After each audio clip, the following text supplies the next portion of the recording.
Good evening, good evening, good evening, ladies and gentlemen. Hello and welcome back to more Pathfinder Wrath of the Righteous. I'm Liz. Just getting a couple things sorted away. So, today, ladies and gentlemen, last we left off, we had, we're in Act 5, we've taken care of a whole bunch of stuff in here, and we recently got this thing about Chili Creek, and I want to find out what's going on with Chili Creek. Hey, Jack, what's gross? What's so gross, man? Also, I hear Dave. I hear Dave's wings flapping, but I don't see Dave. He's like invisible. In any case, yeah, no, we got this quest for Chili Creek last time, and I want to head back there because I want to find out what's going on there. I've been interested since the beginning of the game. I am convinced that they're up to child sacrifice and they're wicker manning their priest, but I don't know. We're definitely on the right track with the whole wicker manning the priest bit because apparently they're trying to kill him.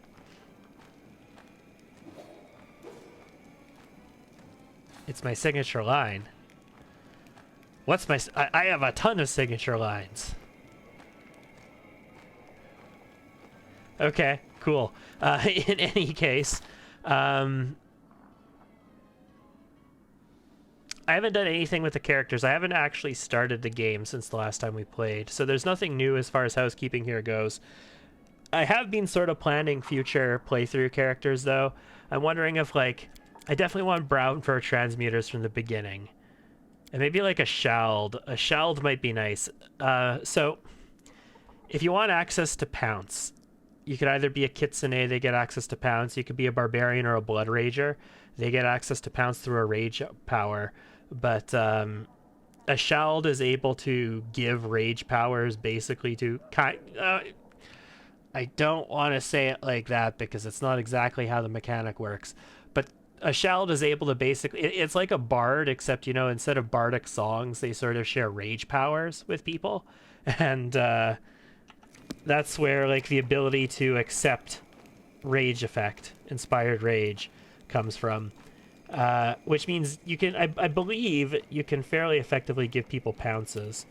So if I play with, like, a paladin, a cavalier paladin, a paladin who rides a horse, so they can get extra saving throws and their divine judgment or whatever it is. And a shald and a brown fur transmuter, maybe an arcane trickster. And then I need a couple of other frontliners, basically. Okay, maybe like an axe, a throwing axe, a ranged throwing axe specialist, and one more frontliner of some sort.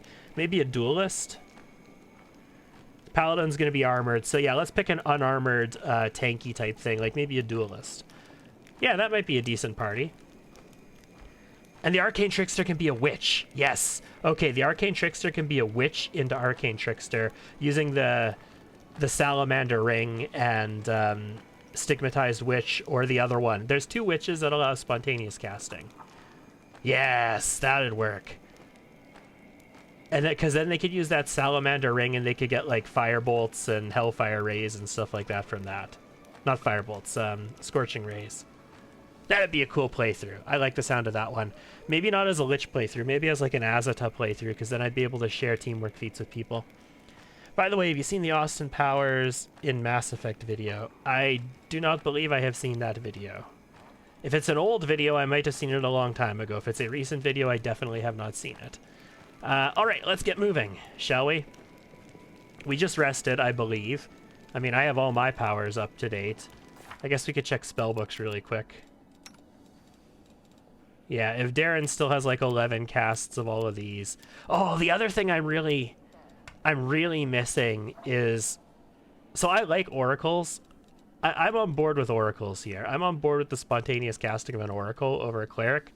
But I really miss clerics having... Like, clerics get domains, and they get domain powers as a result of that. And some domain powers are just ridiculously good. Yeah, go ahead, Jack.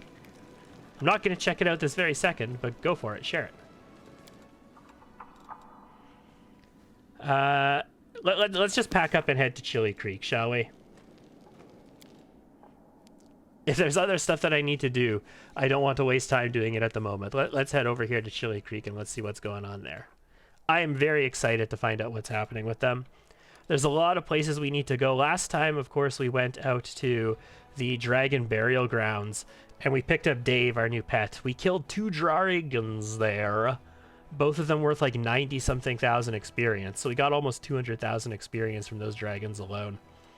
In any case, Chili Creek. I don't have a teleporter down here. It would be kind of cool to get a teleporter. Oh, else. Let's go. It's going to take me 2 days of travel to get there, and it's going to probably take 2 rests as well. I've spotted the enemies. I can fight or evade. Oh, well. Oh, the party's in the wrong order, aren't they? This is very wrong order, isn't it? We're going to fight.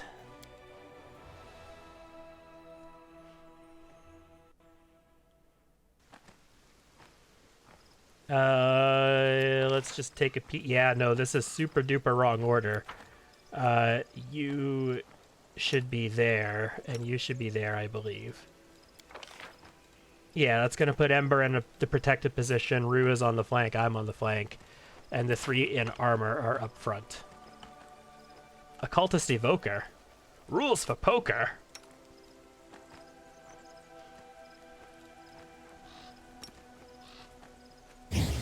Don't mind me. I just want your blood. 550 damage to the Cultist Evoker immediately. Game over for him. There's a half-fiend Furious Minotaur. Uh-oh, I'm gonna get charged. A Babal's Votary Poisoner. And there were 2 Cultist Evokers, it looks like. Okay, cool. I mean, the Minotaur isn't behind me, so... Okay, there's another Cultist Evoker over here. And there's the Minotaur. Sounds good to me. I'm not buffed. I don't need to be buffed for this. Although land not having Expeditious Retreat is kind of a downside. Ooh. I'm almost in range to do that, but I can't do a Gathered Power version. I'd have to not be gathering power, which means I'm gonna take burn. Really? I would not take burn from an extended range cheap shit one without a gathered power. That seems wrong to me, but okay. I will take advantage if I can. Almost killed him too. That was how much? That was only 36 damage. Dude, these evokers only have like 40 HP or something. I did 500 to the first one. I could have killed like a dozen of them.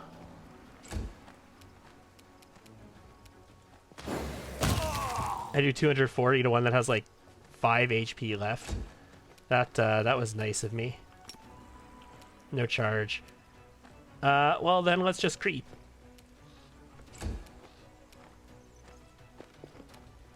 Yeah, he's too far away to charge me, I think. But Lan. Lan is in range of a Vital Strike next turn. Let's make sure we turn her Gather Power on before I start accumulating burn as well.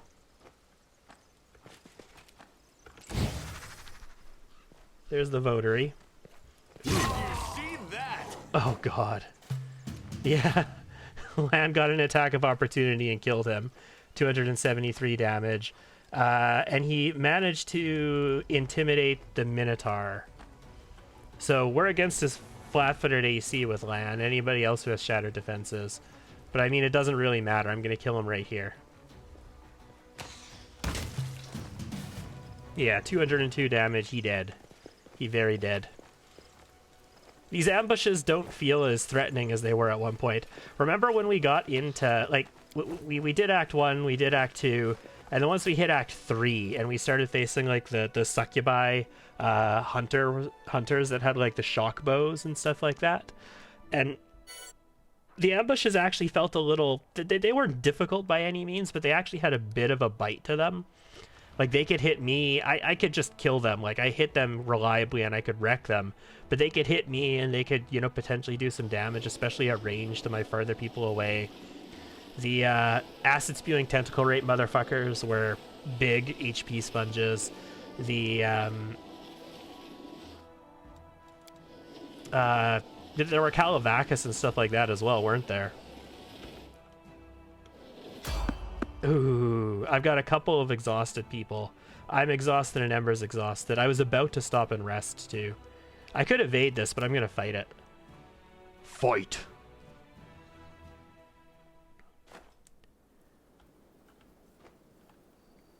What I think I might do though is buff up. Ah, screw it. We'll wait to buff until later. It's fine. I'm just gonna murder, death, kill this giant spider. Yet another obstacle. Yep. There we go. And my immediate persuasion on them, my intimidations. Hey, I succeeded in intimidating one of these guys. Like, I'm surprised. I don't actually have any persuasion. I only have 3 persuasion. I'm considering taking the feat to give me another skill point per level and just taking persuasion so that I can fill that out now. She's exhausted or fatigued, right? She can't charge. Aru, creep forward, next turn.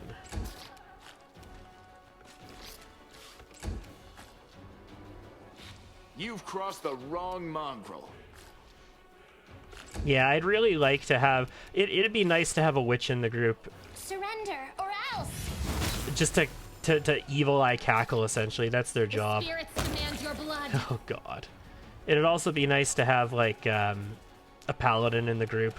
Not for this playthrough, though. I'm not going to go respecking more people for this. I think they're... In general, they're in the builds I want them in. I don't know about Arushale. I might keep her a kineticist. We might try an arcane trickster or something. She's going to be something that hits touch AC. We are going to keep Ember a brown fur transmuter, though.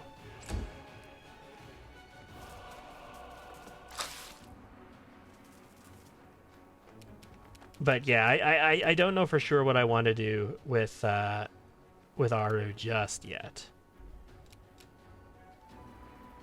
What I could do here is cast a wall.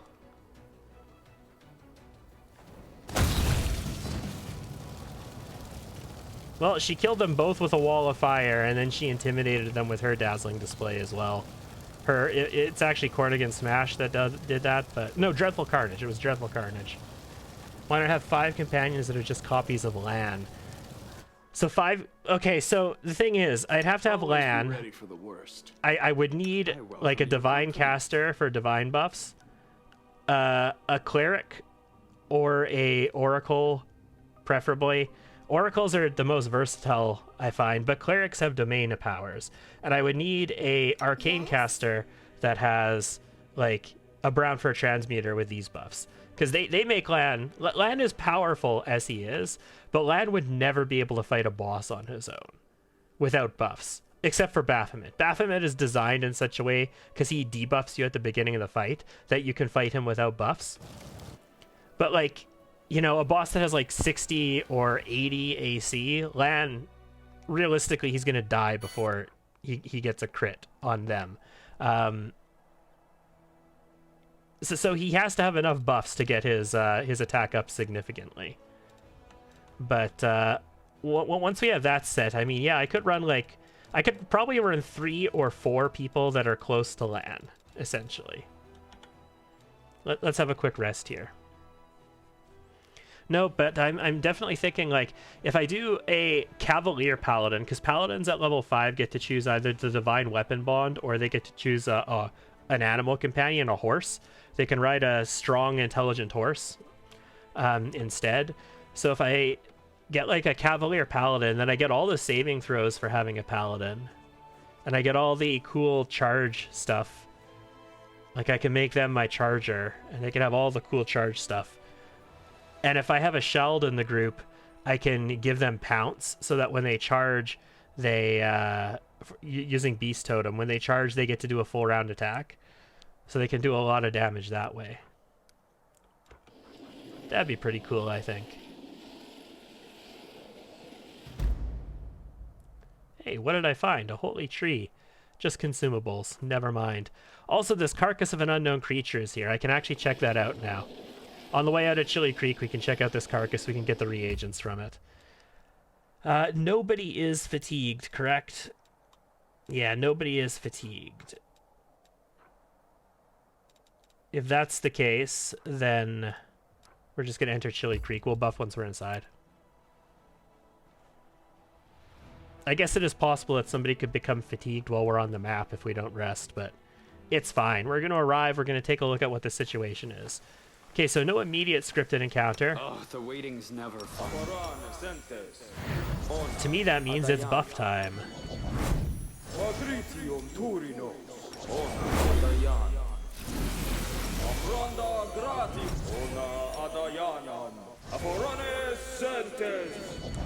I'm going to do some true seeing.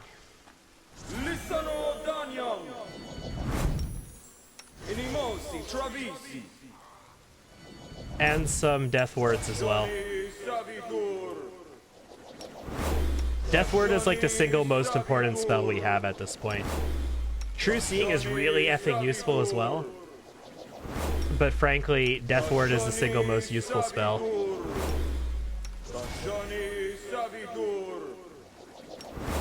You can make the argument that haste is like one of the most powerful spells in the game, but when you have a vital strike build, a haste is not one of the most powerful things in the game. Yeah, you know what? Let's give Greater Magic Weapon to Lan. That'll make his Fauchard a +5 at least, since he only has a +3 normally. And I think that's good for there. Must end. Let's do that, and let's do a powerful change. Mass Bear's Endurance. Let's give Lan some heroism. Let's do a powerful change Bull's Strength on him as well. And a powerful change Cat's Grace on me. And a powerful change Frightful Aspect on him.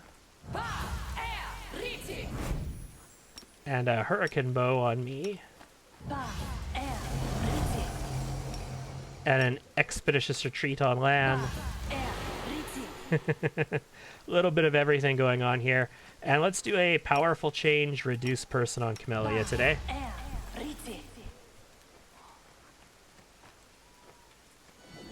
And I'm going to take a Greater Heroism myself as well. I don't usually, but I will today. Let's Expeditious Retreat Camellia, shield, blur it up, mirror image,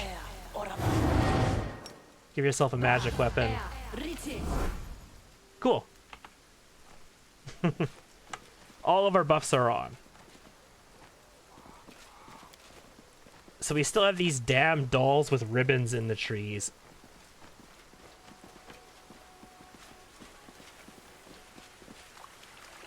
A lot of the Lan hitting for like 1,000 damage. He seems to be alive still. A lot of the Lan hitting for 1,000 damage stuff comes from the fact that he has all of these brown fur transmuter buffs on him. Commander, save Melissa. What happened to you? The village, so beautiful, so peaceful. So many good people live here, but something has been worrying me since the day I came here. I couldn't stop thinking about all the strange rituals in the grove, and the weird conversations about firstborns being doomed to die. Oh, I tried not to think too much about it. If the villagers were not willing to embrace the face of Erasteel, I didn't want to appear judgmental. But I was wrong. I should have trusted my instincts. There is great evil at work in this village. When Melissa and I decided to get married, she told me that she wanted to do it under the rights of Erasteel. I hadn't asked her to do that, but she had already made up her mind. It was entirely her decision. She asked me not to tell Markle about it, and we tried to keep things quiet, but he found out about it anyway. Well, he grew more and more gloomy with every passing day. I did not understand what was going on until Melissa finally told me the truth. Something that everyone else in the village knew except for me. Locals perform their wedding rites upstream from the isle on a boat. The bride is supposed to take off her wreath and send it floating down the stream, while she recites a horrible, profane oath that I do not wish to repeat. You see, when she gives away her wreath, she also promises to give her firstborn to the river, body, mind, and soul. It may not happen right away. It may take years, but in the end, the river will always take what belongs to it. And Markle, he's a few minutes older than Melissa.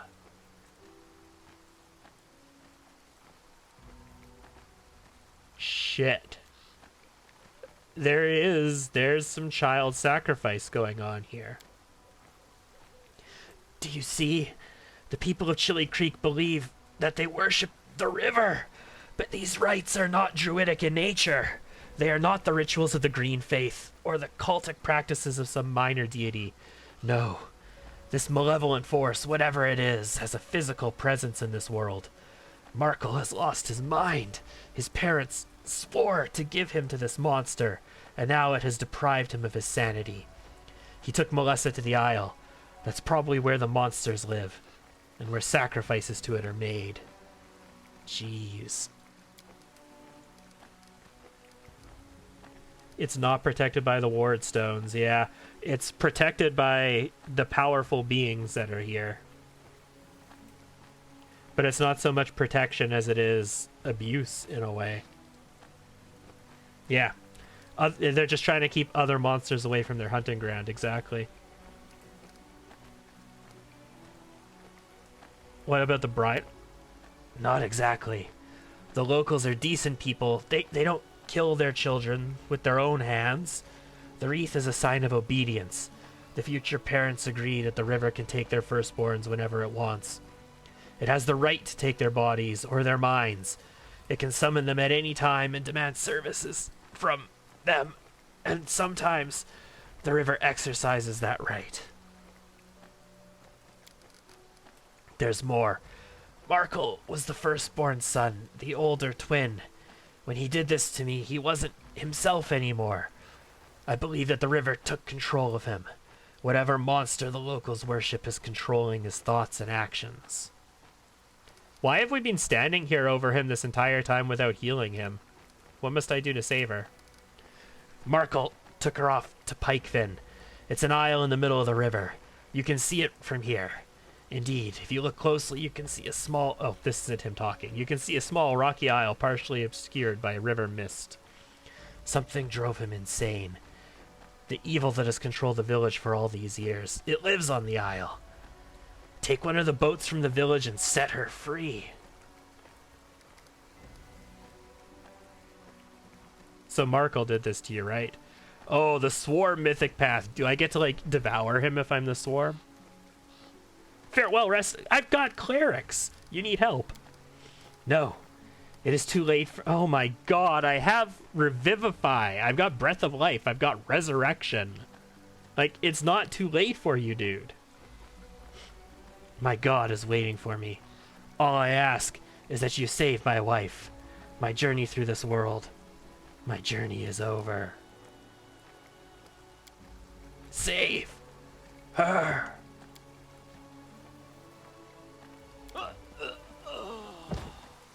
Well, that was dramatic.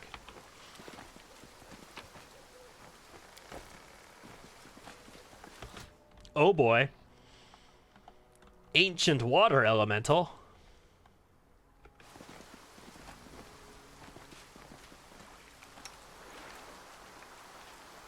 Hey, Mr. Ancient Water Elemental. Save the last one for me. I killed him with one shot, so... He's not that big of a badass. That's a broken-ass boat. I should probably scour this map again, because there could be more to it than... Oh, we got into battle. It's okay, I'm gonna have initiative, most likely. Either me or Camellia. Yep. You are today's sacrifice! Oh, there's two of them here. Cool. Well, I'll shoot this one then. Aru, this is not a surprise turn, so you might as well just do everything. Unleash. I will resist! I could have maximized this as well, couldn't I? And now he's just done for. You won't survive me. Only 272, guys. Only 272, not 1100. Also, intimidations. On who? Who did we intimidate? Like, I know we're still in combat, but who did we intimidate? Okay, we intimidated this elemental. Too late for apologies. Go for Single their attack. hearts. There we go. Hey, it's Dave. Aww. He's like laying down in the air. Yeah, I might need to really quickly clear this map just because are there more elementals on it? Is there more scary shit that can happen? Hey villagers, don't mind me. I'm just here to raise your village and kill you all for child sacrifice. Okay, so we could use that boat to sail to the island as well. So is that it? They just added a couple elementals to it?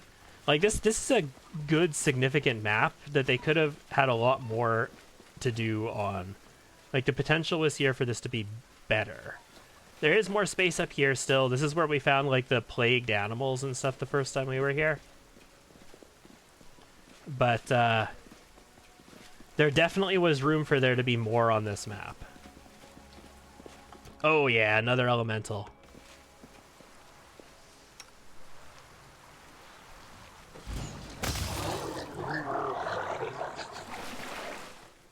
Hey, we're still in combat.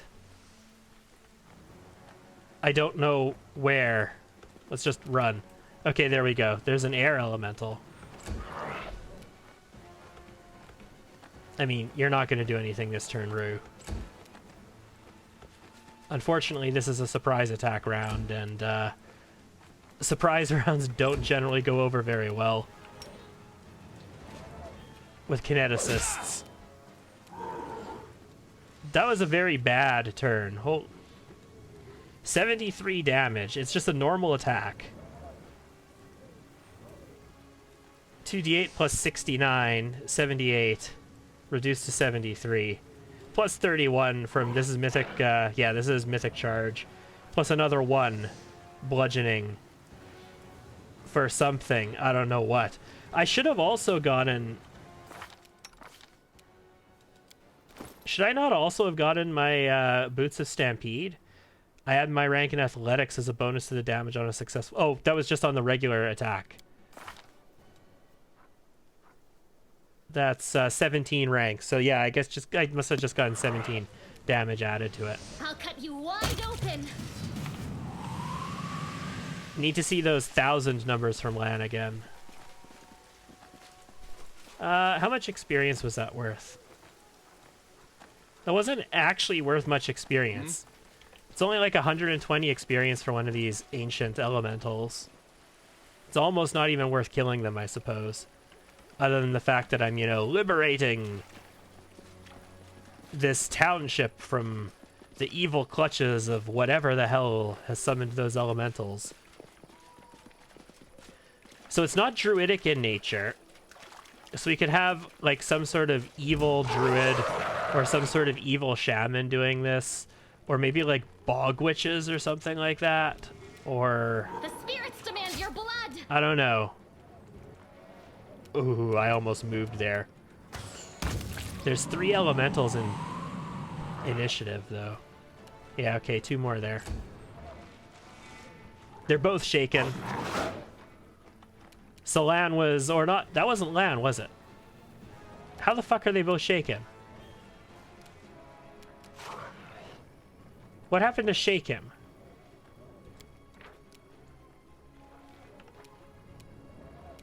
Oh, they started combat with me. That's what shook them. But again, I only have like 8 persuasion and I'm untrained in it. So the fact that we succeeded in shaking everything is just ridiculous. Prepare yourself.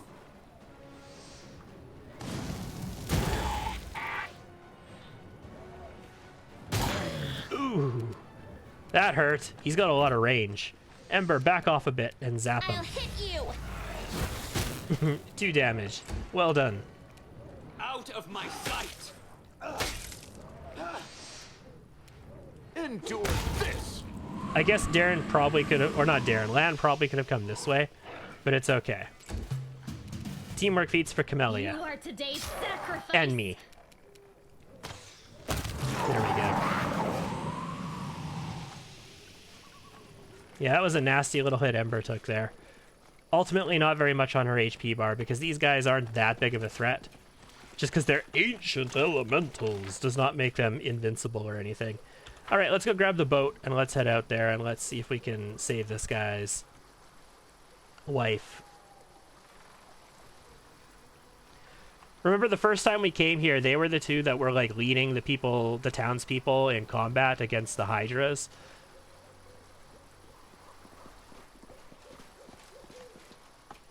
A lot's changed. A lot's changed since back then. Oh, the last time I had an event while I was on a boat, it did not go over well. What is more dangerous, the unpredictability of nature or the hostile intentions of another? The malevolent force hiding on the isle as a wild, volatile, and ruthless as the natural world. But it also has a cunning intelligence, a devious and vindictive desire to keep away unwanted visitors. As soon as the commander reaches for the oars, the water around the boat turns into a thick sheet of ice that freezes the vessel in place. What will the commander do now? I can break it with my weapon. I got plus 45. I can jump into a nearby boat and push it from the shore before it freezes too. Or I can avoid the hostile magic and watchful gaze of the unseen entity by sneaking to another boat undetected. I'm just going to break the ice. Fuck you, hostile entity. I shall overpower you. I'm the commander. Solid ice is strong, but metal is stronger. After a good deal of slashing and hacking, the boat is finally free from its icy shackles. The commander sets off for the shore of a small rocky isle, but his journey does not go unnoticed. And it seems that someone on the isle does not like uninvited guests. Suddenly, the mist that rises from the surface of the river thickens into a dense cloud of fog. It blinds the commander and obscures his surroundings. Where is the shore? Where is the isle? The fog is so thick the commander cannot even see the oar he is holding in his hands. What will the commander do now that he is blinded by fog? I've got the perception to just see through the fucking fog. It's time to navigate by sound rather than sight. Yes. These are my skills, right? No, I get to use my party member skills as well. Screw it. No, I'm such a badass. I'm just gonna beat my way through the ice, and I'm just gonna see my way through the fog. The sound of running water, the splash of a fish, the wind rustling through the branches of the forest, the sound of a bird chirping on the shore far away. All of these sounds paint a picture in the commander's mind that no fog can hide. A light breeze slowly begins to dissipate the cloud of fog. The boat is headed straight towards the island. It will not be long before the commander reaches the black rocky shores of the Pike Fin. The rocky isle is desolate and bare. Blue-gray lichen and a few sparse, straggling weeds are all that survive on the black rocky shore. Further inland, the entrance to a cave gapes open like a toothless mouth. Suddenly, a violent gust of wind sweeps out from the entrance of the cave towards the river. The water, which was calm only moments ago, begins to swell into massive foaming waves that threaten to smash the boat into the boulders along the coast. How will the commander reach the shore? Jesus, I hope this doesn't take 24 hours. I don't want to lose my buffs. I can intimidate the shore. Call out to the unseen force that cast this spell and demand to be allowed onto the isle. That's pretty nice. Throw an anchor towards the coast and attempt to latch onto the rocky shore. That's reasonable. Steer the boat through the waves and navigate around the rocks with a firm and skillful hand. That's right, Ember has a firm and skillful hand. So I'm a little torn here. I kind of like, after that devastating defeat in the skill checks before the prison on our airship, I kind of want to like do one all by myself without my companions helping me out. But I also kind of just want to intimidate the fog. We'll use mobility. The anchor catches hold of the black rocks along the shore. The rope goes taut and the commander is able to safely disembark. The moment the boat touches the shore, the storm subsides as suddenly as it started. Okay. Yeah, obviously some kind of weird fricky-dicky magic shit going on here. Why would a boat have an anchor? I know, Jack. I know. Why does a little dinghy like this have an anchor? At least an anchor that I can throw onto shore and pull on to get my boat in with. The isle looks calm, but so did the river. Looks can be deceiving. The lichen-covered black bowl... like, this boat barely looked like it could hold 6 of us. Especially with Lan and his frightening aspect form. There are no bones or traces of any rituals, but after moving further inland, the commander sees Markle's boat. It has been carefully pulled onto the shore beyond the reach of the waves. Noises can be heard from within the cave ahead. There's a shrill, angry voice, followed by the sound of a woman's scream. Is it his shrill, angry voice, or is it somebody else's?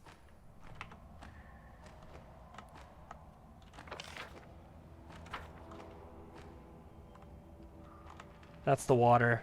Okay, let's go. Now what is that? There's traps in this What do we cave. have here? Can't hide from Lots me. of traps in this cave. Don't mind me. We're just gonna quickly disarm this one. Like, a nut ton of traps in this cave. You know what? Let's turn invisibility off. And let's put on our personal Sexpeditious Retreat. And our personal Feather Step. The thing about those are, they only last 15 minutes. Feather Step lasts 2 hours for me.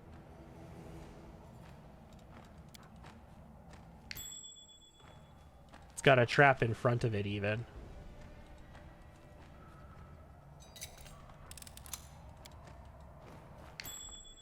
Jesus!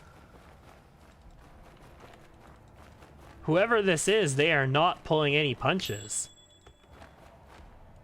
What are the DCs on these? The perception on the traps is only 15, and the trickery is only 11, so they're not hard to disarm. There's just so many of them.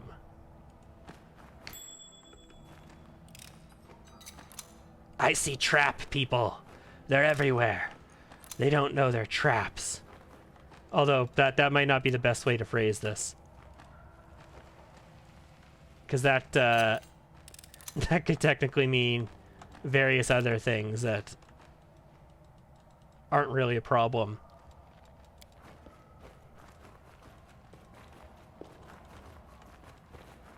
Alright, let's get this one, and then this one. Okay. Disarmed, finally. What's this? Basically garbage.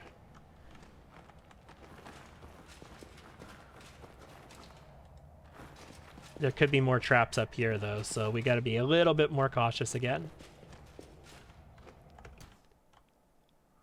Loreda. Okay, that looks like a hag of some sort. Oh, yeah, yes, indeedy. That looks like a hag of some sort.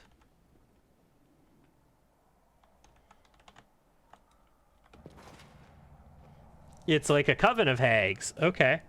The cave is cold and dark. The ground is covered in fog, and an icy current of air flows towards you from the depths of the cave. Water drips from the ceiling, and dim lanterns cast grotesque shadows on the walls. All these years, we've been worshipping the 3 of you? All our prayers to Icy Rill. All our sacrifices. Oh, gods, and our children. It's been you the whole time?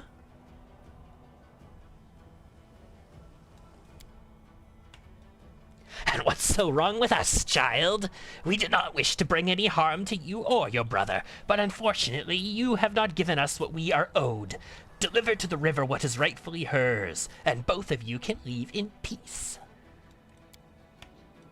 You're always too soft, Levixia. Do what you're told, lass. Hand over the wreath or face the consequences. You won't escape us. You can run, but you can't hide from old Latinda. Loreda, Latinda, my sisters, do you hear me? Do you know what it is destined to happen must happen? Look who has arrived. This is the one whose face was revealed to us in the dark waters. He's arrived already? Well, that is a surprise. We dislike uninvited guests, but you are clearly strong, agile, and smart. We appreciate those qualities in a person. Very well. Since you're here, you might as well come in. Show these old ladies some respect. Give them your wreath, and then you and Merkel can leave. But, do you really think that... Fine. After all, they're just dried flowers. I don't know why you need them, but you can have them. Oh, that is so devastating. Because that wreath represents the promise that she's going to give these hags her firstborn child. But we happen to know that not only is Jurna dead, and probably not coming back since they didn't just let me resurrect him there on the spot, but I also know that I'm probably about to kill these hags. So it doesn't matter. Although I'm a little afraid of like mind affecting spells.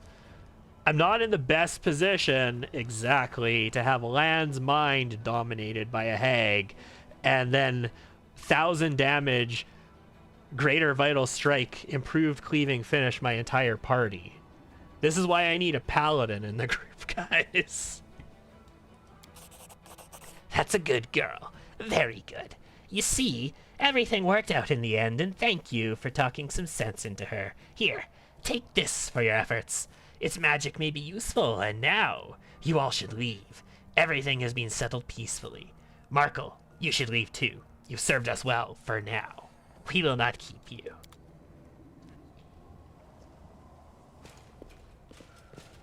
You guys go. I have no intention of leaving.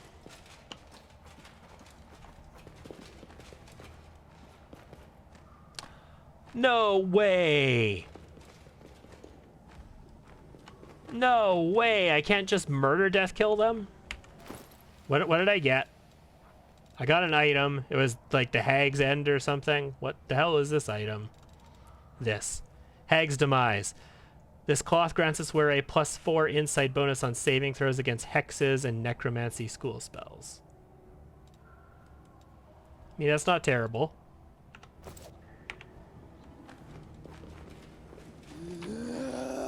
Oh, come on. I can't use the Diplo to get them out of here so that they're out of here and then kill them? I am so disappointed in that. I almost want to just reload this so that I can fight the hags. But fine. Well, in that case, she just promised her firstborn to them. But her husband is dead. So I don't know how that's going to work out.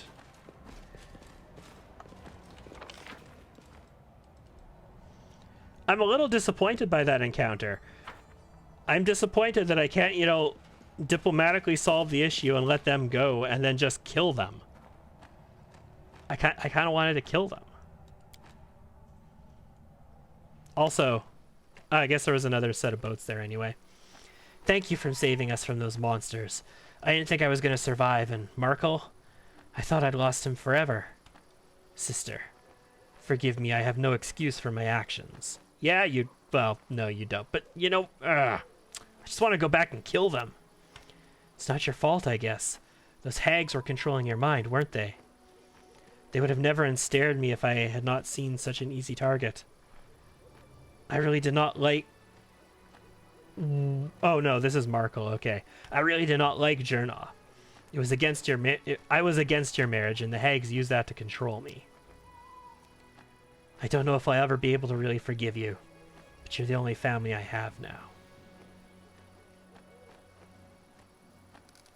Did you tell the villagers the truth? Yeah, but they didn't believe her. Damn. Right. No, this makes perfect sense. They had to come up with dozens of different explanations because the truth is just too terrible to bear. 100%. Absolutely. Societies, like, on large, do this all the time. And there's a lot of real life examples of this, and I don't want to get into too many real life examples of it because they can be very real for a lot of people, says the person who brought up like 6 different controversial topics last stream alone.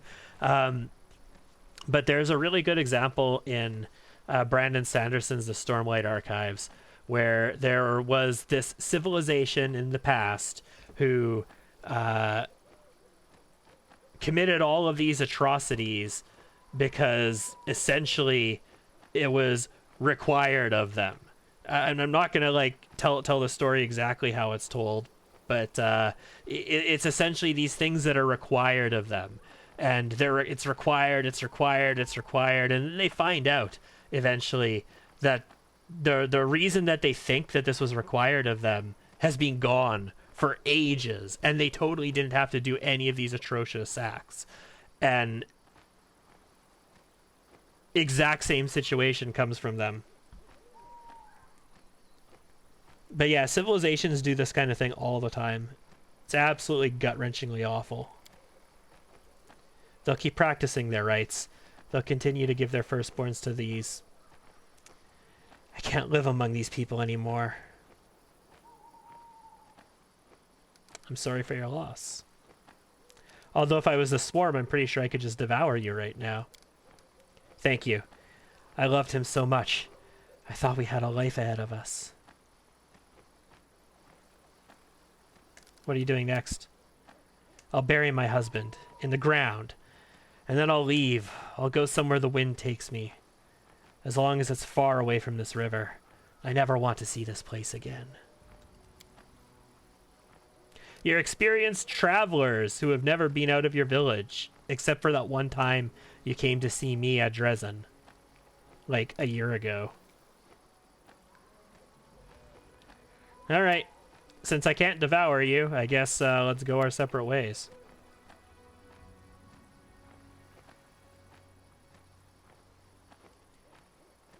Well, they wanted the wreath as a promise of your firstborn. So if you're going to have a child,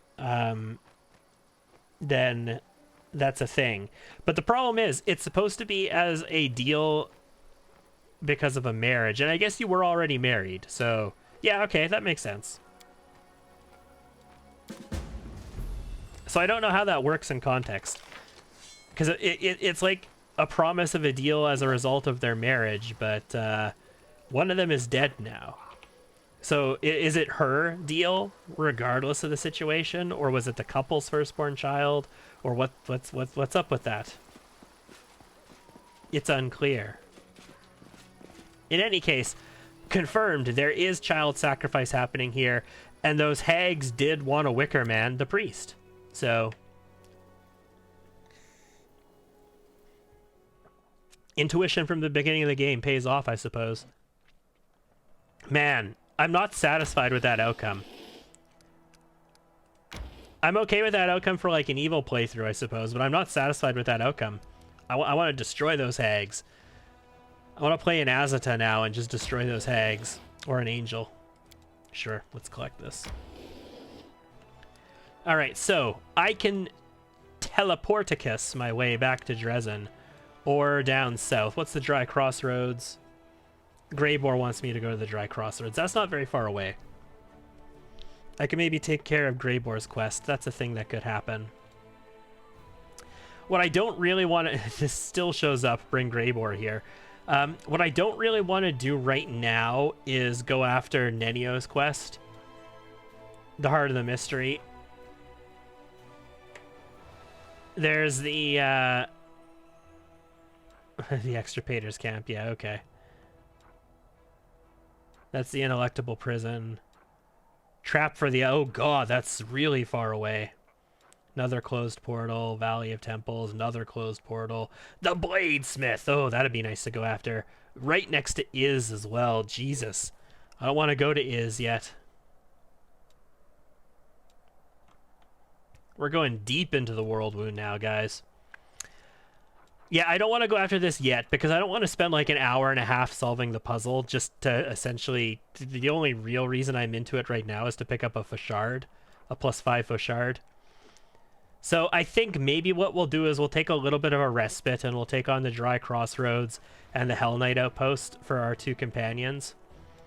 And we'll go from there. So I need Greybor for this, and I'm going to need Regil for that. So let's teleport back to Dresden, shall we? And in Dresden, I think we're going to sleep the night Oh, I need to go to the council chambers as well. Shit, I need to do that. Okay. Let's go to the Citadel. We got to do the council chambers. I was going to do that very first thing today, like right off the top. We'll do that next. But first, before we rest, I'm going to do some level ups on Greybor and Regil at least. Real quick. Not that. That. So Greybor is nothing special. Like, I'm building Greybor just what he was. I didn't change anything on him. So he's really just got you. He's got his outflank, he's got his greater 2 weapon, his critical focus, staggering critical, toughness, blinding strike. Like, he's not the best build. He's just what he was, essentially. And let's give him, I mean, I could give him anything now. Gods, that's so screwed up. He has improved critical already. Yeah, he does. What was it in? I guess probably like Dwarven Axe or whatever. Oh, I guess I could give him like greater weapon focus. Oh, fuck. Yeah, he uses 2 screwed up weapons. What's his weapon focus in? Dwarven War Axe. Okay, greater weapon focus and Dwarven War Axe. God, I hate his build so much. And his mythic ability, he has 2 weapon mythic flawless attacks. This can be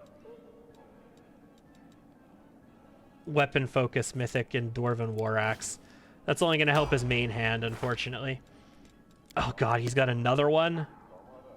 Thundering Blows, Unrelenting Assault, Mythic Charge, and this can be... Sure, we'll give him Defensive Study. And another one. My god. Alright, that'll be, I guess, Mythic Sneak Attacker.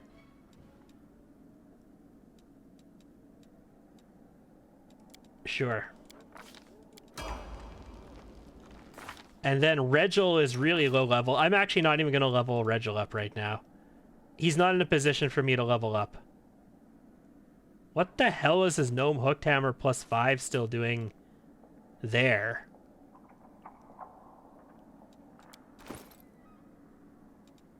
That's not the way that this weapon works.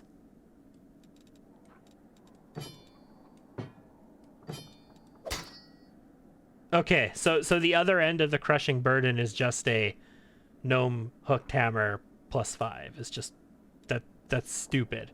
It should be the Crushing Burden as well, but okay, whatever. Fine. See if I care. Also, he's got... What the fuck?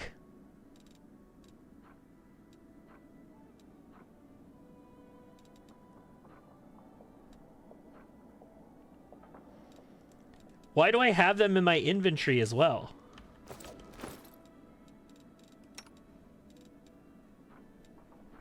And his breastplate +2. It's like his entire inventory got dumped into my inventory. Is his belt in here? Physical might +4? I don't see that belt in my inventory.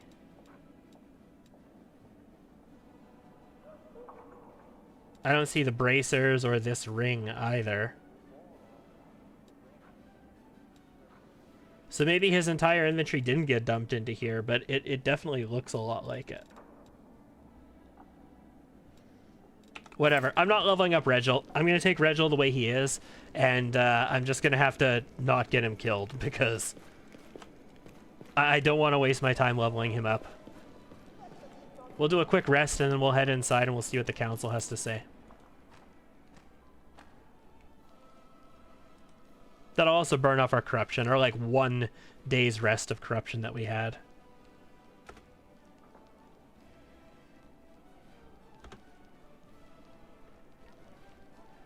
So if I did Azata, it'd be like I'd want Goody Two-Shoes in my party, right? So I wouldn't be bringing Camellia. Darren can sort of fit into that kind of thing. We probably want Goody Two-Shoes in that case, though.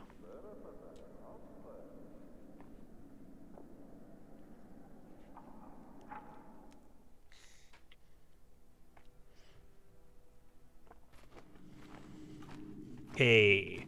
Hey, he's back.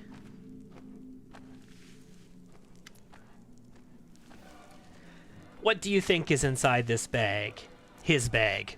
I think it's a magical orange from the tree that grows on the very top of Axis. Lort is going to eat it, and the world wound will no longer hurt him, and all our problems will miraculously be solved.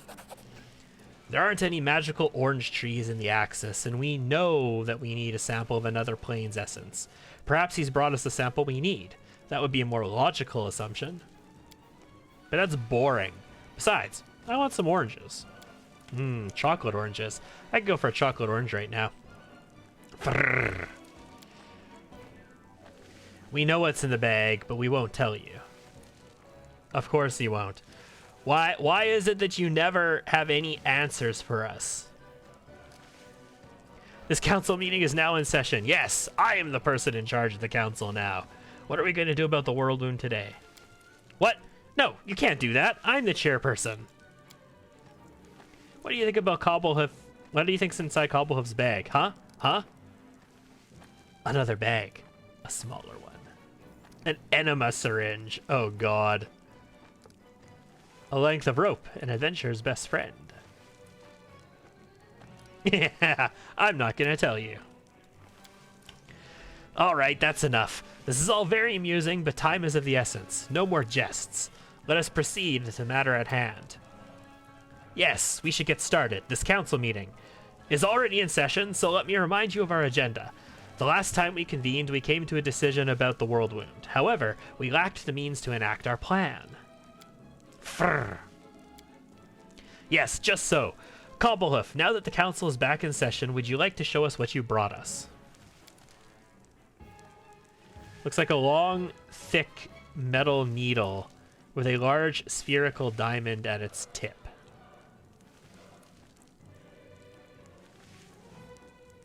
Would you be so kind as to explain what this is? I know what it is, obviously, but they clearly don't. Gladly. This is a rare and powerful artifact. A soul cauldron. Yes, yes, we know. It does not look like a cauldron, but magical items tend to have odd names. Take, for example, the Sword of Valor, which is not actually a sword, but a banner. Anyway, this cauldron is in excellent condition. It is likely that it came from the coffers of Abadar himself. This soul cauldron will help us acquire the one thing we still need to enact our plan, the essence of another plane. And we can do so here and now without having to leave this hall. That's right, because all of you guys are basically essences of whatever plane you come from. I'm pretty sure we've got an Imperial Lord. We have a Demon Lord, although we don't need a Demon Lord. We definitely have an Archdevil here. We have an Eon, don't we? And we have an Azata. We definitely have an Azata. But how? This hall is a pocket dimension. It's not connected to any other planes. There's nothing here except us. Oh, precisely. We all come from other planes. We carry the essence of these planes inside us. Each of us will have to sacrifice a small part of our being, but do not worry, the process is not fatal. Then Lort can take the soul cauldron to the place where the world wound was first opened, and use our essence to expand it to a crossroads between the different planes. Oh, will it hurt? Yes, the process is very painful. Good news, everybody. The cauldron will take a part of your very being. We've done this many times before. It is a terrifying, agonizing experience.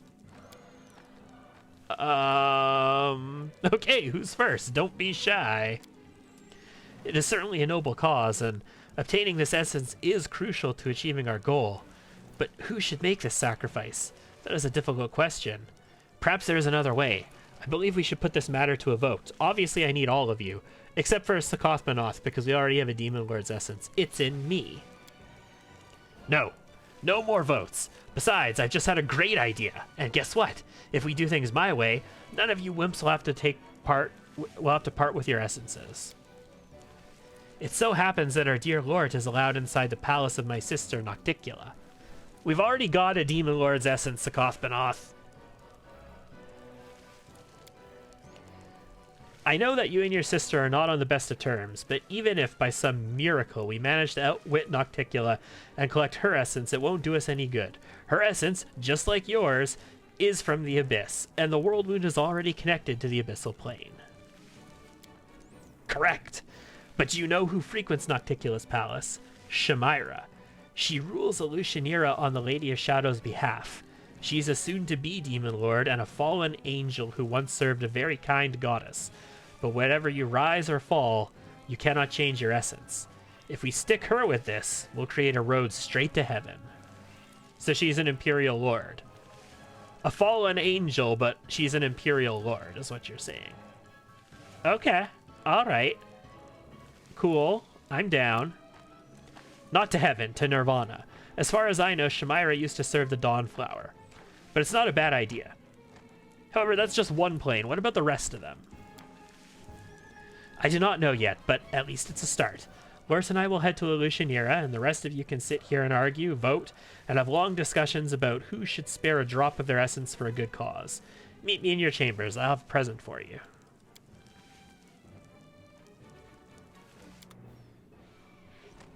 Okay. I am slightly concerned. I'm going back to the Abyss, apparently. Wrath of the Righteous Act 5, back to Elushanira.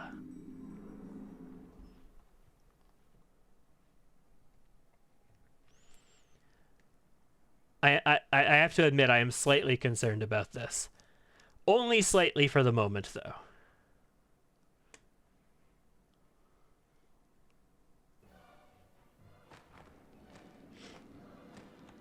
I hear Dave flapping his wings. Where is he? Okay, there he is. Not Dave, Sakothbanoth. Here it is. My treasure. All these years I've been keeping it safe. I thought I would use it again someday, but it looks like you'll be using it instead. And trust me, there is no one more deserving. You've earned the right to use this closet. It's a closet. What's the plan? This closet will take you and your companions straight to my sister's boudoir. Oh god. He had a direct connection. Oh my god. It's located right next to her throne room, but my spells will keep you hidden from her eyes and ears. Shamira frequents Nocticula's bedchamber, so you'll likely find her there. Kill her and take her essence. Easy. I need to kill Shamira? She's not a demon lord. She's not gonna come back.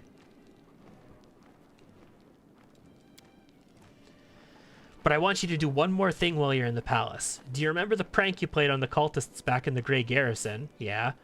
I really enjoyed watching them get blown up sky high. Boom! It was funny, cruel, and deadly. That's when I decided to take a chance on you, and I'm so glad I did. But then, everything I've done has been in preparation for this moment. Today, you will play a prank on my sister in her own home. Oh god. What am I gonna do? I don't know what it'll be, but I trust you'll come up with something creative. You're a genius at tricks and pranks. I want you to play the funniest, cruelest joke on her that you possibly can. And then return to the council. I've been dreaming of revenge for so long, and now I will finally get my chance. That, okay.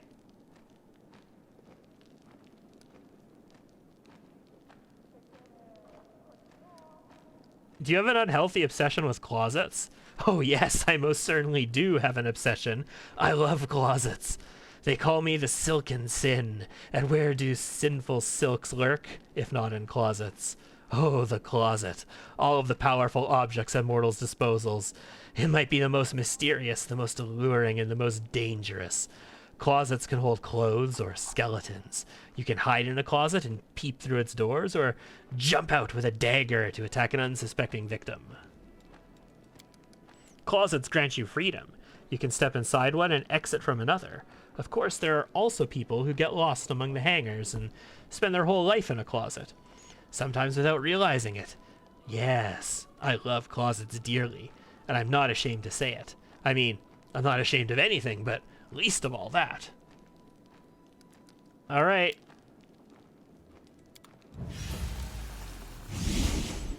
I can't believe I'm doing this, guys, but before we go deal with Greyboar's thing, let's look in the closet. Yeah, this is correct now.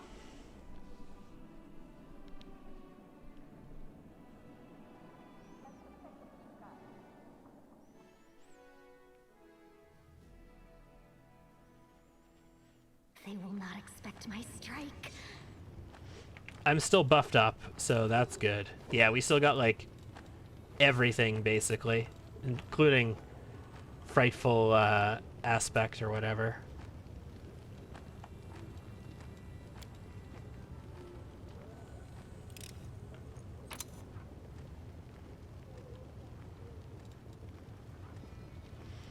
Do I steal from her? I think I do. This table contains an array of valuable trinkets. As you peruse the precious items, your eyes are drawn to a clawed finger that has been set in gold. Fascinating. Chilaxian wine. Don't mind if I do, Nocticula. Sure, I'll loot you. Why not? Dude, this right here reminds me of like Super Mario RPG for some reason. I'm reminded of like Booster's Tower where you're behind the curtains, you have to run between them and all that kind of shit. I passed a perception check on, what's this?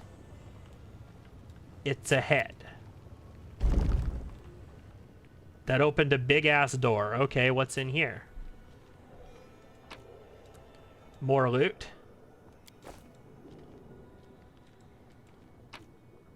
Ooh, what's this? It's leather armor of some kind. Desert Mirage. It's an enhancement +5, so it's actually +6. So that should be 8 armor, I believe, if we actually open this up and look at it. Wherever it is. Tell you what, let's sort from weight in descending order, please. 8 armor. 10 max dexterity.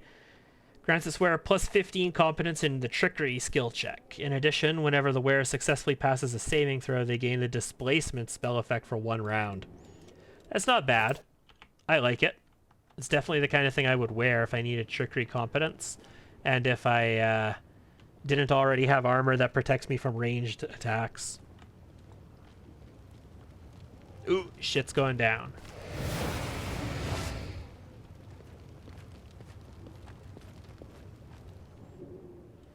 So Shamira is here. Archon's aura affected her. I can just... Doubt is the heart's greatest challenge. Make every strike count. I could just do 1,126 damage to her straight up. Obliterate her without an actual fight at all.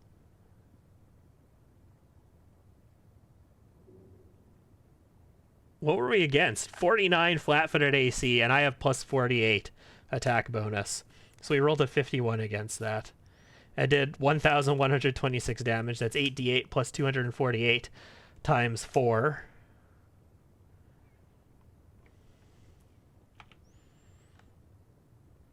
And we took a bit of damage back, but it's okay.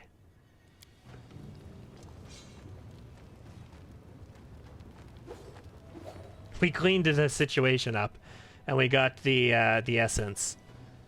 But I haven't played the trick yet.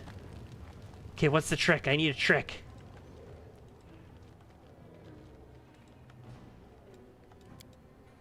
A collection of devices designed for the most exquisite pleasures.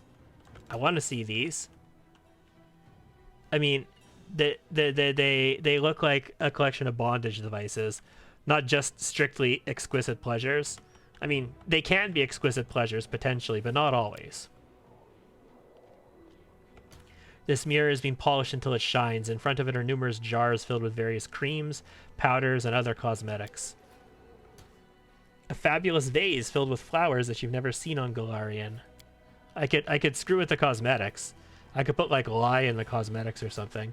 An elegant armchair upholstered in leather. Judging by the faded tattoos that adorn the chair, this leather wasn't made from the skin of an animal. Dude, she made her little Shea Lounge chair here out of the skin of some sentient being that was tattooed. Soft, beautifully patterned rugged. This gives you an an idea for an hilarious prank. Okay, what's the idea?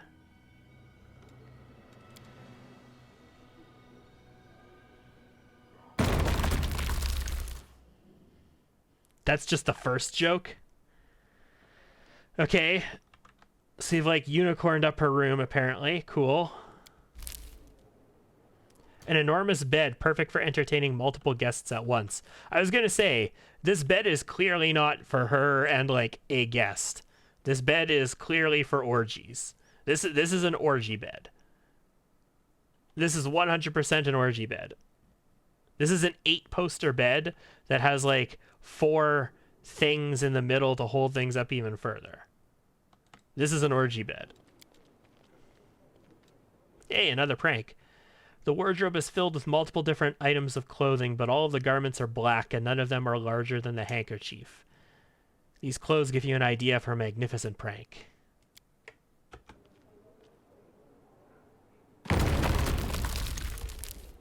Okay. I did something there, too. I unicorned up her wardrobe, apparently. A wash basin filled with a salty liquid, possibly tears. Really? She has a wash basin filled with tears. I bathe in your tears. Do I need to do another prank? I need to play a third joke.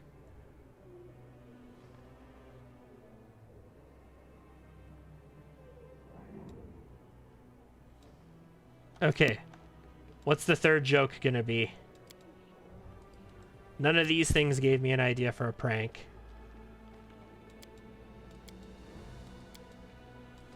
Also, this is back to normal now. And now covered with a pit filled with thick, sticky, fermented sauce. But now they're all bright pink. I made her outfits bright pink. Nice.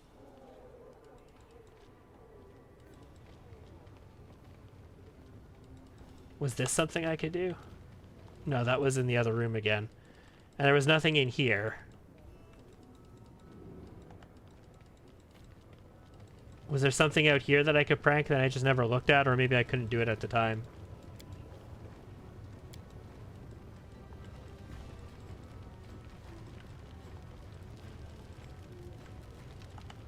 I thought I could look in that. Shamira's corpse. Oh, I never looted her. Shit. Well, now I have. Okay, so that's to leave. I need another prank. Okay, there's another room. I feel like I'm pushing my luck. How long can I be here before Nocticula comes back? Hey, sweet fragrant smoke drifts up from the incense burner. This gives you an idea for a great prank. Unicorn explosion! Now it's ready to engulf its owner in a thick cloud of ash and glitter. Oh my god, she's going to be wearing pink and covered in glitter. And her feet are going to be sticky from the... Ugh.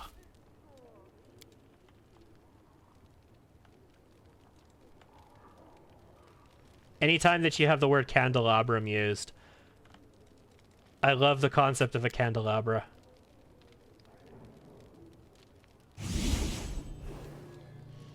What the balls?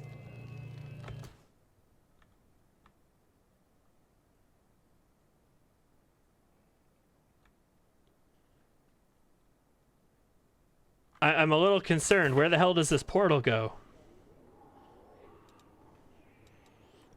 I can leave the way I came, but why is there a portal here?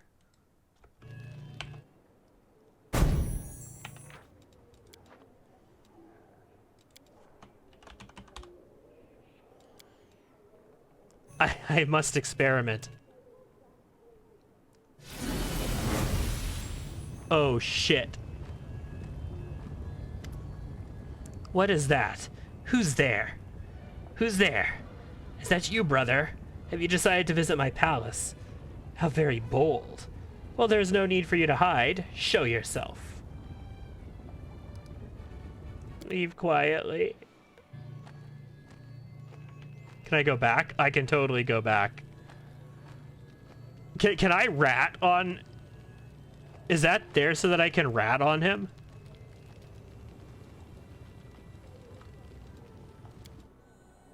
Okay, we're out. We're out. We're totally out. This could not possibly come back to bite us in the ass later. We're trying to make her a goddess, guys. And this could not possibly come back to bite us in the ass at any point later in this playthrough. It's not possible.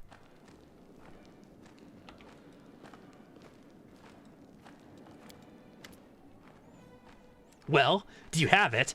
Are you ready to win my heart and the hearts of the other council members with your heroism?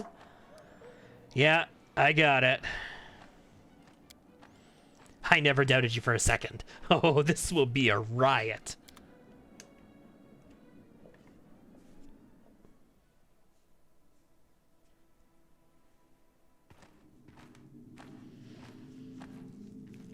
I am really concerned about what's going to go down with Nocticula. Just imagine, the world wound will be transformed into a forum for the interplanar debate. It will become a neutral territory for angels and demons, Azatas and devils, fae, Clipoths, and unknown entities that exist beyond the boundaries of the multiverse. Everyone will gather together and resolve their disagreements through facts and logic, instead of blades and spells. Oh yes, debates, negotiations, bargains, auctions, and deals. So many deals. Is this the Demon Lord? Or not the Demon Lord, the Devil Lord? This is the Devil Lord, isn't it? Or the Archdevil, I should say. Hundreds, thousands of souls will be sold. Saved! They will be saved because of the Council's wise decision. Auctions are fun. Instead of wastelands and battlefields, we'll hold a great big fair. With acrobats and lollipops and exotic beasts from different planes. This is the Azata, right? You know, I've always wanted to pet a Cerberus. I love puppies, they're so nice. I bet a puppy with 3 heads would be 3 times the fun. That's the right way of thinking of it. The meeting is in session. Eritris just glares at us. Kitty cat, don't be mad. You have to admit, he's the life of the party. Our meetings aren't the same without him. So we finally have what we need to enact our plan. A sample of Nirvana's essence. Now nothing will stop the Council from turning the world wound into a crossroad of worlds. Oh shit. Oh shit, she's wearing a pink dress. She's wearing a pink frilly dress, guys, with green polka dots on it. Suddenly, Nocticula appears in the hall. She's shouting angrily at you in Sakothbanoth, but her words are drowned out by the laughter of the council members when they see her new outfit. So cute! Wait. Let me tie some bows on you. I have matching ribbons. Is this the latest in Abyssal fashion? I should mention this during my next audience with the Serpent Muse. The Queens of the Night will be delighted. Frrr. Do you think this is funny? Do you, you pathetic scum? Well, you won't be laughing for long. By the time I'm done with you, you'll be weeping and begging for mercy.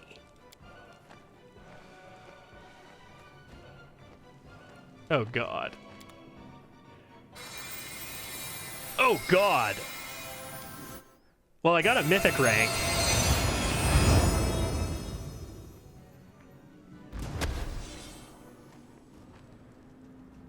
And I have to fight Nocticula? What was that, Seductive Presence?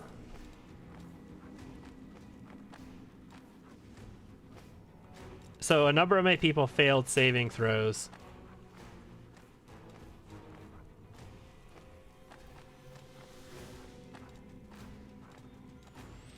I don't see something being used, so it's just like an aura. Seductive Presence. Unlike most demon lords, Nocticula does not possess a frightful presence ability. Rather, she has a seductive presence that she can activate as a free action. Anyone within 60 feet who fails a DC 43 fort save loses any immunity to mind-affecting effects, charm effects, and compulsion effects, and becomes fascinated by Nocticula for 5d4 rounds. A creature affected by mind-affecting effects while within this aura remains affected even after Nocticula's seductive presence. Creatures that succeed at a saving throw are immune to this ability for 24 hours. The save DC is charisma-based. Okay. So it's not actually immediately bad for us. It's actually worse for super-duper powerful beings who have immunity to mind-affecting things. It just removes their immunity. So it basically makes everybody here possible to be controlled and stuff. which means the council could potentially be my enemy in this situation.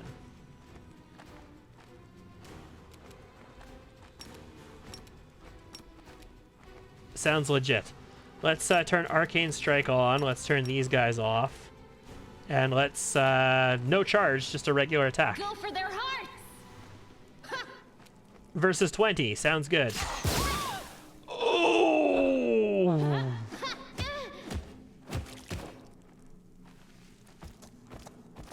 Ho ho ho ho ho, baby. Hold on. Who did she just hit? Other than Camellia, obviously. Before Camellia. Eritrice. 112 damage to Eritrice with her light crossbow.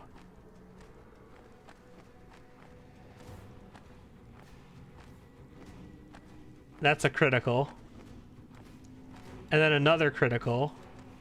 What's she rolling to get these crits? 19. And this roll was a natural 20.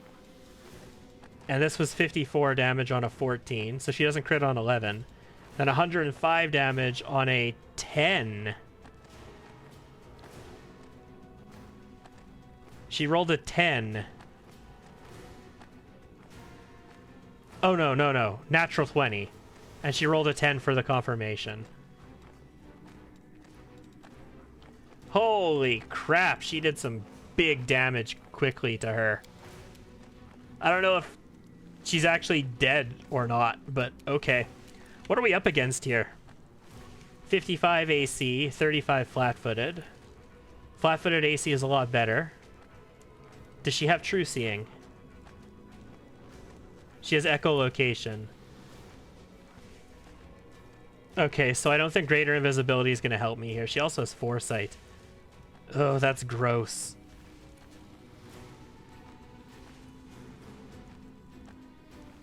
You're never flat-footed. Yeah, like she's just strictly never flat-footed.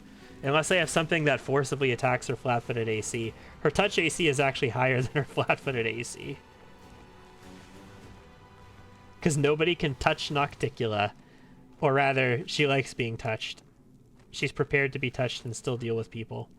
Yeah, all kinds of domination abilities. Gross. Okay, this is not going to be...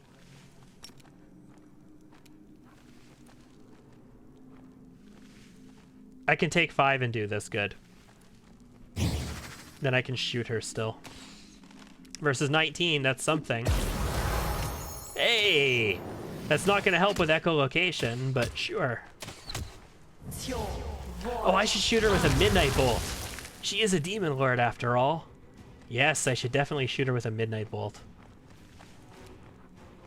Let's maximize this. I think... Yeah, I can maximize this and still not take burn as long as I'm gathering power. Desna, guide my hand! Ugh, gross. I just straight up missed. Right, because her touch AC is still pretty good. Alright, I have teamwork feats on her. So, Lan might as well move up. You've crossed the wrong mongrel.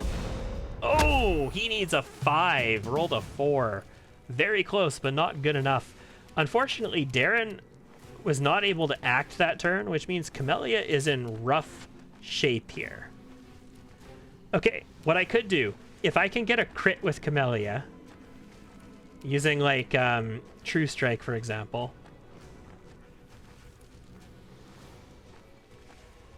then Lan will get an attack of opportunity. But I don't think that's going to work. Like, I think Camellia is going down this turn, and she might die this turn. Didn't even get the opportunity to do something. Never mind. I got the attack of opportunity, but we missed. And she went after other people. Okay. So what I think I need to do here is shoot her with a Midnight Bolt. Hey, yes. That would be a Nahindrian Crystal right there. So the Trickster Mythic Path actually has an extra opportunity to get another Nahindrian Crystal then. Because we fight a Demon Lord as part of our Mythic Path, we get the ability to get one more crystal from them over here. That's cool. I like that. Make your peace. 5 versus 15. Fair enough. Lan! You won't survive. It's all me. you. Okay, that wasn't bad.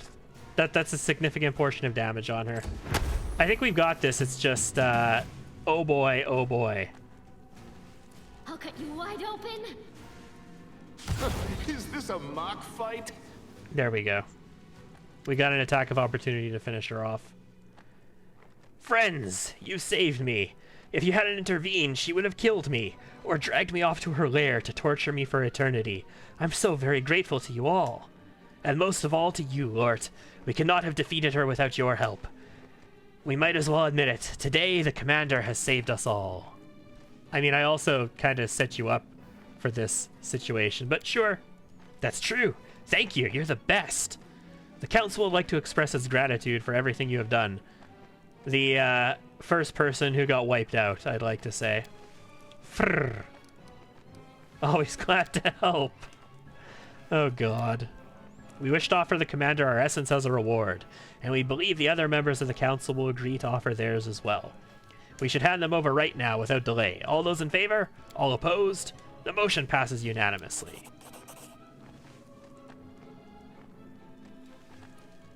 Okay, so we got all the essences. And what about you? We've all done our part. Why haven't you contributed? Oh, do not fear. We will gladly contribute our essence. But first, we must speak with the commander in private. Shit.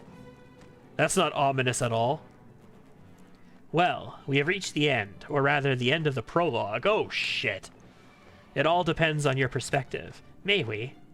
The Abyss, Nirvana, Elysium, Axis, Hell. What's left? Heaven, Abaddon, and the Maelstrom. The Boneyard, and the First World.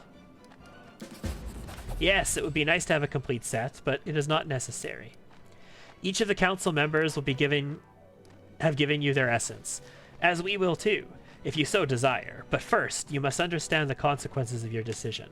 There are many possible futures, and their outcomes will change depending on whether or not the essence of Sheikah the Many is in the cauldron when you inject it into the heart of the world wound. What will happen if it's there? We are more than just eldest, and our essence is more than just the essence of the first world. If you accept our essence, you will transform the world wound into a crossroad of worlds, but you will also become one of Sheikah the Many. Actually, this is the reason we joined the council in the first place. We wish to make you this offer. In one version of the future, this decision has already been made. Will you become me? The choice is yours. So this isn't like a Dread Pirate Roberts situation. This is a, like, we will join the many, essentially. What will happen if it's not? The world wound will become a crossroad between worlds, but for you, it will still be a wound. It will still kill you. Will you find a way to survive? We do not know. The ways of the Trickster are mysterious, and your future is unclear, even for us.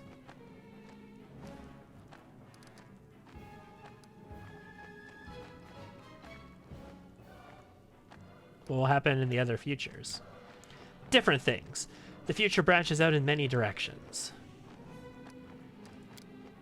Give me your essence.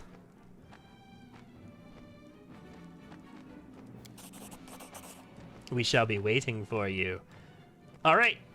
We are committed, guys. We're going to become one of the many, apparently. Why? Psh, fucked if I know. I just decided it. It's nice to have my companions in here with me, though. That Nahindrian crystal. I love how Nocticula's body is still standing upright. New Nahindrian crystal. Nice. Can I loot this? Can I loot her? I can loot her. Oh god, what's she have? Oh baby. Demon Lord gear. Bracers of armor +6. I have 2 sets of bracers +6 that have magic abilities on them. But these are good. Ring of Luck. Yeah, I've got 2 of them already. Ring of Evasion, I have one of those already. Agile Fists 1, and a Headband of Mental Perfection 4. That adds intelligence, wisdom, and charisma. Pretty snazzy, if you ask me. And Shadow Kiss, a light crossbow. +5 Unholy Bane temporary. Temporary Bane. I don't know what temporary Bane is. I know what Bane is. So it's the Bane effect, but I don't know what the temporary is for. Oh, okay, so it's... I get it. It's Bane against certain foes. So normally, like, it's like Bane Arachnids or Bane Demon Bane or something like that.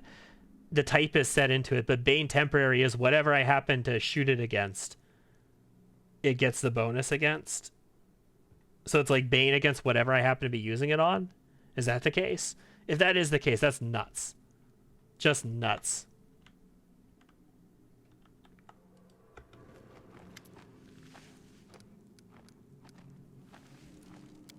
All right. So our mythic quest for now is done. And we've got some level ups to take care of. This is level 18, isn't it? It is level 18. Very nice, very nice. So this is going to be a spawn slayer for me.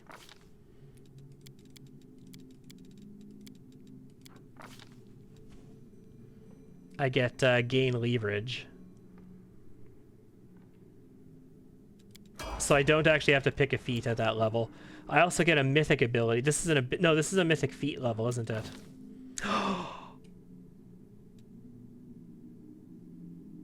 We get our transformation picture. So that's the female Trickster right there, which I like a lot. And that's the male Trickster right there, which I like a lot less. We get our picture. I'm gonna take our picture. We're no longer the Aragorn looking motherfucker. We're now like full on Trickster portrait. Okay, so I get another level 2 here, and we also get a mythic ability, obviously. So our ability is going to be... I already have Ever Ready. Last Stand. I don't think there's anything else that I desperately, desperately want, is there? Defensive Study's not a big deal to me.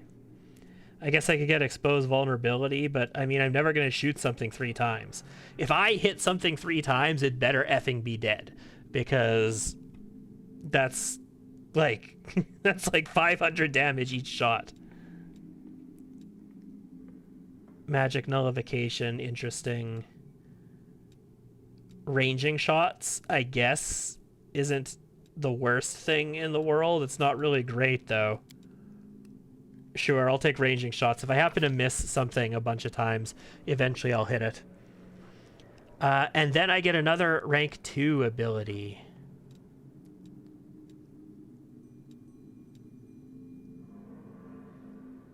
I might take Nature at rank 1. And then for rank 2, I could get Trickery, which is going to give me... I can dispel magic effects with Trickery. Like a greater dispel magic. That's pretty nice. That is. Using a Trickery skill check with a -20 penalty, I might actually be able to dispel stuff with that. Stealth 2 gives me greater invisibility, which is just awesome.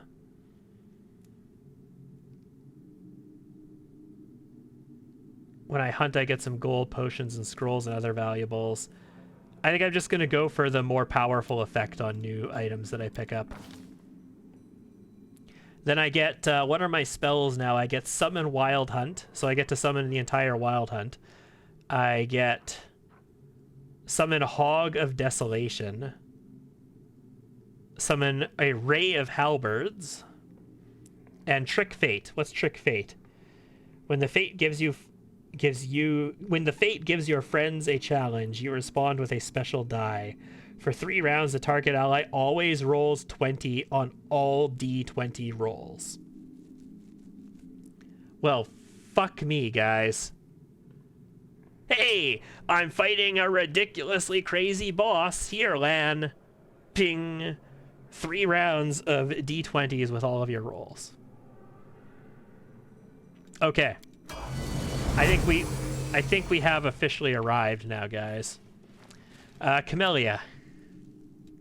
Well, when Lan was doing over 1,000 damage, I was like, we have arrived, but now we have more than arrived. We are like all the fucking way. Okay, so flat-footed we're going to do even more damage against now. This is going to be Sword Saint for Camellia. Not mobility. Stealth, perception, and use magic device. And level 5 spells, which I don't really care all that much about for her.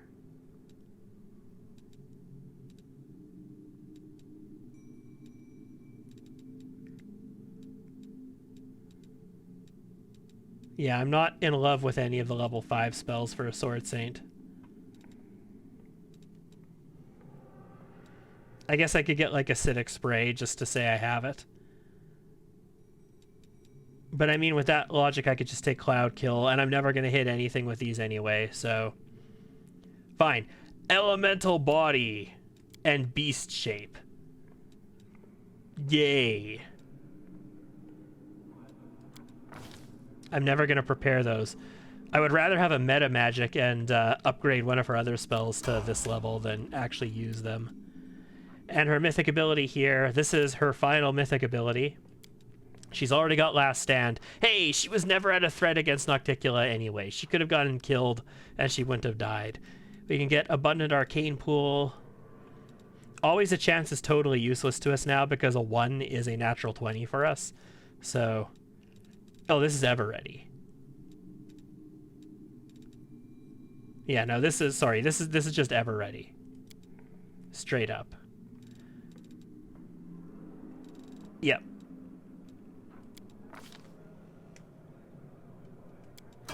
Cool. Lan. Lan is probably going to get Intimidating Presence here.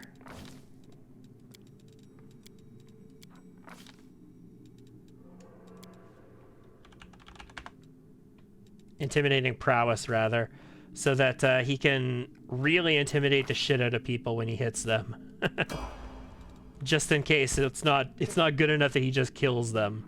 So he's already got Ever Ready, Mythic Charge, Thundering Blows, and Last Stand. He can have...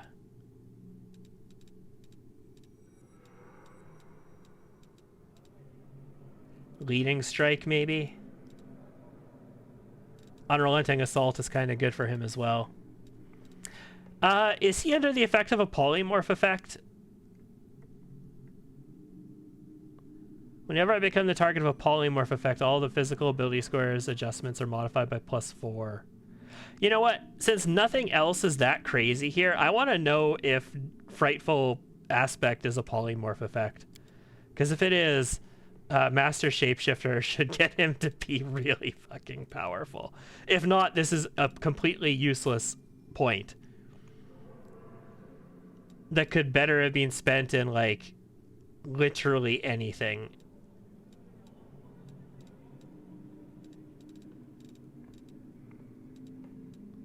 But I'm gonna do it. Darren. Level 18 Oracle. Nothing special except for level 9 spells. Acting as if level 9 spells aren't something special, I suppose. And we get our spell specialization in Greater Dispel Magics. Actually, I think I get at level 9... Oh no, I don't have access to it. So we don't take Mass Heal because I'm going to get Mass Heal automatically. Overwhelming Presence. I'm never going to hit anybody with it, so I don't know why I would bother. Polar Midnight. I'm never going to be able to hit anybody with it. Winds of Vengeance. Personal. Or Energy Drain. Necromancy. It's a Fortitude partial at least, but it has to hit their spell resist. And will never hit their spell resist, so... I mean, summoning Monster 9 is like the best thing he can do, I think, other than maybe Wings of Vengeance.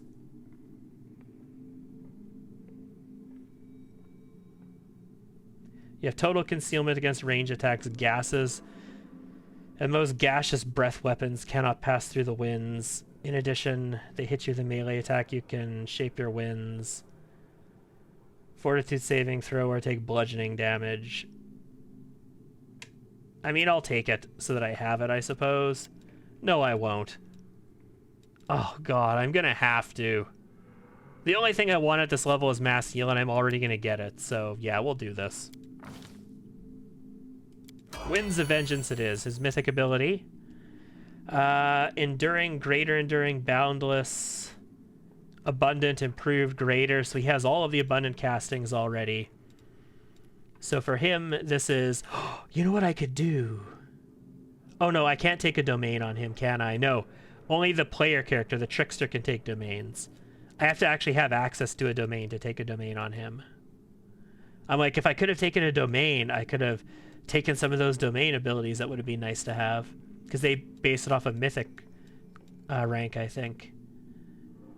We could do a beneficial curse, but I don't really want any of the other curses. Wolf-Scarred Face is pretty cool, but only if you're actually doing melee attacks and using claws. I could be ever ready, but why? I could take a second mystery, but why? No, I think this is just going to be Last Stand. Let's just not have Darren ever fall down. Cool, LaRue Chalet. You have, like, literally anything you could take here. You have greater weapon focus on kinetic blasts already. We have persuasive. We have skill focus persuasion.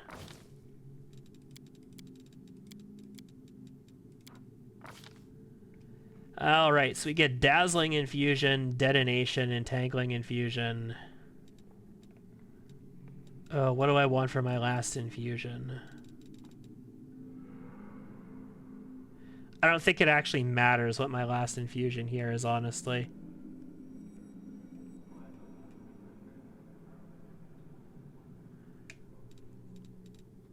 Grappling infusion is potentially useful. We can use that with Deadly Earth, but okay, there's Pure Flame. Pure Flame is something that could work. It has Burn 4, but I could get through stuff that's a problem. Ignores spell resistance. So this does not mean it ignores resistances the way that, like, Ascendant Element does. This means it ignores, like, spell resistance, like spell penetration, basically. But it's Burn 4. Fuck it, let's take Pure Flame Infusion anyway. Just in case I'm up against something that has a million spell resist, and I just want to infuse it.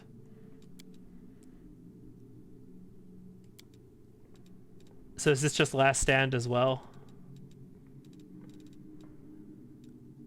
She's never going to use Ever Ready. Yeah, this will just be Last Stand as well. Nobody's allowed to go down. Ember. Level 9 spells for Ember.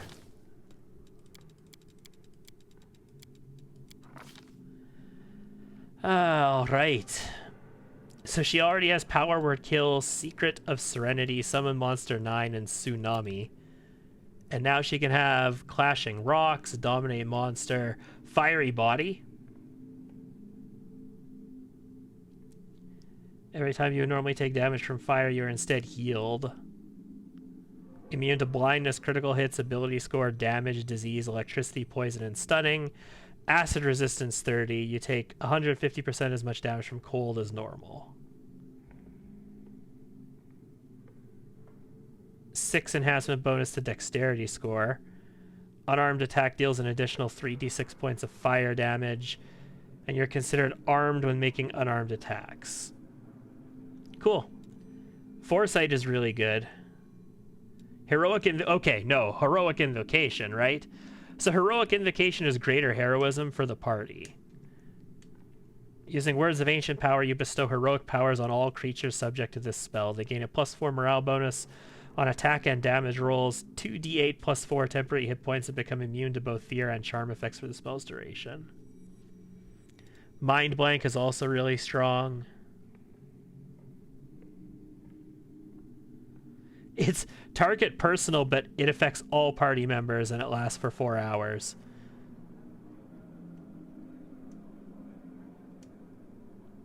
Oh god, there's a lot of good stuff here, guys. There's actually a lot of good stuff here. I thought Heroic Invocation was only available to bards and shalds. Bards, like, the lesser version of this, like Good Hope or whatever, is only available to bards and shalds, so I thought Heroic Invocation was as well. Mind Blank is super good, though. Overwhelming Presence.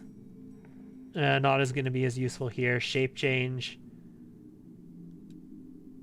Weird, by the way, if you're building like a stock Nenio build with illusion specialists, Weird is amazeballs. Like, Weird is an absolutely nuts spell.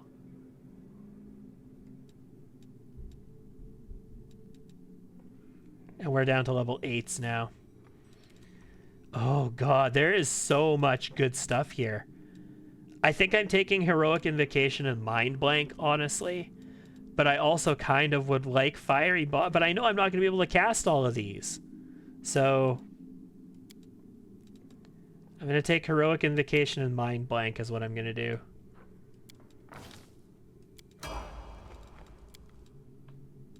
Then for our Mythic ability, I need Greater Abundant Casting.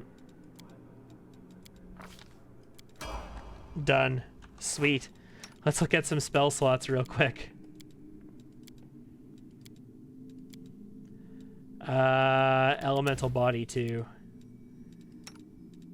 And for Ember. Okay, so what happened in Chili Creek? First of all, welcome, Ramek. Good to have you here. Second, yeah, everything we expected. So we got to Chili Creek and Jurnaw was sitting there dying. And I'm like, why can't I just heal him? Why can't I just resurrect him? Because plot, that's why. So Jurnaw died as soon as we got there. And he sent us to save his wife, who was captured by her brother and taken to this island off the coast. And we took one of the boats out there. And basically, what's going on there is that there's these 3 hags on this island that have been sort of keeping the monsters away so that they can prey on the people there. And they have been having the people promise their firstborn child to them. And sometimes they kill them. Sometimes they just make them go insane. They just use them for whatever the purpose they want to use them for. And I guess they weren't too pleased that Erastil Priest was there, taking away one of the women of the village, basically, because they got married without making this promise that they would give up their firstborn child. So they basically had her brother Wickham at him. So pretty much exactly what I was anticipating was going on.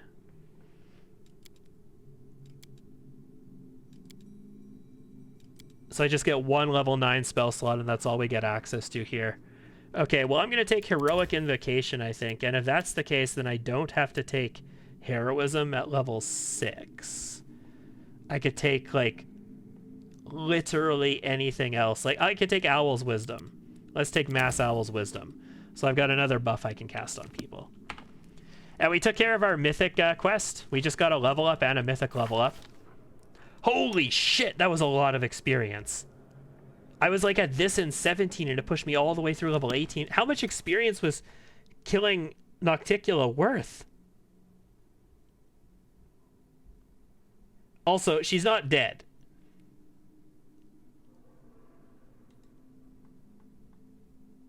My god, where the hell?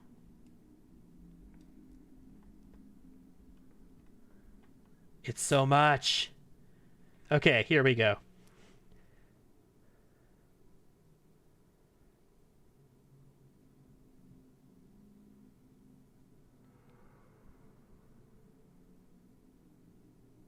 I don't even see.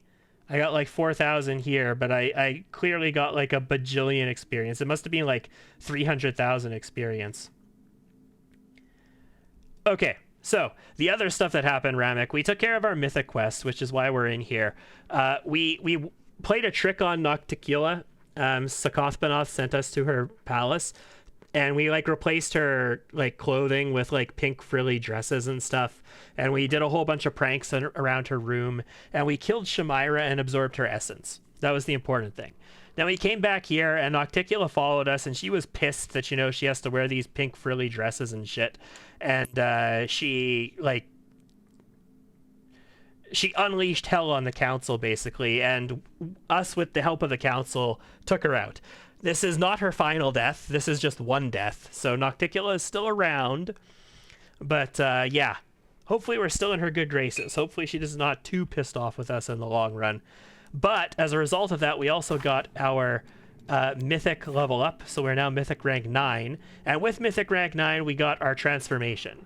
And the Trickster Mythic transformation, this is the male Trickster portrait that you get from a Mythic transformation.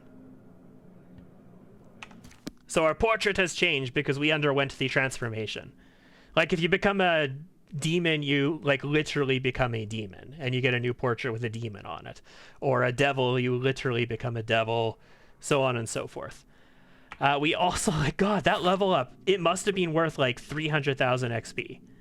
Because I had, well, yeah, no, 300,000 XP. Because I was this far into level 17, and now I'm this far into level 18. We're about to hit level 19, guys. That's nuts. Smile, the world's not ending just yet. In any case, onward. Okay, so I need to go take care of Greyboar's personal quest, and then Regel's personal quest. God, I want to play with Regel because he's such an interesting character. I just don't want to deal with Regel. I don't want to deal with a Hell Knight. Like, I don't want to deal with planning out what I'm going to do with a Hell Knight and leveling them up. I want a horsey riding paladin. That's what I want. Oh, can I go back to Nocticula's palace? Yeah, and the final veil for Lan's new weapon, but it's not the final veil.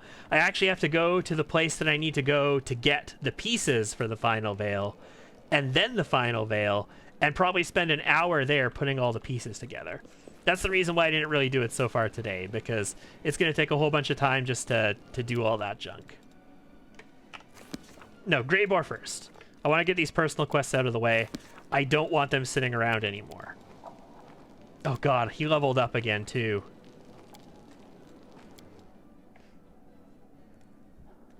Oh, you should see our new Trickster spell, by the way. Here, let me, before I level up Greyboar, take a look at Trick Fate, our new 7th level Trickster spell. So we got Summon Hog of Desolation and Ray of Halberds, first of all, but Trick Fate. When the Fate gives your friend a challenge, you respond with a special die. For 3 rounds, the target ally always rolls 20 on all d20 rolls. Not game-breaking in any way, shape, or form. Mr. Greyboar.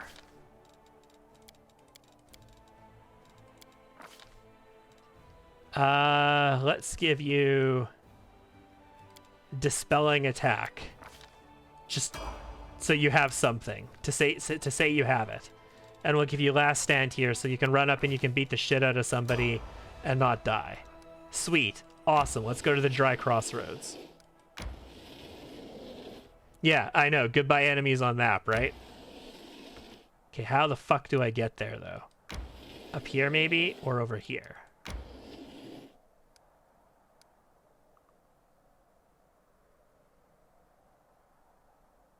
I was like, is this what's going? No, that's not what's going. Why did it stop me here?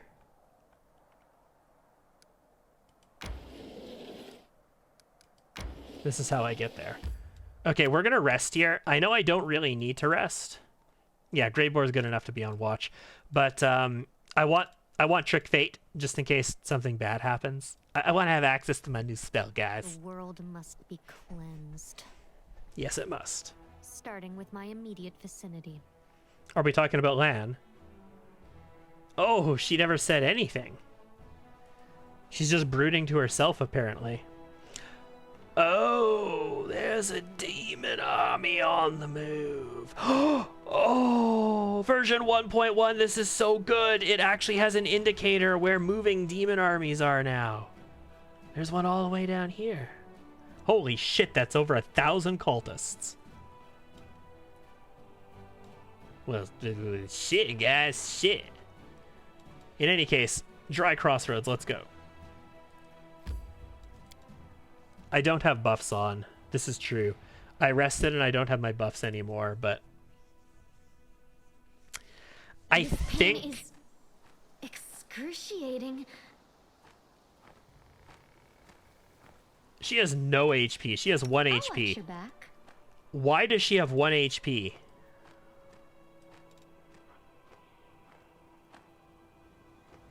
I thought I could come here with just... I thought I could come here with the whole party and it would only enter with the 2 of us. Missed me already.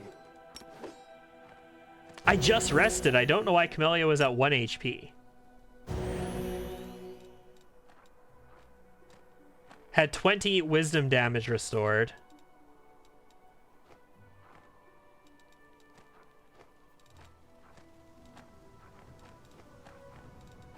I heed the voice of the spirits.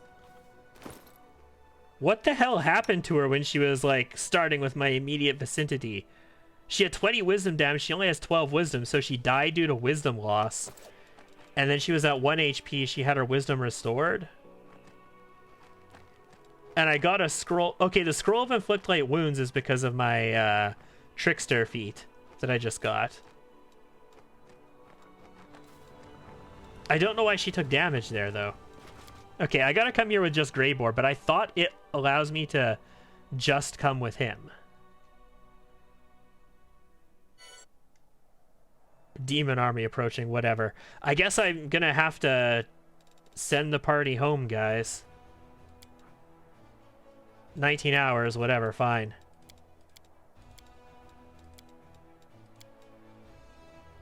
This isn't, you know, ominous at all. No buffs! We're doing this without buffs, ladies and gentlemen. It'll be fine. I paid Greybore his full fee. Find the assassin's accomplices. The 2 of us should go on from here. Commander, if we descend in a crowd, we'll scare them off.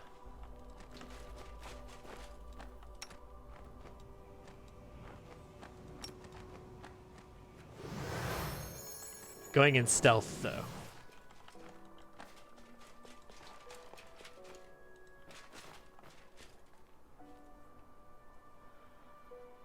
Someone's coming. One of ours, I think. No, it's not. The commander's here. To arms!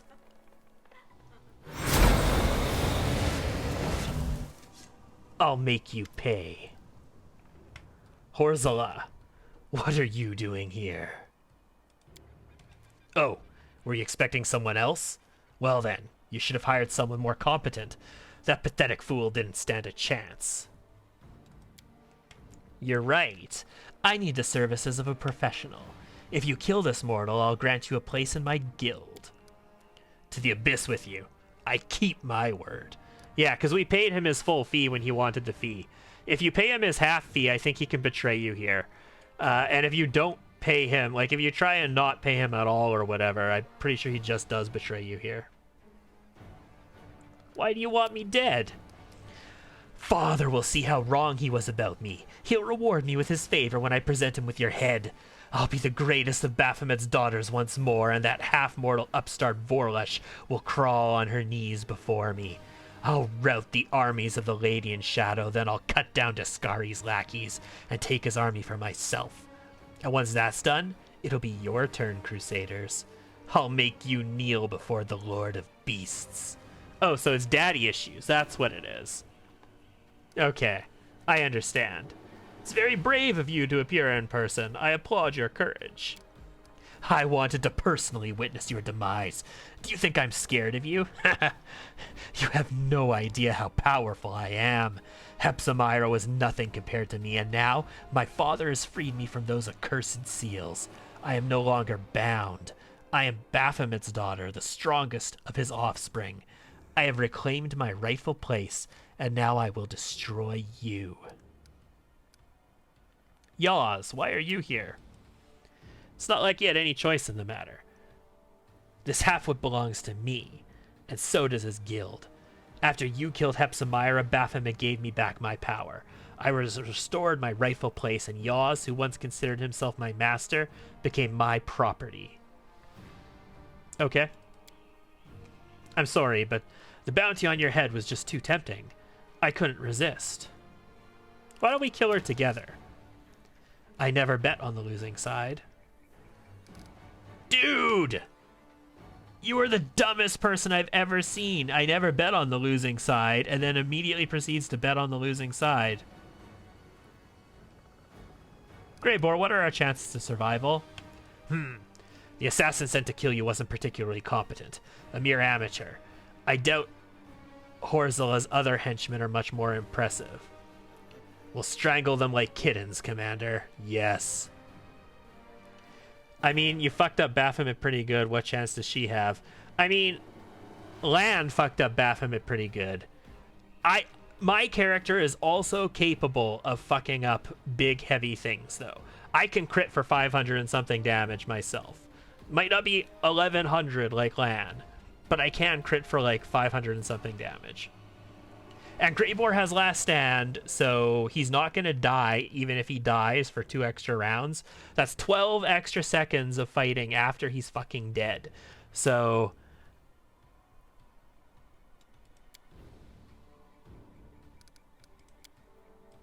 these amateurs think too highly of themselves.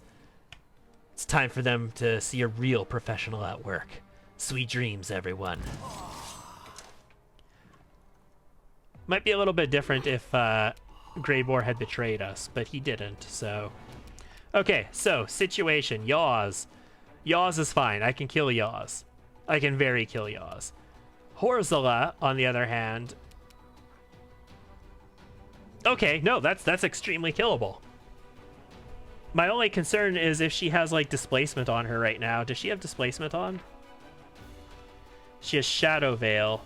Concealment 20%. Okay, so it's just concealment 20%. She's an Arcanist. She has an Arcane Reservoir. Yeah, level 16 Arcanist. And a level 11 Monstrous Humanoid. Only 300 HP. Only 300... I can one-shot this. But yeah, Shadow Veil. So I got a 20% miss chance, and I don't have True Seeing. And I don't have, like, a Trickster version of True Seeing or some shit like that, do I? No, I don't. I can summon, you know, like a Greater Beer Elemental, though. Or Perpetually Annoyed Wizard. Oh! What the fuck am I talking about? I can make myself roll natural 20s.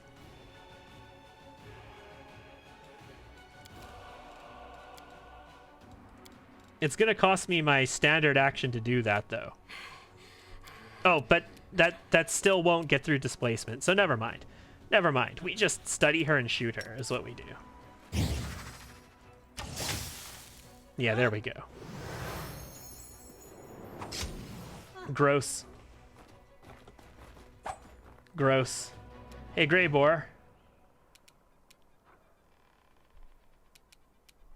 You want to kill one of these assassins, please? That'd be great.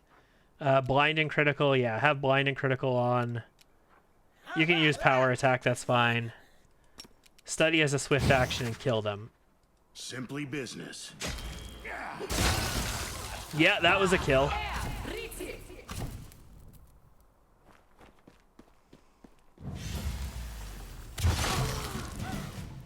That was gross. That was a hit on Greybor, but she died as a result. So I'm kind of okay with that. I'm just going to take 5 over here real quick, and then I'm going to shoot, and we'll stealth after, I think. Yeah.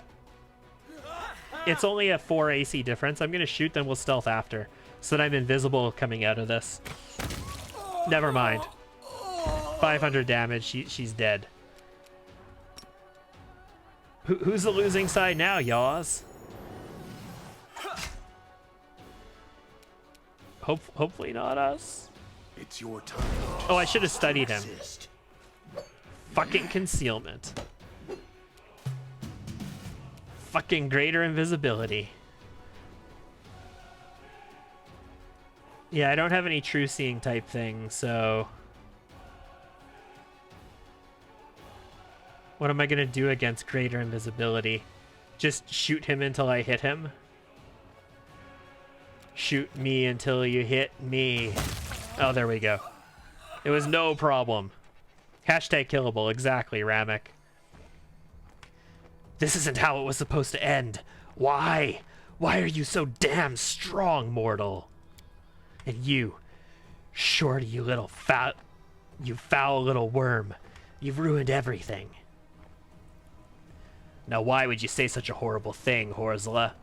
Don't you know that words can cut as deep as a blade? Yeah, just off this, demon. I hate you. Oh, how I hate you all. I think we're done here. One of these nights we should meet up at the tavern to celebrate. Drinks are on me. Okay, so I need to go talk to Greybor again. Also, Horzla's loot. Oh, looks so juicy. And these are going to have an extra effect on them now, too, because we... Oh my god, look at Yaz's. Ah! Yes!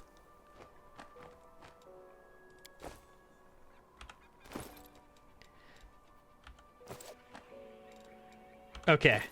Let's just look here. Because this is some nice stuff. This, of course, is a heavy pick. It's an enhancement +5. It's just a heavy pick. It's unidentified. I don't have the ability to identify these items. I don't have an Arcana person here. You're in my way. Turn that off. Okay, let's scout the map real quick. I do have perception in my party.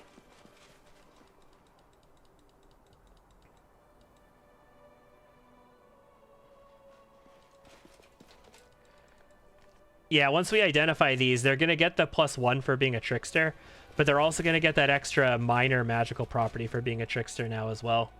Doesn't look like there's anything on the map. IR disappoint. Okay, next is Regel's quest. On the bright side, I can bring a full party to that one, so... Demon army approaching. But I'm going to teleport to Dresden. Because I can.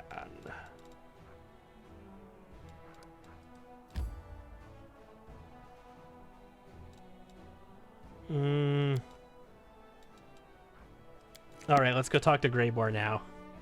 Since I'm in Dresden anyway, we'll get his quest entirely out of the way.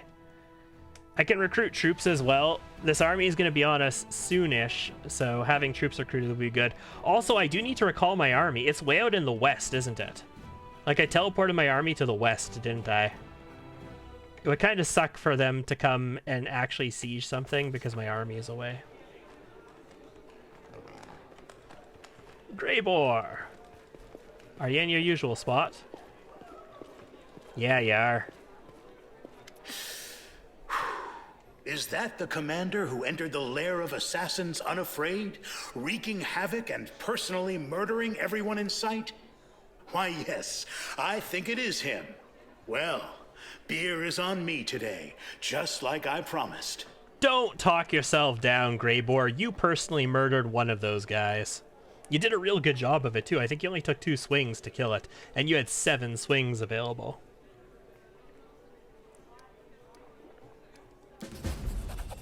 Of course, but he no longer has Don't know what that weapons was. like Oh, Horzala's we got assassin's chairs. That's what guild that at his was. command. And the Templars of the Ivory Labyrinth are no match for them. I don't think you need to be wary of any more attacks. Once you're not wary of any more attacks, that's when you're going to get attacked again, I would bet. Have you ever been tempted to betray me? Well, maybe a little, perhaps. But I never violate the terms of my contracts. Justice, villainy, loyalty, treachery. All these words carry no meaning for me anymore. But my reputation. For that, I will put my life on the line. Your fixation on this whole reputation business is utterly crazy, but today I couldn't be happier that you've lost your marbles. Being true to my word is one of the few virtues that I hold in high regard. I don't carry it around in my pack during my countless travels, but it's always with me. Thank you. It's not about loyalty. I can thank a person. It's just business, and...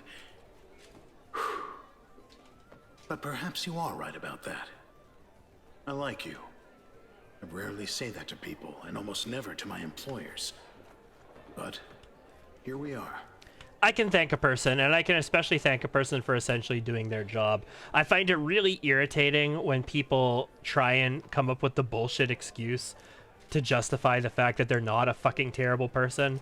When they're like, why would I thank that person? They're just doing their job.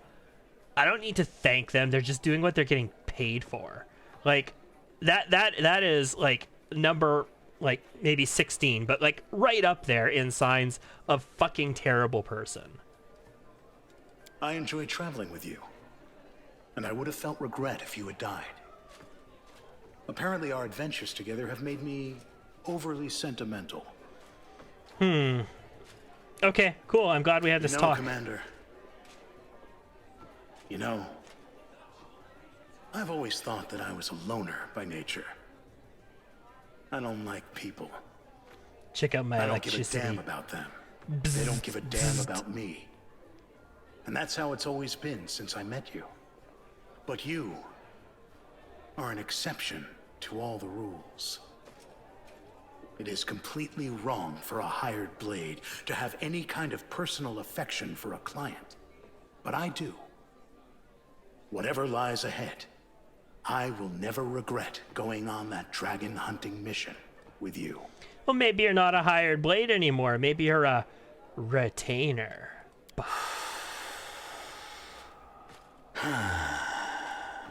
Surprised to hear such words from an assassin, Commander.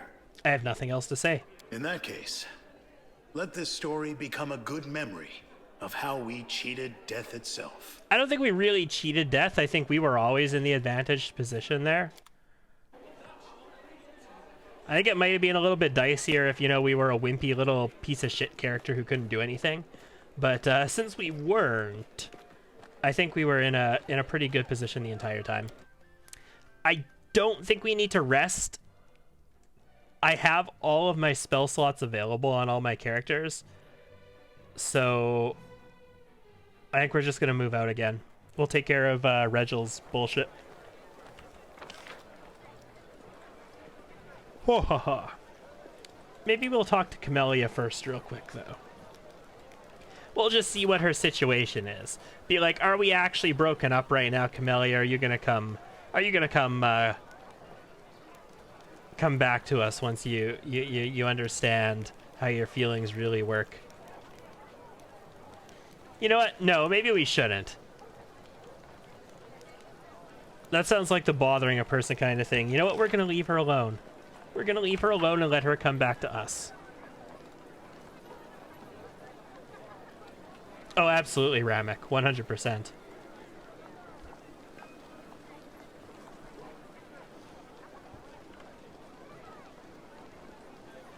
Buckets, one might say. Alright, let's get rid of you. I need Camellia, I need Lan, I need Darren, I need Regel, and Ember. This should be fine. Camellia can hit touch ACs now, and Ember can still Scorching Ray, even though it's not very powerful anymore, so this should be fine. Fine. Shouldn't be bad. Let's just not get Regel killed. The key here is let's not get Regel killed. He's only got, like, however much HP a level 6 has. 63 HP. He's got 63 HP.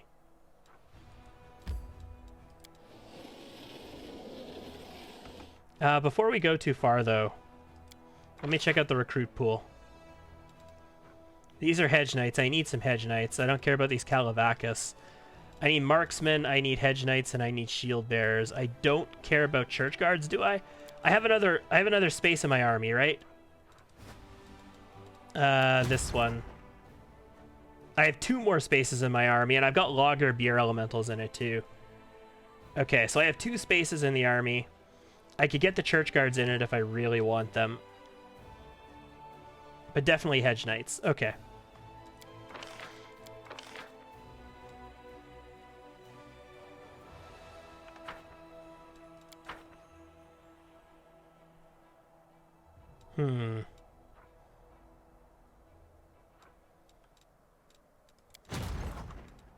Where is the other army? It's down here. Crusader Army 1. What's your idea of a perfect date? No, this isn't that game. Okay, never mind. Crusader Army 1, go over here. Crusader Army 2, go over here and merge these Calavacus into it.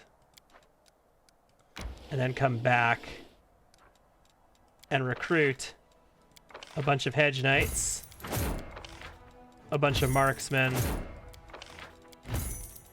and a bunch of Shield Bearers. Paladins.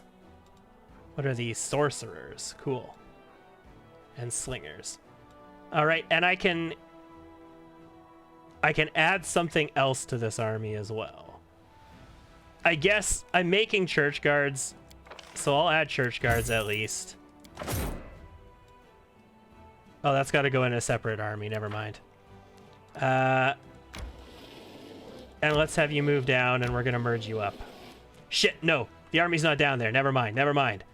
The people of culture are all the way over here. I need to move them back. That's what I got to do. Or I can take out this demon army. The problem is this army has a general. No, I'm not going to do it yet. We're just going to move back the old-fashioned way. I don't have my mass teleportation for like 10 more days. Recovery time 18 days. I thought it was 15 days. Why is it longer now? Oh well.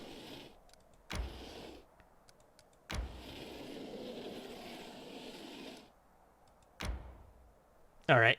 It's going to take me a couple... Actually, I could go either of these ways. No, it would be smarter to go this way, down, south. And then either way is at this portion. Otherwise, if I go north, it's going to take me up this way to the north of Dresden. Okay, cool. Then they'll merge up with this army, and then we could deal with this other demon army when I'm able to. All right, on to me, to the Hell Knight Outpost. Let's go.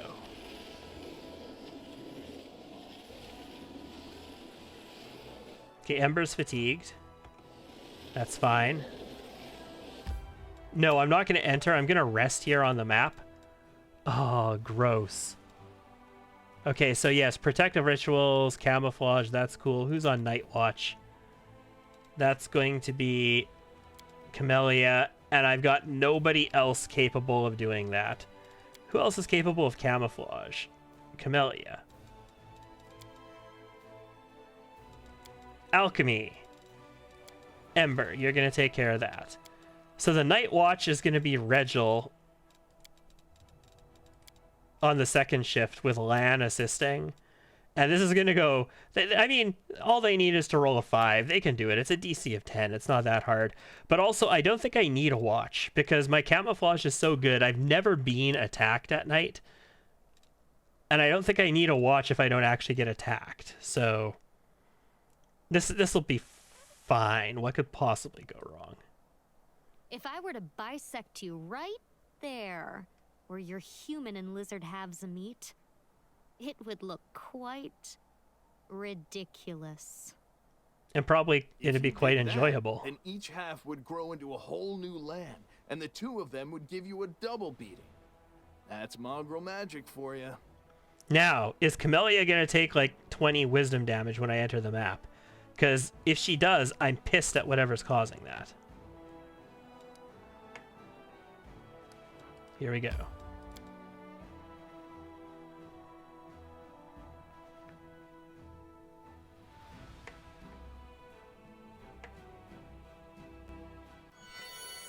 No, so far so good. Cool. Do I need buffs for this, guys? I don't know if I need buffs for this. I mean, settling a dispute with the Hell Knights should realistically be a diplomatic encounter. I don't see a reason why this would require anything crazy. Hi, Hell Knights! Lovely to see you. Where is the Paralictor, like, that I could buy items from? Was he not over here? Ah, scripted encounter, this is why.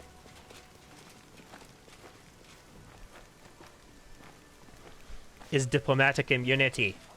Yes. Oh god. I saw my Trickster portrait and I realized this is probably not the best place for us to be. It welcomes us with sharp and inhospitable silence. Tall figures in black, imposing armor tower over us. There are no threats or greetings. Nothing at all.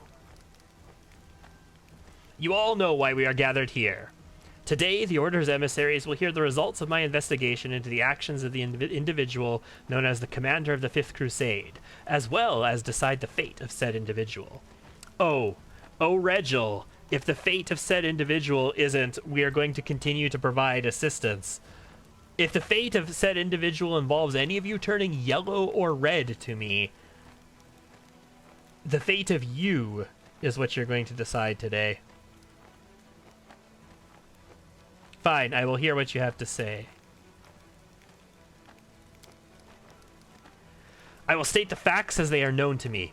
You reserve the right to speak in your own defense. I will start with the main reason for today's assembly. The source of the commander's supernatural powers has been hidden from us until recently, but now it is clear the emergence of these abilities was caused by Arilu Vorlesh, a criminal and an enemy that unequivocally and unconditionally must be destroyed. Whether the commander is her associate or an involuntary tool is yet to be determined.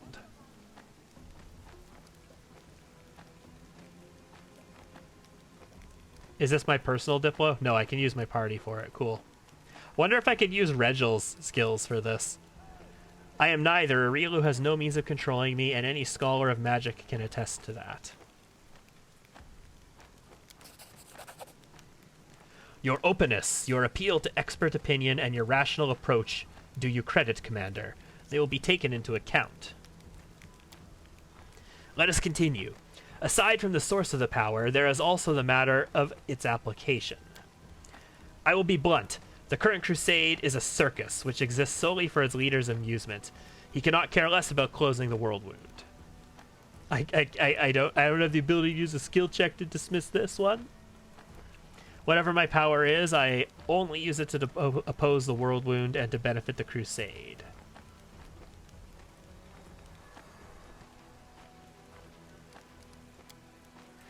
Aside from the matter of the power Alert wields, we must scrutinize the commander's temperament. The main question of interest to us is whether we could rely on such an ally. What if he became a puppet in the hands of our enemies? To determine this, I took the liberty of staging a test that featured several treacherous demons, of which I took care of. The result of this test was exceptional. The commander is capable of seeing through demonic deception and can successfully resist their tricks, if he wishes to.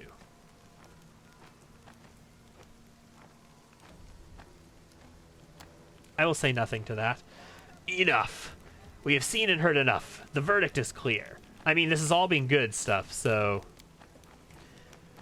What we have heard is sufficient to conclude that the accusations against the commander are unsubstantiated. We have no reason to suspect our ally of treason or associating with Rilu Vorlesh.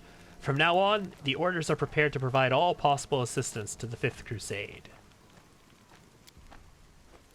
I disagree and officially dispute this decision. Do you intend to maintain your cooperation with the individual known as the Commander of the Fifth Crusade, even after everything you have heard? Unbelievable. This stupid and perfidious decision puts you at the same page with the demon lackey we have been discussing. So Regil is not on our side. Paralictor Derenge is absolutely correct. Nobody has better knowledge or more in-depth experience in this matter than him. Yaker speaking up out of turn. You are not... You are just a Hell Knight in this situation, sir. Derenge, that's enough. We are not going to argue like cantankerous old men. This decision is final, and you know you have no means to dispute it. This is correct, I do not. But I have a different way of correcting your stupid, childish mistake. I hereby challenge you to a duel, Commander. Oh, is it a good thing I kept you level 6? This is irresponsible of you, Derenge, but lawful. I cannot interfere, even though I very much want to. The orders refuse to support you, and you're making a fool of yourself to soothe your wounded pride. Such behavior is not befitting of a Paralictor. Do I duel him, guys?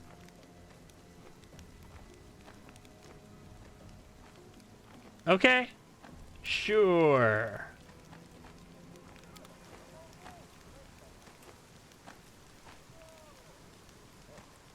I was not anticipating this, guys.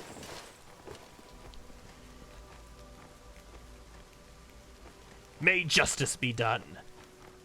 Reminds me a bit of the duel in Close Kingmaker ranks. between Valerie and the Paladin, except that I can kill Regil with one shot. Also, yeah, his AC is 24. His flat, like, I'm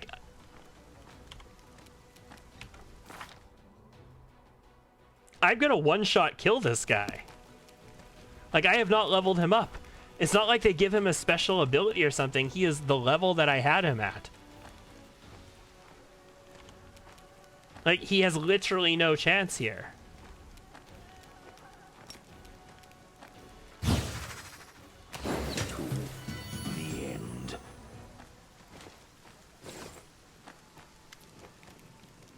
Enough of this farce and this petty squabbling. Also, Dave is flapping his wings here. The verdict has been passed and is not subject to appeal. The Hell Knight orders have no complaints against the Fifth Crusade or its commander. Indeed, we are now confident we can completely trust you, Commander. From this moment, not only will the Hell Knights continue fighting in the World Wound as allies of the Crusaders, we will also put our elite squads under your command. The World Wound must be closed, and we will assist you to the best of our ability. Gaming the system without even trying. Yeah, apparently. I'm pretty sure if you romance Lan, you have a duel with him as well. And he's normally a Zen archer. Like, I was like, okay, we absolutely cannot trigger any kind of thing that will involve this quest with Lan, because he will just Vital Strike one-shot us with his Fashard, and that'll be it. It'll be done. Like, we'll have no chance at all. Unless I can get him from range. We also apologize for the actions of Paralictor Regil Derenge. He has overstepped his bounds and made a number of other questionable decisions that make us doubt his competence. He is henceforth removed from command of his chapter and stripped of his Paralictor rank, pending further orders from the Godclaw headquarters.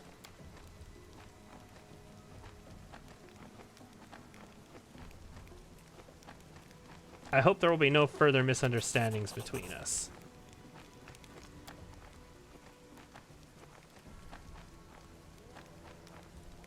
He wants to speak in private. Here? Or back at Dresden? I believe I owe you an explanation, Knight Commander. I'm listening. First, I'd like to paint you a picture of the situation I found myself in shortly before we met. I was one of the first to receive the information about an individual supposedly chosen by the gods who appeared in Canabris. This message was followed by the news that the Queen of Mendev had appointed this person as the commander of the new crusade. The orders reacted in every conceivable way. I imagine that you and anything even remotely related to you was being discussed in every corner of every Hell Knight citadel. Okay. I mean, the Queen's actions were absolutely atrocious and should not have happened. And I should not have been placed in command of this crusade. I'm just going to say that. So I'm on your side with that. I did not have to be present to imagine the words spoken and the suggestions offered, nor the chaos. The orders often cannot agree, even among themselves. Anticipating the upcoming arguments, I submitted a petition and volunteered to attach myself to the new commander in order to assess his leadership and discover the true nature of his powers. But a good strategist looks far into the future. The role I gave myself was just the beginning. I watched and prepared contingency plans for every potential turn of events, such as if you turned out to be a menace that must be destroyed, or if you turned out to be a valuable asset and our best hope of triumphing over the abyssal host. An ally who must be supported, no matter the cost. No matter the cost. I have been a Hell Knight for most of my life. I know the orders like the back of my hand. All our might, determination, and glory, as well as our weaknesses. Unfortunately, it was clear that not all of us would appreciate the tremendous potential of such an important piece showing up on the board. I could write dozens of reports, give you the most stellar of testimonies, and that still wouldn't be enough to convince the skeptics. Okay. I see where you're going with this, I suppose.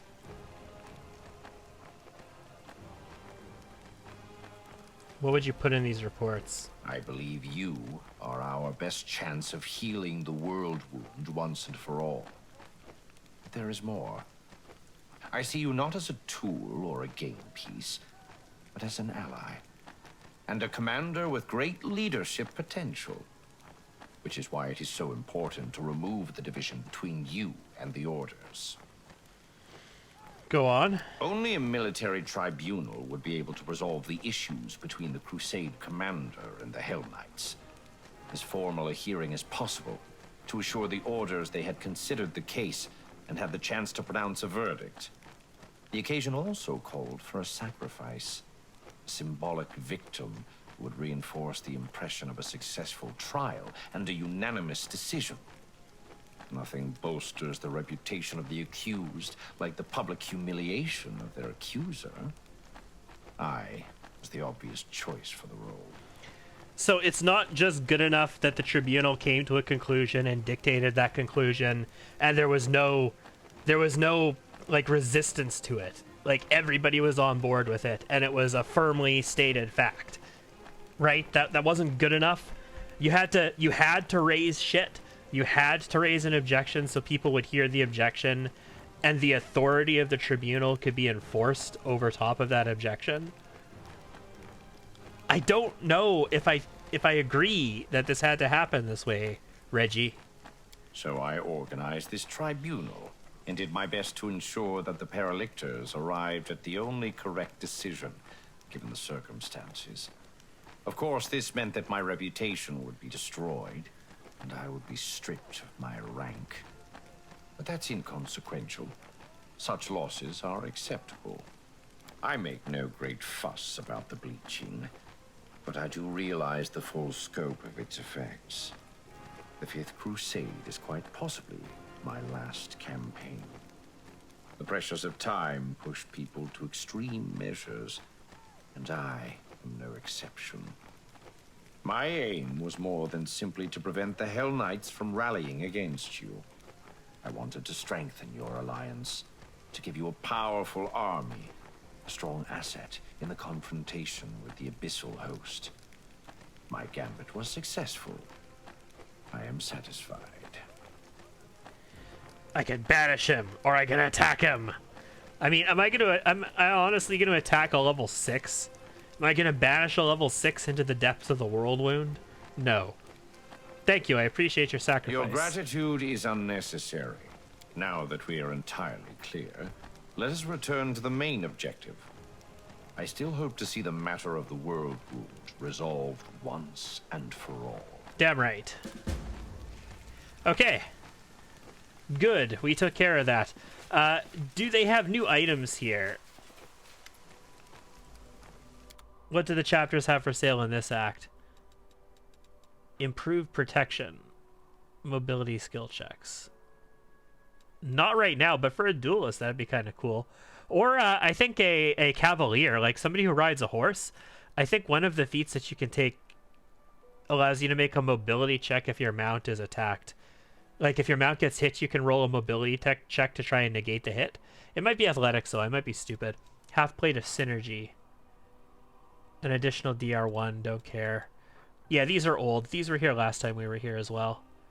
Insight to AC.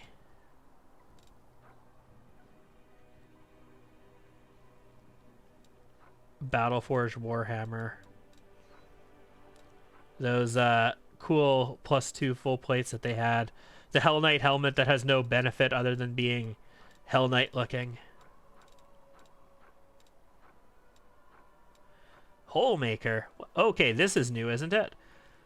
It's a heavy shield, +5/+5. Whenever the wielder of this +5 spiked heavy shield performs a critical hit, the enemy suffers a -2 penalty on attack rolls. Okay, that's kind of cool. It's just a normal banded mail. Just a bunch of +5s. Resistance 4s, protection 4s. Hey! Full plate +4s. Fancy Crusader looking full plate +4s. Nothing special about them though. And an adamantine full plate +4. Ooh. Too bad. I've got some good stuffs already. Oh, cool. They were both mental perfections. Right, I wanted to look at these. I think this is actually a +5, not a +4.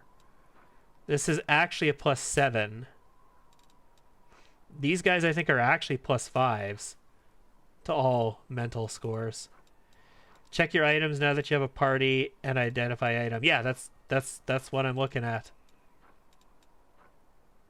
Fiery Spellweaver.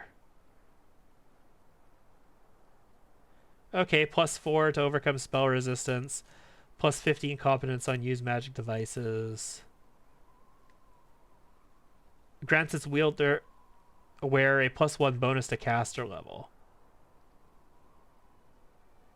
Okay, that could be good. I don't think our current staff does the caster level.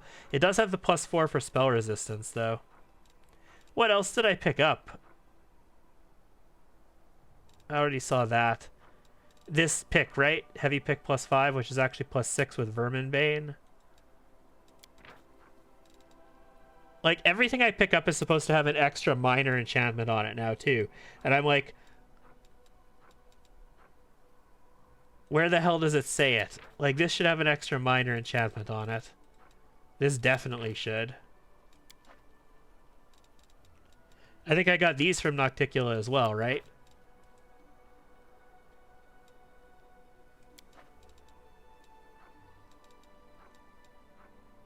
Essence Infused Soul Cauldron. Yeah, okay, that was old.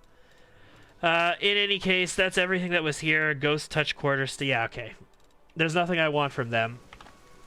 Those 2 headbands are really useful. I might be able to use them on somebody. Especially if they're +5 and they do all stats. I'm sure Camellia could benefit from that, yeah. She's currently using an intelligence +4, so she could straight up use a mental perfection +4, and I think these are actually +5s. So her intelligence is currently 20. I think it's... Oh, this might be a +5 as well. Hold on. No, it's +4. So if I do this... Yeah, it is a +5. And she also gains the wisdom and the charisma as well. And the wisdom helps her AC. So just like the intelligence does. So I'm okay with that. And I mean, this is a +6 intelligence. I want the +6 on her.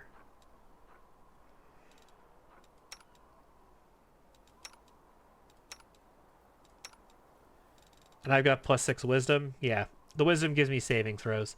I don't care about any of the other ones.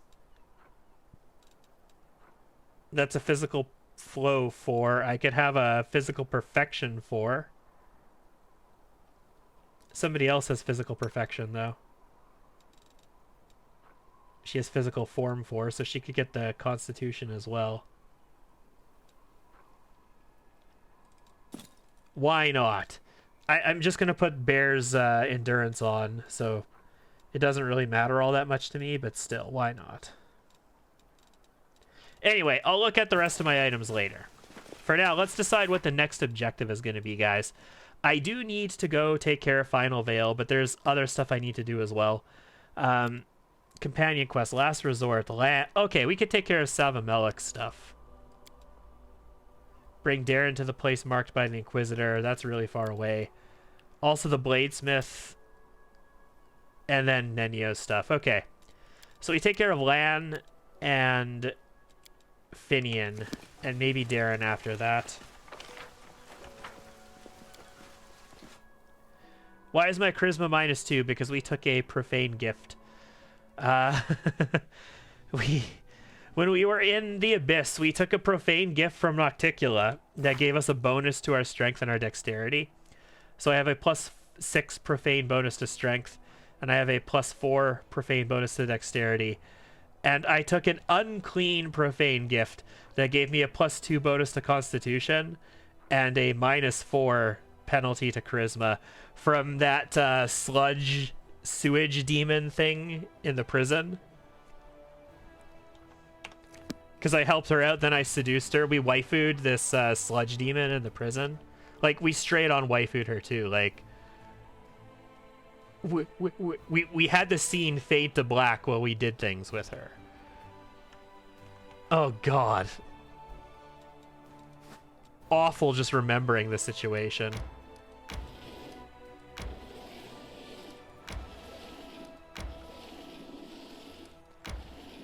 Alright, let's move the army out. Is this enemy army taking the same path that enemy armies always take? Also, where's the indicator? This is the army right here. Okay, so if it turns left and it goes to the lands of Yathwatch Bastion, we're fucked. Like, I'm gonna have to march my army down there. If it goes north and it comes this way, we're fine.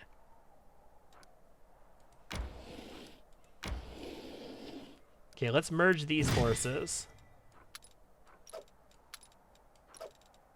The other thing I want to see is, do I have, like, good access to Hell Knights now?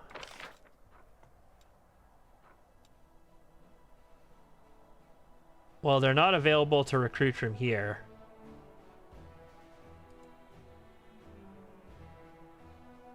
I do have Hell Knights here, though. I have Hell Knights and Signifiers.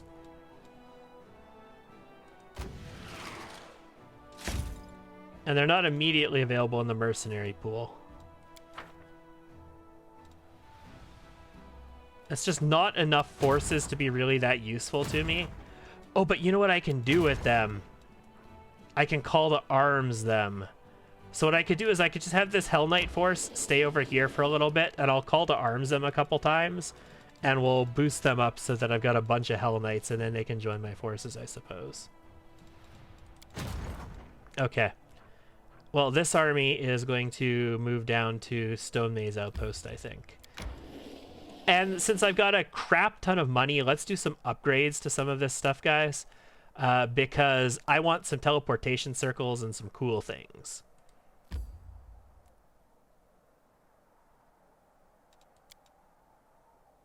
Let's look at Dresden first.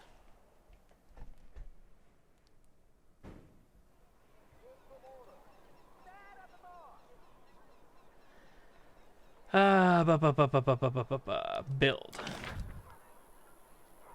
Okay, so what did I need in order to get... I have the military academy already, Pathfinder Society, Sanctuary, shelter, no, smithies. So the warehouse is useful, but I don't want to get the warehouse. Watchtower is useful. What I don't want is a brewery. I definitely don't want that.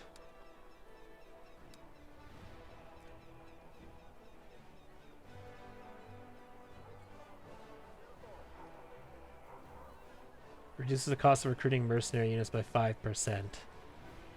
Engineers Workshop, Citadel. We can build a bulletin board.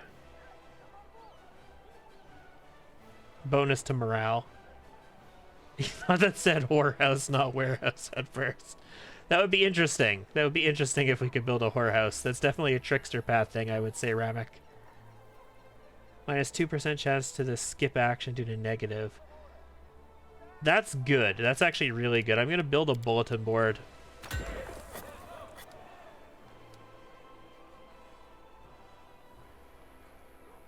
I don't know what creates my clerics.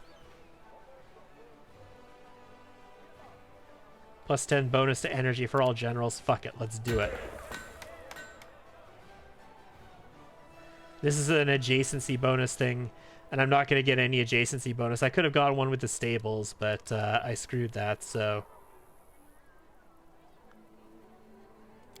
Screw it, we can build a citadel. Why not? We're going to have a citadel here for no good reason. We'll build a Hall of Glory because I can. And a Hall of Strategy. That's a nice big building. And then I'm out of material points, so you know what? Let's buy some material points.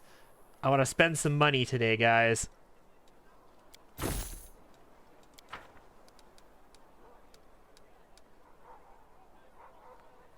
I'll build a hospital. Suddenly, like, the hospital's tiny, but the Hall of Strategy is effing huge.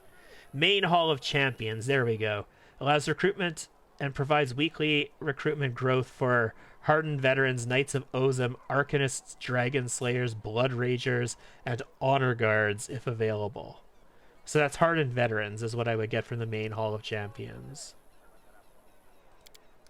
It's quite big, but fine, let's build that.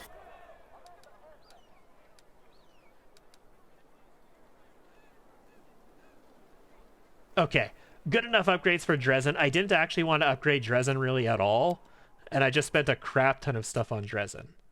It'd probably be a morale boost, yeah. Either that or just random effects, like random Trickster style effects that do crazy shit. I'd kind of like to upgrade the Camp of Mammoth Lords. How many? I have... Is it 2 extra ones? I think I upgraded... I think I took 2 upgrades. So I've got one down here. And having this thing out here be one would be nice, I think. Either that or just... Gloomy Gorge, maybe. Gloomy Gorge at least allows this crossroad here, but I think I could connect to there from... Yeah, let's do this one. Mammoth Lords. Random syphilis outbreak events. Exactly! That's the kind of shit that happens. So I need a garrison barracks, a garrison archery range, a garrison spellcaster's lodge.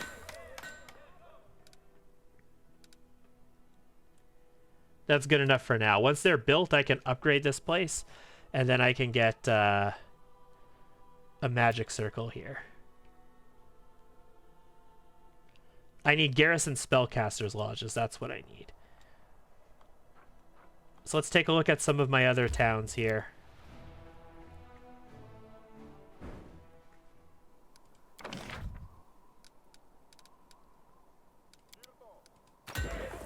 You have an archery range, a stables, and a barracks. I guess, did I just miss the stables in the other location? Possibly. It's not because I don't have enough resources. I got 23,000 finance points and 7,000 material. So that should have been fine. I do need to get me some more teleportation circles, though. That is practically a requirement. Was that there? Or is that Gloomy Gorge?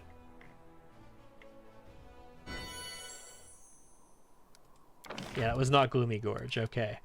Garrison Barracks, Archery Range, Spellcaster's Lodge, and Stables.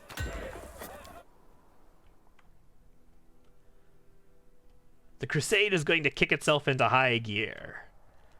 That was this one was the one that I just did there. I can upgrade up here. I actually don't know if I have anything in this location at all. I don't.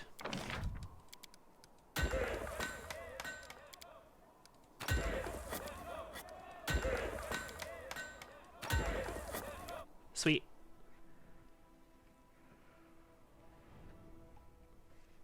Crusade management, guys, I know it's the most compelling part of this game, isn't it? Most compelling to make yourself do things that you shouldn't be thinking about to yourself, at least.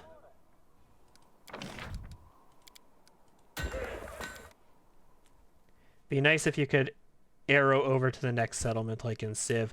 I could swear you could do that in Kingmaker. I thought you could just go next settlement, and scroll through them and just take care of all of your business at once. And you didn't have to do this bullshit. But the last time I looked at this, you had to do all this bullshit. So that's why I'm doing all this bullshit. Although I think that was before 1.1, so let's check. Let's see if there's anything on this interface. Like, there should be an arrow right here and right here that just lets you pick the next settlement and the previous settlement. But there isn't.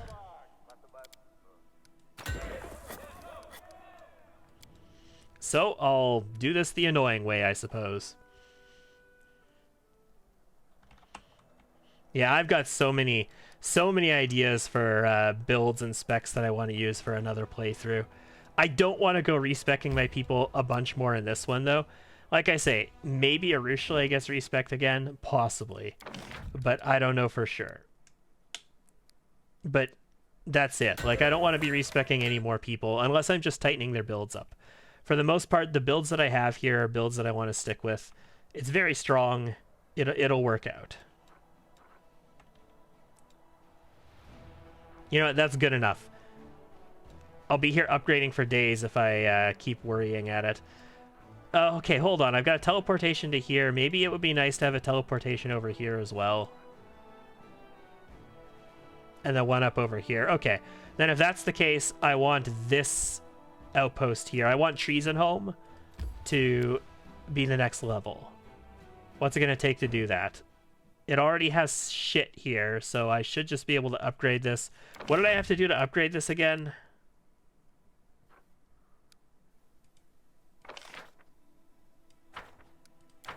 I don't remember what I had to do to upgrade a place. It's been a very long time since I've upgraded a place. It's not done from in there, though, apparently.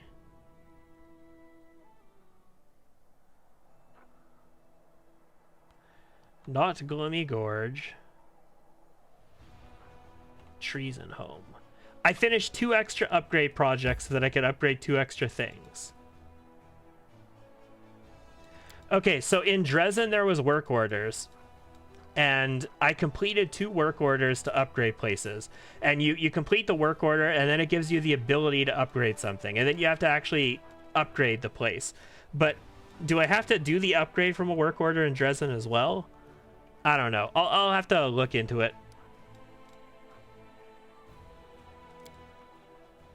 I mean, I could manage the Crusade events from here.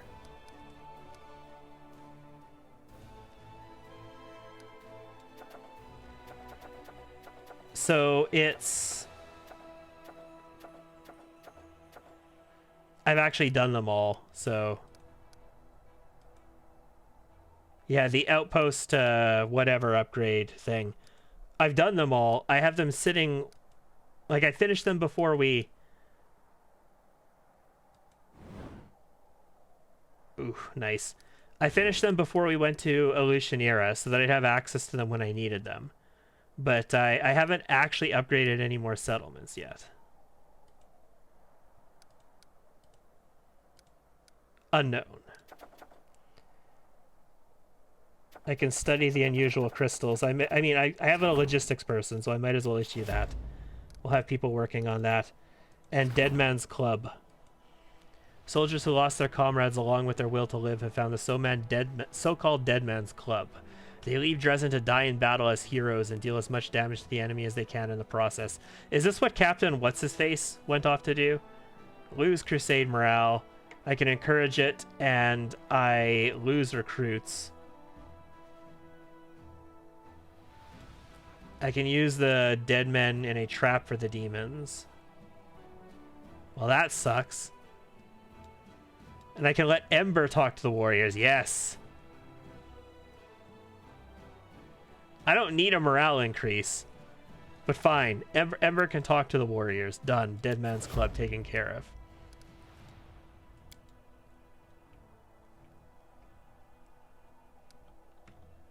In any case, I actually need to go to Dresden personally anyway, don't I? I do. I need to trade my people. Let's start heading this way with the army.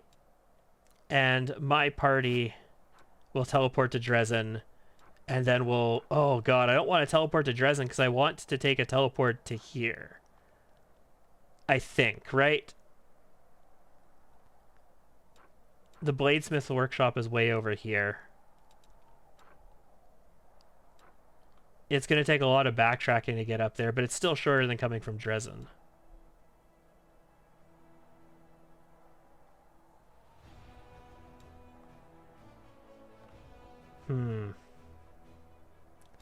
That's kind of shitty.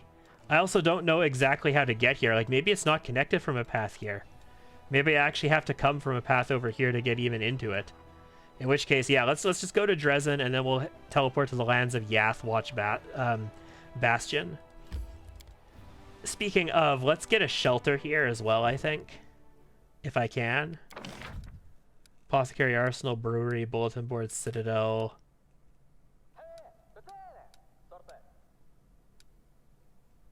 Yeah, there we go. Let's get a shelter. Shelter allows the commander's party to rest in the fort without increasing the effect of abyssal corruption. And there's no guarantee of that. No promises.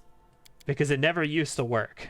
But I'm hoping that it works now. Let's put it somewhere where adjacency is not going to be an issue, just in case. Also, that does not look like a shelter. That looks like a statue. Cool. That'll take 3 days. I'm going to walk back to Dresden, and we're going to teleport to there, is what we're going to do. I don't even have to walk to Dresden, technically. I could just exchange units and then teleport directly there. But this is going to let me get a good night's sleep in Dresden, at least. Let's go to the Citadel. We'll get a night's rest. And then we'll teleport out with our proper group this time.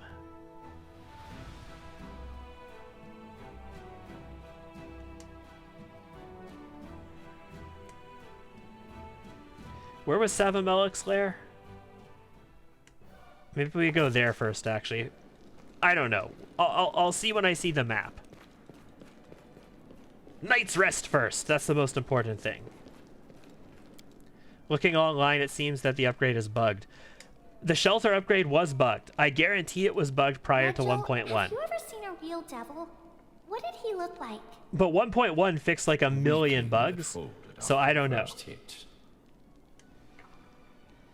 It might be working now. Possibly. But no promises on it. Also, like, I'm so tempted to use this. Can I go to Nocticula's palace if I use this? Oh, upgrade is bugged because you should be able to upgrade them from the city build screen. Okay, that's where it is. Gotcha. Oh, it's shut and can't be opened. They refuse to budge. Damn. Not the shelter, the outpost upgrade. Yeah, okay. So it is from the city build screen. Like, you actually go to the city and go into the city's management screen, and the upgrade option should be there. That is not the correct order at all. Darren, you need to be there. I'll take a Ruchelet there and Ember there.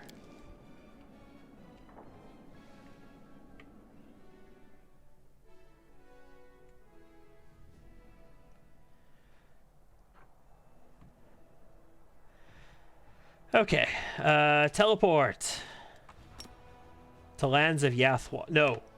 No. Let's before we go to the Lands of Yathwatch, where is Savamelik's lair?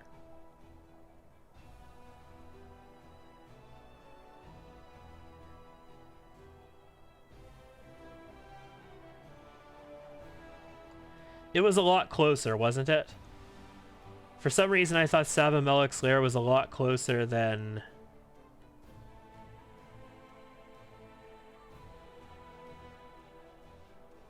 Where the hell is it? Oh, I'm supposed... I'm supposed to go back to the inconspicuous camp and talk with them occasionally, aren't I? And I haven't done that. Shit, where the hell is it?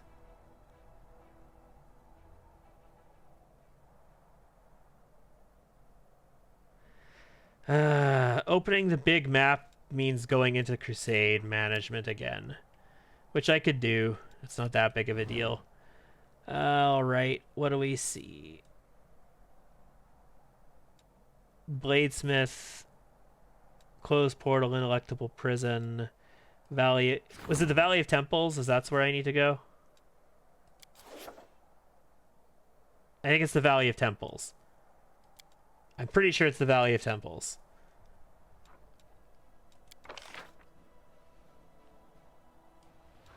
Yeah, that's it. Valley of Temples. So we have to go way down here, which means I am going to go to here. Also, saturation just went up by a crap ton. Teleport there. And we're heading west. I'm hoping I don't have to go through this fortress to get there. If I do, that might be a problem. Because I need my army if I have to do that. What we are going to encounter is a lot of demons here, though. We're going to fight a lot. Because every time we cross an army, we're going to have a fight. Or I can evade it, but why would I evade it? No reason to evade it when I could fight. There's experience to be had. And I've got 2 levels to take still.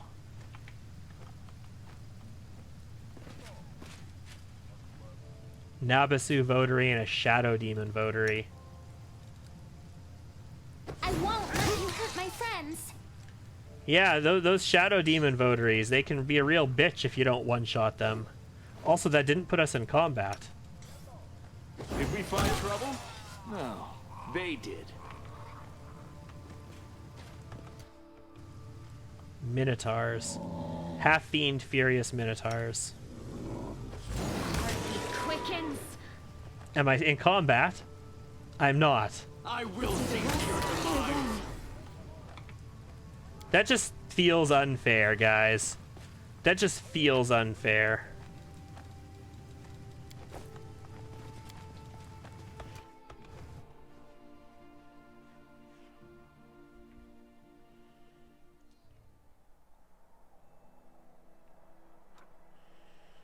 All right, let's keep going.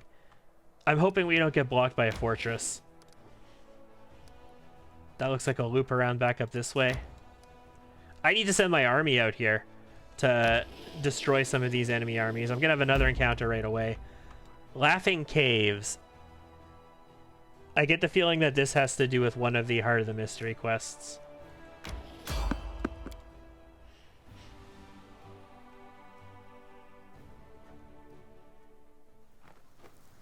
What am I facing this time?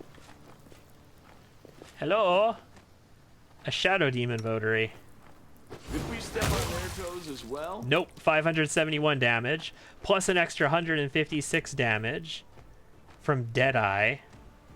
That's my bow. And then another 35 and 22 from Cleaving Shot and Deadeye again. That was to another target, which means there's another Shadow Demon Votary here. Yeah, there is. Aru. I think I'm just gonna have you move. Laughing Caves is for the Secrets of Creation. Yeah, okay. You're not in range, are you? No. He doesn't have Expeditious Retreat on. He's not buffed, so he can't completely eradicate the entire world in one turn right now. He needs a little bit of time to get there. And that's it, just 2 enemies. Cool.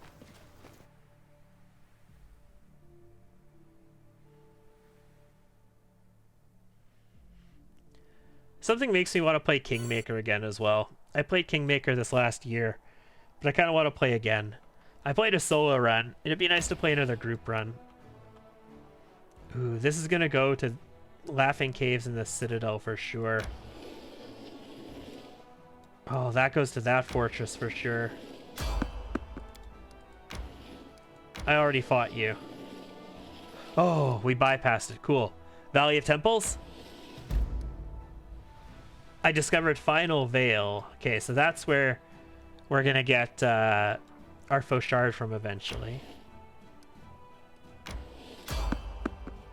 Someone is on the road. This is just an encounter, and this is not the merchant. Because the merchant, you get the opportunity to skip. Like, it tells you there's a merchant on the road. I need the skeletal merchant, though. Like, I really want to encounter the skeletal merchant again, guys. I'm almost tempted to buff here. I'm fatigued already. I have multiple fatigues. Rules are made to be broken.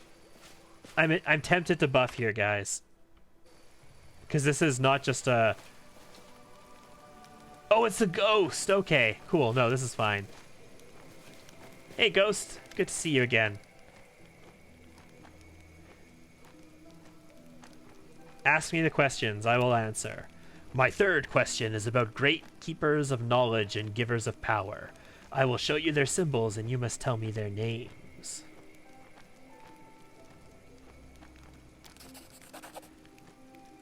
Well, luckily we passed that with a 54. These are the symbols of Lasala and Amaznen, the great givers of power that have been dead since the Earthfall. Just like me. Ugh, morbid. All it takes is a little knowledge to begin your journey. By answering this question correctly, you have taken the next step towards acquiring great knowledge. The final veil is now open to you. Solve its riddle and you can continue forward. The secrets of creation will be revealed to the one most worthy.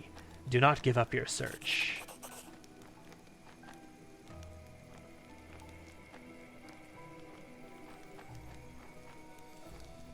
Is there anything I could do to help you? There were many who've tried. Alright, cool. Let's loot the room. I don't know if there was ever any good stuff on these maps previously, but just in case there is, I don't want to miss out on it. This is, of course, a actual encounter map, after all. There could be stuff on it. Like this. It's garbage, but it was loot, technically.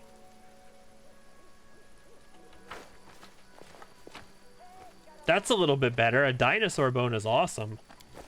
I don't use legendary proportions, but you need dinosaur boners for legendary proportions.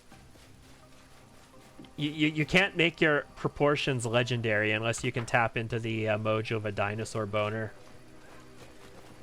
I use Frightful Aspect instead on land. It is, if you're going to use legendary proportions, you really want to have a person who can write it as a scroll. Oh, the army reached us. Cool. That's 1,000 effing dudes I need to deal with. Man. I've got like 2, 3, 4, 5, 6, almost 700 dudes here, counting the elementals. Oh, and 179 horses as well. So like, if we count the horses, I can take care of like 800, 900 dudes at once. But if I do the upstroke and the downstroke, I can totally take on 1,000 dudes. I can take care of 1,000 dudes, no problem, guys. Yeah. It's exactly what you think it is that I just said. I need these cultists dead. Their channel negative energy bullshit is a real hassle, and I don't want to have to deal with it.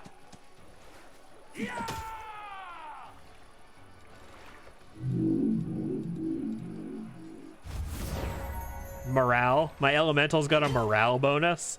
Okay, I wasn't expecting that.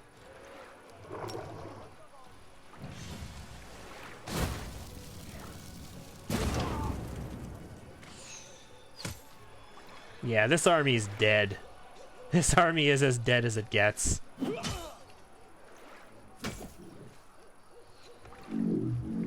I really need to replace these guys with a unit that's actually going to be useful to me.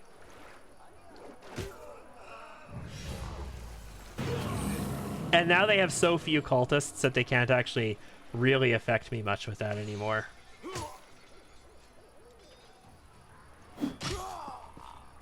Hey, morale. I like Hedge Knights. I like them. I liked Hell Knights a lot, but I like Hedge Knights too. They're kinda good. Okay, that demon army was taken care of. Thank goodness. As for my people, how do I get into the Valley of Temples? Here. Okay, rest time. This is fine.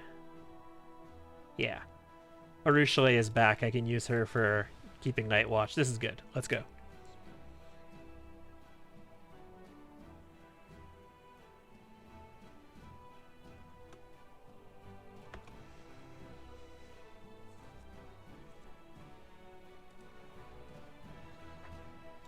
Okay, are we immediately going to get scripted encounter, or am I going to have to walk somewhere? If I have to walk up to them, that's great. I'm going to buff up. We're going to be good. Everything will be Gucci. Sweet. Awesome. Buff Skip time! the pleasantries. I don't even need Bless anymore. Bless is irrelevant. It's a morale bonus, and I'm going to get my morale bonus from heroism. But not actually heroism. Who the hell has it? Was it you? Yeah. Heroic Invocation. Which is just heroism for my group. I'm amazed that I have 8 casts of that. Wow. Okay.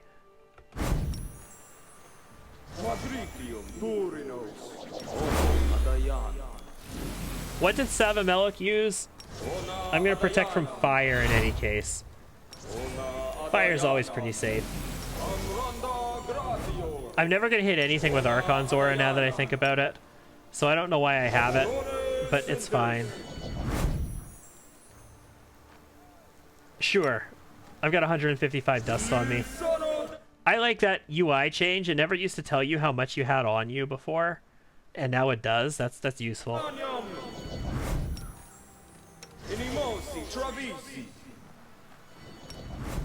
And Death Ward.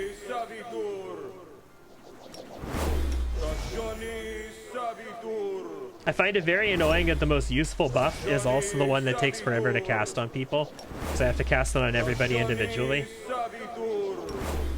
I wish, like, even though it's not in the pen and paper system, I wish there was just a meta magic for this game. Like, quality of life meta magic. Make a single target spell affect your entire party. Magic weapon.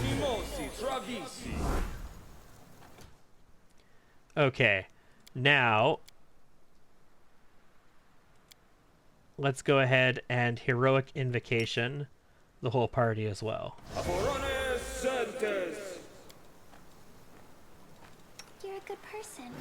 I like you.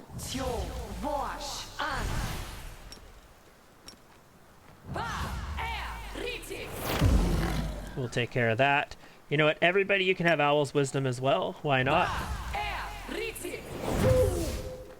And then we'll Powerful Change Cat's Grace.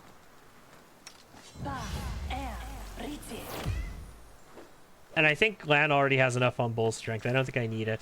I think his belt gives him like +7 or something. And this would only give him a +6, so I don't think it's going to matter. But I will Powerful Change Cat's Grace me, just in case. And we'll Powerful Change Share Frightful Aspect Lan. And we will share Hurricane Bow on me. And we'll share Expeditious Retreat on Lan. And I mean, I can share Angelic Aspect Greater on him too if I really wanted to. But that's probably a good enough set of buffs. Since we all have heroism now, that's pretty sweet. I do want to check. On your mistakes. Does he have bonuses? No, he doesn't have bonuses from polymorph effects. No, he doesn't. It's only 38. It's not in the 40s. I could make him a dragon, I suppose. Yeah, whatever. Let's go. We got a Savamelech to kill.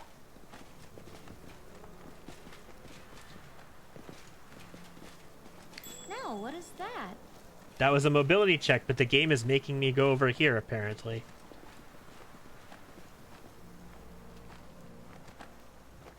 My children, the hour of the final communion has come.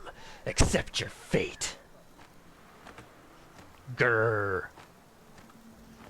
Master, serve master. You, my creations, will serve me for all eternity. Okay, so there's 2 Azamar here that he's going to feed to them. And he, yeah, there he goes. He's doing it of his own power this time, though, instead of using cultists to kill the Azamar for him. So either they can feed on their flesh or he'll give them the poison of the sting. Wait, Before we all go charging there and rip Savamelic's head off, let me go in alone first. Let me carry out the plan I came up with back in Illusionera. I thought a lot about how I could punish Savamelic for what he's done, and I found a way. Remember how he bragged about becoming stronger? That means he's gotten careless. If we don't have the brawn to bring him down, we'll use brains instead. I have the brawn to bring him down, though. Okay, here's the thing, Lan. We have the brawn to take him down. Like, you alone have the brawn to take him down. But I don't trust your brain as far as I could throw it. Well, it's in your frightening aspect body. I did not expect you still awake. Something interesting must be going on. No, it's just a Friday. It's a weekend. I'm still up. I'm still playing. But it's nice to have you, Buckeye. Yeah, no, Friday, Saturday, I tend to play a good amount later, usually till 2 or 3 at least. But yeah, no, Lan, I don't trust you thinking. Like, don't think, Lan. Really, don't think. It's not what you're good at. Hit them very hard. That's what you're good at. What is your plan? I can't tell. Well, I'm definitely not going to let you do this if you can't tell me your plan. Like I say, I just don't trust you thinking. That's all.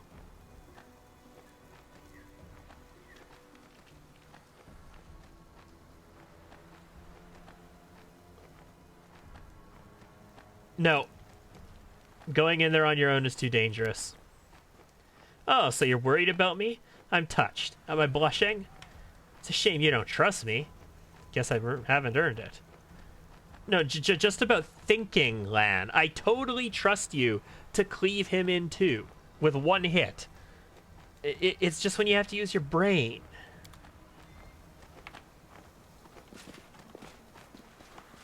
Oh, Dave.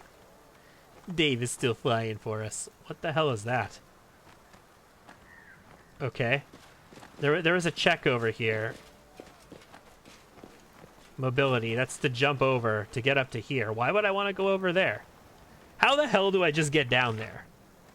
What do I got to do to... There is no way to just get down there. There's no pathfinding to that, so I must have to make this. Alright, mobility.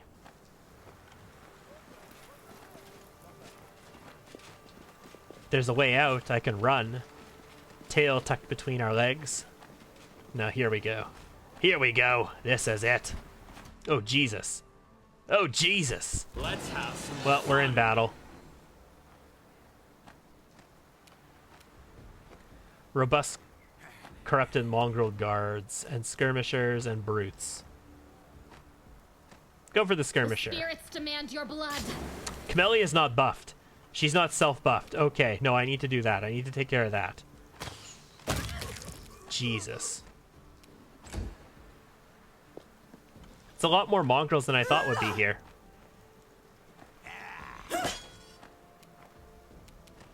Aru. I mean, you could use Maximize and go after him. He's not flanked, though. Let's go after this guy. He hasn't acted yet, so this will be a sneak attack. I will resist. She's only got like 2d6 sneak attack dice, but still, it'll be a sneak attack. Okay, Lan. Your job is to walk here and just Endure this! obliterate as many as you can. Also, there was one here that we didn't see, or I didn't notice at least, that we now see.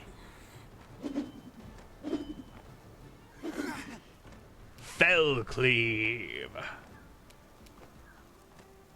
Yeah. I'm just gonna use a Scorching Ray. She's not that good with Scorching Rays anymore. She's not an Arcane Trickster anymore, but still. It's a valid spell. It's funny how it could be a sneak attack when they are already in active combat with you. Well, see, the thing is, this one wasn't in... Like, this one was flat-footed still. He hadn't acted yet. So he was flat-footed. We, you know, still managed to sneak attack him. But I actually do think that the sneak attack mechanics in Kingmaker and Wrath of the Righteous, as well as just the flanking mechanics, are better than the pen and paper systems. Like, in pen and paper, they go to the effort of enforcing that you have to be opposite the person to flank them. And that's ridiculous.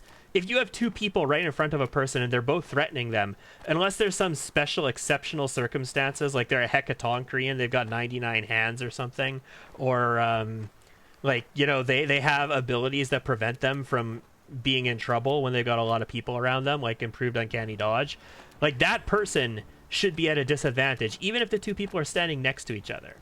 It doesn't matter what direction they're coming at you from. Flanking does not mean they're opposite you. Flanking means that they are coming at you from more than one angle, essentially. And shooting into a flanked target, getting sneak attacks, I'm totally on board with that. I think it makes sneak attack useful. In the pen and paper, you don't get that. You don't get that bonus. You don't actually get. There's no such thing as flanking from range in pen and paper. It doesn't exist unless you have the feat that lets you do it. And even then, you have to be at close range to do it.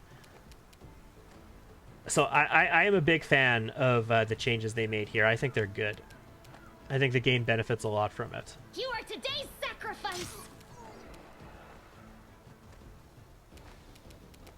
Can I just kill both of them? No, I should probably kill this guy. No, he's got like 1 HP. It'll be fine. Let's kill these guys. Only got 1. Almost half of the other one's HP, though.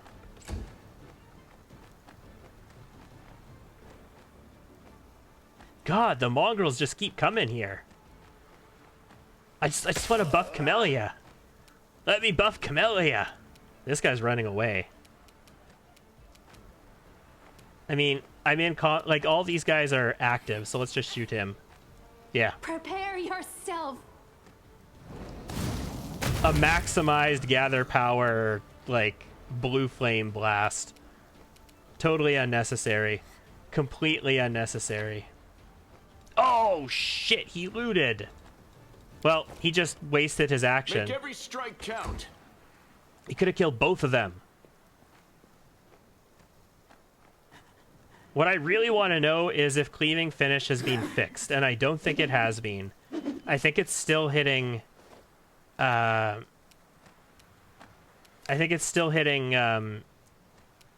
that are already dead. Oh, this would be a really good Sirocco, wouldn't it? I feel like this would be a really strong Sirocco. But I kind of want Lan to kill all 3 of these guys. So instead of using a Sirocco, we're just going to throw a fireball at, like, these guys over here, I think. She's going to have to move quite a bit forward to do that, though. If they put enough meat in the grinder, the meat grinder will jam, right? I mean, it happens. Not usually with me when I have a person with improved cleaving finish. But, in reality, it happens. Okay, Camellia. I know you need to keep attacking, but I don't want you to kill any of these guys, actually. Go for their hearts! You're gonna kill him. You might kill another one. No. Okay, good enough. Yeah, 573, 600, like 700 and something damage. Yes, please.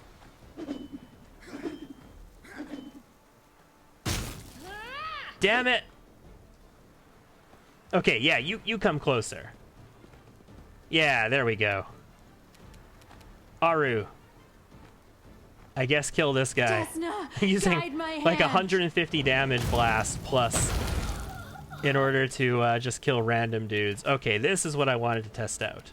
All 3 of them or just 2? If this only hits 2 of them, it's not fixed. You've crossed the wrong mongrel. Okay, it's not fixed.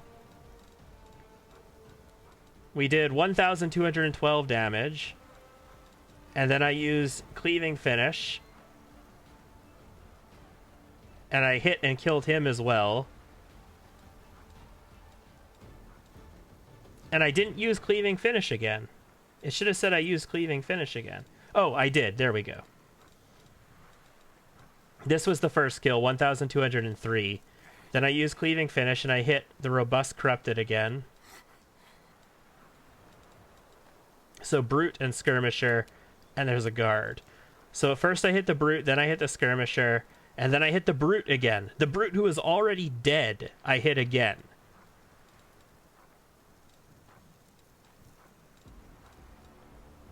Because they don't actually die technically until after combat is done. This is what the problem is here, guys.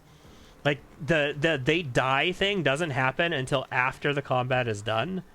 So I'm hitting the first target, I'm killing them, and I'm hitting a second target. And then I kill that second target, and then it tries to hit one of those two targets again. And it obviously can't kill them again, because I've already killed them. So then it doesn't move on to the third target.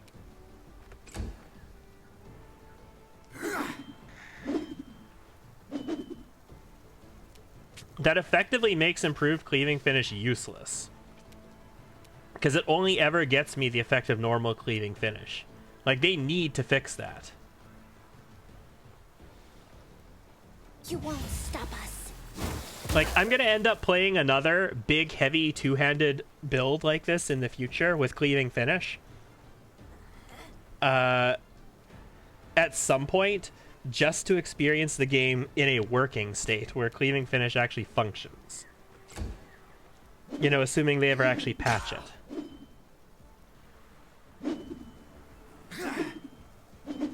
Volume of Fire Archer would be nice right about now. I'll make short work of this.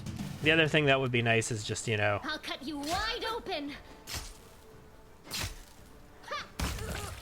big-ass spells.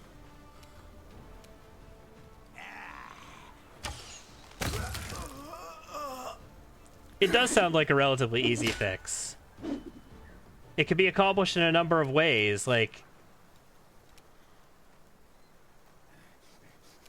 I could actually probably fix it myself, in all honesty.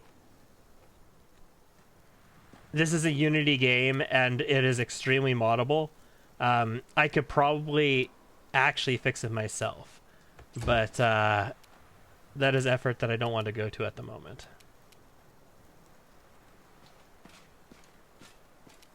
You won't survive me.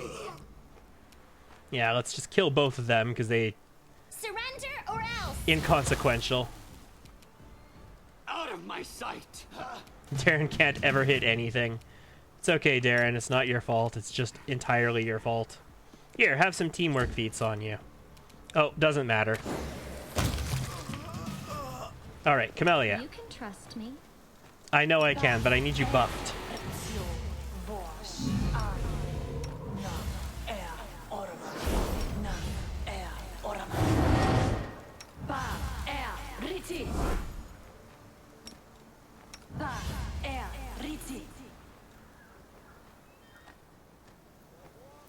And you know what else? Give yourself greater invisibility. And also displacement. How long are those going to last on you? 1 minute 12 and 1 minute 17. Good enough. Let's go. Oh, I can't loot them? I can loot them. Yeah, I can loot them. Yes, please.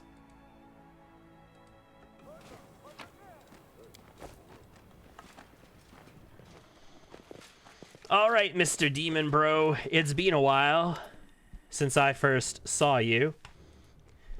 The Undying General and his detestable henchmen. Congratulations. You made it out of Evolutionera only to meet your end here, among the ruins as your witness my new perfect ritual. And Lan is here too, my wayward child. You know, if you'd come here alone, I would have pardoned you and accepted you into our fold. Oh, child, you deprived yourself of so many things. Strength, purpose, a wise master's care, and of course, long life.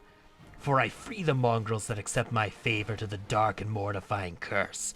They won't burn out like candles in a scant few decades. No, they will live as long as humans, perhaps longer still.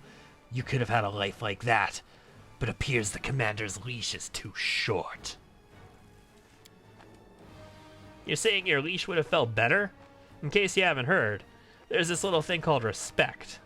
Aw, he respects and trusts us, even though I don't trust him.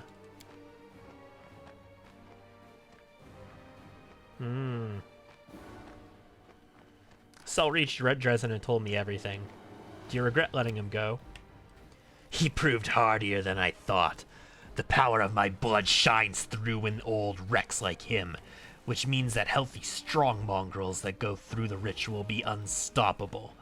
I simply need to remove one small obstacle. You. Yeah, screw this. If I have to kill all the mongrels here, so be it. I'm taking Savamelik out. I don't need to charge. I can just take a regular swing at this. What we are going to do, though, I think, is I kind of want to charge my weapon up with all of its elements. Let's charge our weapon up with all of its elements. We already have a magic weapon, so I can use all of my... Like, you can only get +5 bonus on your weapons. And I think I currently have +4 from this. So I can use 3 of these, it's fine. I already have a +5 weapon, and I'm using greater magic weapon, which I don't need to because I already have a +5 weapon. So it's totally fine. We can do that, it'll be fine. Let's go. The spirits demand your blood! I should have maybe looked at his AC first. Oh god, don't all charge me, please. Okay, they're charging various people. Good. Let's take a peek at his actual stats first. Oh god, he's nothing. Oh, this... It's like it's unfair. For them. I don't mean unfair as in like the unfair difficulty. I mean this is unfair for them. Can I please do a bowling infusion? Not maximized. Deadly Earth. Magma Blast. Right here or so. Yeah, right here looks fair to me. Hashtag killable, yeah. Oh god, she just killed like all of them. I just wanted to knock them over and she just killed them all. I kind of want to leave this for Lan. If that's the case, let me just kill these guys, I guess. Oh, come on. Deflects projectile. So I did hit. But they have deflect projectile. Shit. That's actually really... Okay, guys. That is a super big counter to somebody who can only shoot once per round. Because once per round, they can just ignore a projectile. So that's one case where volume of fire archers definitely have an advantage.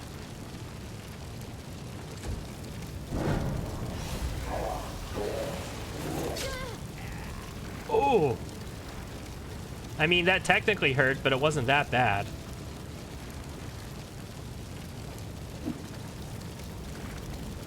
Hold monster. I'm held as well. So is Arushale. Good job. I will see to your demise. Yeah, I'm not expecting Darren to do much there. Okay, you know, this might be a situation where I'm actually going to use some of Ember's spells. I tend not to use a lot of Ember's spells. No, I'm not going to use a Sirocco here. Let's use a Chain Lightning.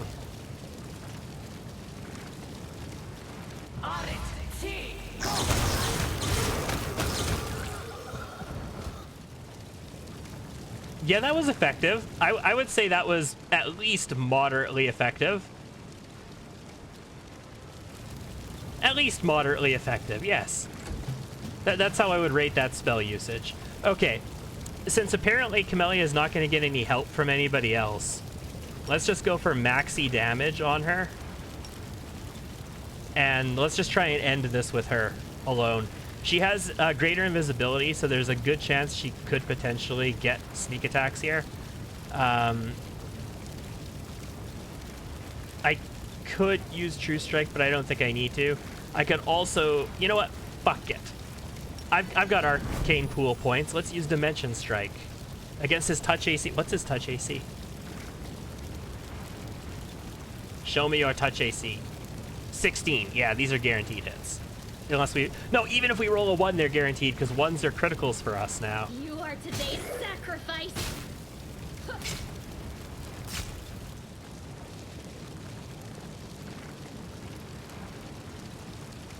Yeah. Totally. That's where I'm at. Yeah. That's where I am, all right. God, he gets a lot of attacks. Holy shit. If ever there was an enemy who likes to crit fish, it's him. Lan is held, so he's not going to do anything. Unfortunately, Lan doesn't get to finish the job because he's being held. So, Precision and grace. I guess, like, Arushale or Ember will have to do it. I kind of just want to kill this guy. Nobody runs away from me and survives. But let's get this guy off of our party. Thank goodness. Now that she's not an arcane track star anymore, she doesn't exactly do a ton of damage with her rays. So... Oh, Rue is actually held as well. Never mind. That's not going to happen. Yeah, it might just be Camellia finishing the job by herself then. Let's turn Arcane Strike on. Let's turn these off. I don't even worry about going against his touch AC. You're already against his flat-footed AC. I kind of want to mirror image with you again, so you got more mirror images up, but he just made a poor life choice. Yeah. Go for their heart. Oh God, it's done.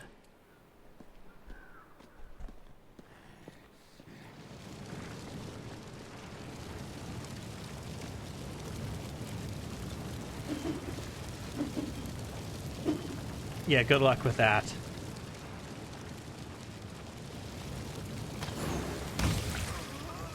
$286 damage, non-critical. Okay, let's wrap this up then. I'll make short work of this. Oh, I was hoping Darren could have finished the job. All right, that's going to be a scorching. No, you know what? Let's snowball him. I want to snowball a guy to death. Yeah, you just heard me. You can quote that. I want to snowball a guy to death. Damn it, it didn't kill him. I'll cut you wide open. Okay, we kill them and they stand... Oh, God. Oh, God. No, you don't want to be standing over there. I can hardly believe it. Shouldn't you be celebrating? Don't get me wrong, I am glad. But this isn't my victory. It's yours. I didn't save them, you did. I feel like a kid, and you're the grown-up who pushed me aside so you could handle the hard part. I feel useless. I can swallow my pride, but what hurts the most is that you didn't trust me. We fought together and basically lived in each other's pockets on this crusade, and yet I still haven't earned your trust. What did I do wrong, Commander? So I'd like to just put it into context here that normally the way these fights go is Lan walks up to the boss and swings and does 1100 damage, cuts their fucking head off, and they're dead with a greater vital strike critical for like 1100, 1200, something like that damage. And it's one shot and that's it. The battle's over. Boom, done. In this battle, he literally did nothing. Like he just soaked a hold monster, and that was it. And it was an AoE anyway, so it wasn't an individual target. He got held, and he did nothing. So yes, in this battle, he was useless. Camellia carried this battle for us. And Ember. Ember had a nice chain lightning there. I'm not going to deny that.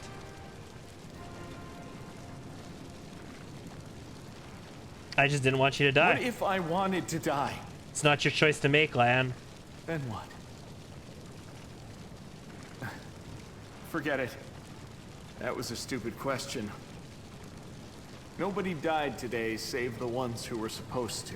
It's not your choice to make, Lan. You don't get to pick when you die. Obviously, I do, because I'm the commander. No. No. But I do get to pick when you don't die. Savamelk is dead. What now? Now we can live in peace. And if we're really lucky, and Put the out gods this- have forgiven us, we'll have healthy this effect kids over here? with no signs of corruption. It'd be good if we could be the last mongrels. As for me, I don't know. I never thought I'd make it through today. I need to think about a lot of things. But I'm glad to be alive. Cool. It is. We've still got plenty of trouble ahead of us. We better hurry before it gets bored and leaves. And by the way, thank you for assisting my tribe, Commander. I'm bowing because I'm acting as a representative of the mongrels. They're too shy around you to do it themselves, although it looks like one of them has worked up some courage. Well, I mean, he just probably wanted to get her to that effect. Lan, Oni-san. No, I guess he might say Oni-san. He'd probably be like Aniki or something like that. And you, Commander, thank you for not forgetting us, and thank you for coming. We're going back to Dresden immediately to continue our service. This time, we won't disappear on you.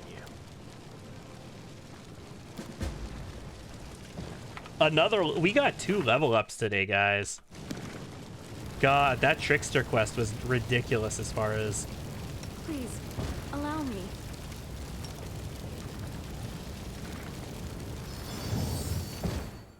Okay, there you go.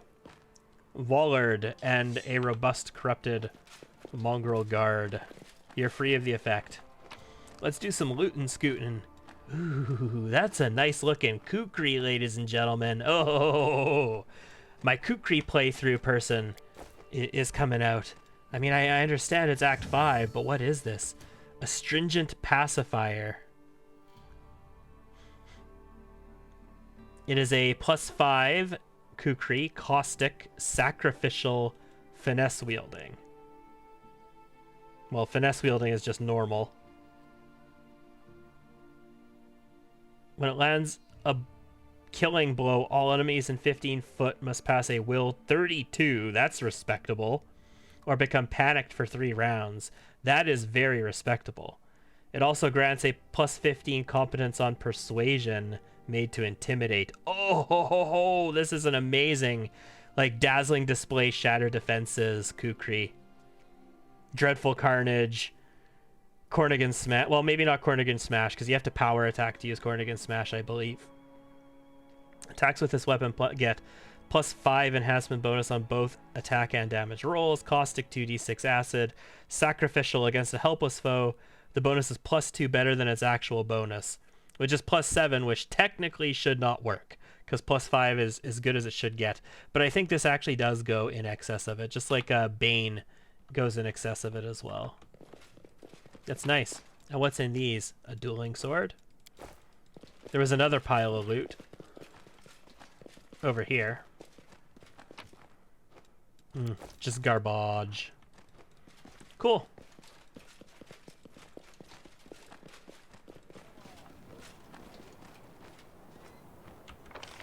I think that went relatively well for us. Looks like there's a couple bodies here and some more loot. More magic items. Lots of just generic magic items on these guys. And loot over here. What's behind the rock? And not much of anything. And I can exit up here, right? Yeah, I don't have to take the mobility check back to this side. I can just say, oh, hold on, hold on. Hold on! There's a place I didn't go. I can't allow that to happen. Especially not when I have dimension door access. Oh, yes. Beautiful, a locked chest. Has something awesome in it. I mean, that's not that awesome. Oh, there's also an area exit here. Cool. Okay. Lan's quest is sorted. I need to do Finian's quest, and we're pretty close to it.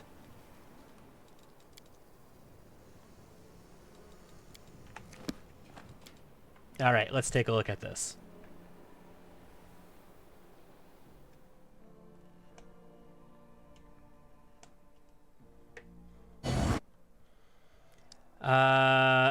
That's the Bladesmith's workshop there. I don't know how I need to get there, though, is the problem. Can I get there by moving here? Do I have to move through this fortress to do that?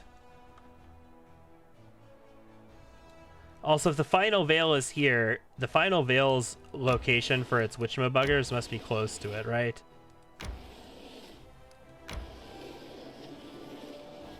No, I don't want to go to the final veil.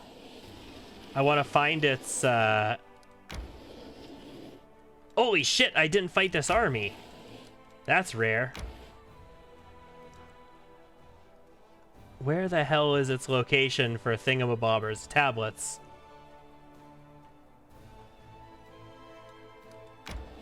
I should probably do my level ups, shouldn't I? Alright, let's take care. This is level 19, guys, right? Level 19. Holy shit.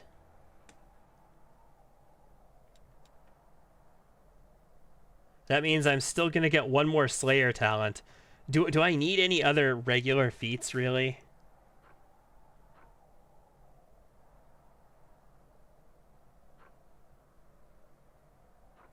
I guess I can get improved, critical, improved still. That'll be a big damage upgrade for me if I can hit something. And I could take greater weapon focus myself as well.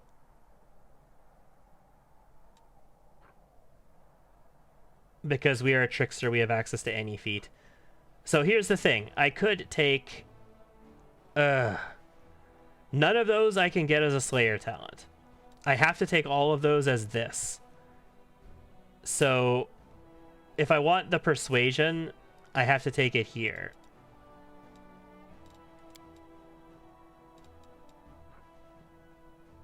Oh no, this is a Slayer talent level. I get 2 feats. These are my last 2 feats. And I don't know what they're going to be yet. So if I want the Persuasion, I have to take it now. But if I want just Bone Hills for the tablets, but I have to complete Is first. Ugh, gross. Ugh, so I have to kill Descari before I can do that. That's just nasty.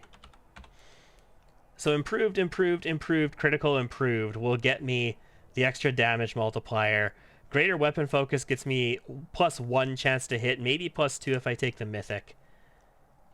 And I could just demoralize everybody as soon as we start a fight with them. And to do that, I need... what's the name of the human? History of Terrors? No. Fuck, it's a human feat. What is it? I don't already have it. It's going to take forever to find it in this list.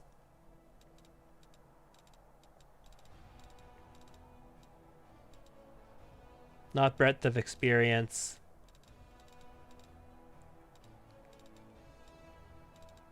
Not elven spirit, obviously. Fast learner. Yeah, you gain 1 additional skill point per level. So if I take fast learner, I can take persuasion, and then I can demoralize everybody at the beginning of a fight. I'm gonna do it, and I can always get my critical multiplier up later if I want to. And for this, I can't take that as a combat trick here, unfortunately. It will not let me take those abilities in this. You know what would be good, though? I can't take Shattered Defenses either, because I need to have Dazzling Display before I can take it. Shit, so what do I take here?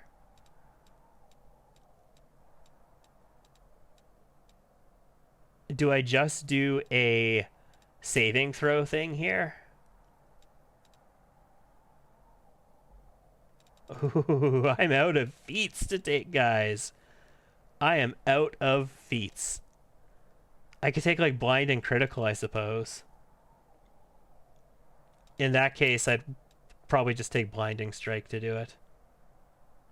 Or I could get a hair familiar for more initiative. That's good as well.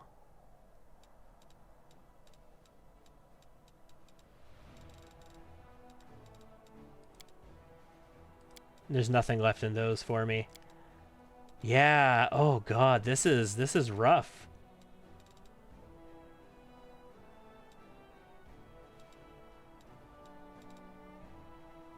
I mean, technically, intimidating prowess, I do have a strength bonus. So I could really help my intimidation out even more.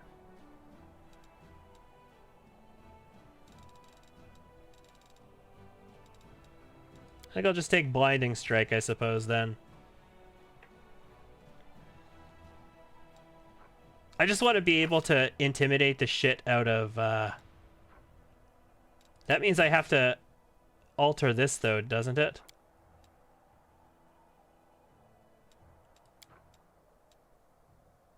This is going to be broken. Because every one of my levels I should be getting another skill point for if I take this.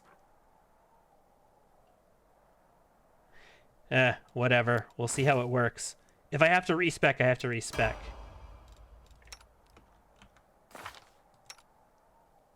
I should have an entire set of additional skill points now. Is it not going to let me use them until my next level? That's gross. That's just a badly designed system there. That's one of the one of my issues with the Wrath of the Righteous character creation and level up system as opposed to the Kingmaker one, was that in the Kingmaker one, if you selected something like later on in your selections and you went back to a previous selection, the prerequisites would match whatever you selected in your later selection. Whereas that doesn't happen here. Like if I went back to my skills, I should have been able to set like 19 additional skill points essentially. That kind of irks me just ever so slightly. This is level 5 spell. No, she already had access to level 5 spells, I thought. Whatever. This is going to be her last feat. Although she is going to get another Arcana at the next level as well. So she's already got her greater specialization and greater focus. So she could take literally anything here. I could give her wings. She's not even an Aasimar, and I can give her wings. Like... Or, what's the halfling one?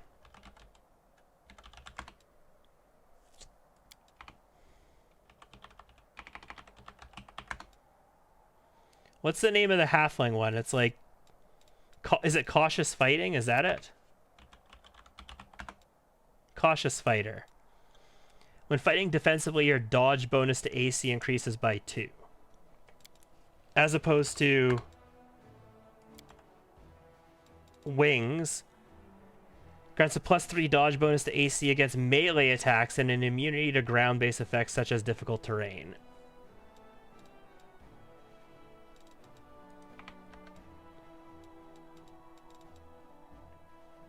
I mean, yeah, right? She doesn't need Piranha Strike. I'd rather her actually hit something. And she's not going to hit something with Piranha Strike. I could give her Meta Magic so she could be more useful with stuff. But, alternatively, I can give her a second Teamwork feat. But I think... Oh, shit. You know what she could also use?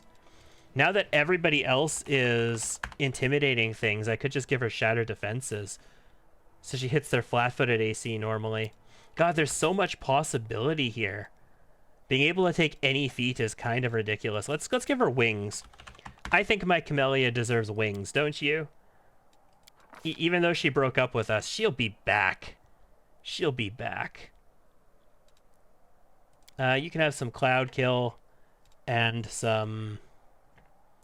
I don't actually care about any of these spells for you. No, that's a level... You can have Fire Snake, fine. Meta Magic would be more useful than that, but whatever. Lan. Oh god, yes. Devastating Blow. I don't actually care about Devastating Blow.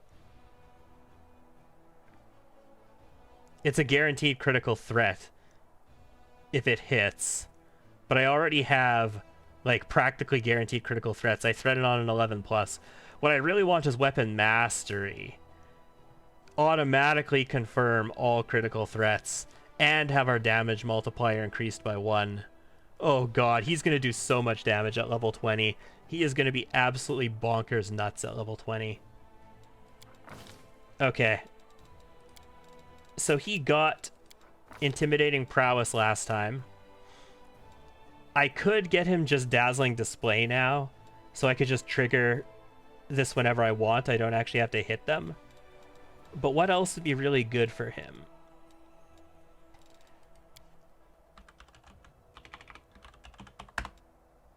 This only works on yeah, you have to be in Kitsune form to use Vulpine Pounce. So it would be useless on Lan, because he doesn't have a Kitsune form.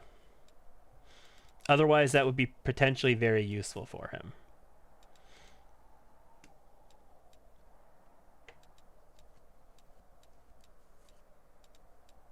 He doesn't have performances, but we can give him Lingering Performance. Advanced weapon trainings are not going to be useful on him. Arcane Strike, he has no caster levels, so it would not be useful on him.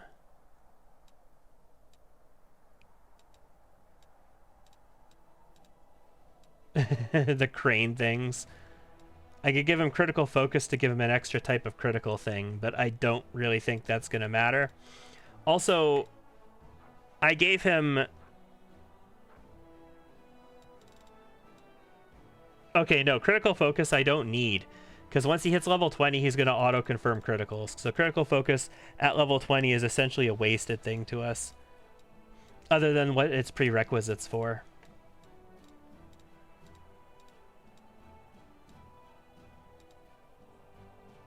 I can give him a rage power, but he doesn't have the ability to rage, so he'd never be able to use it. So I could just give him, like, Fortitude or Will or something like that.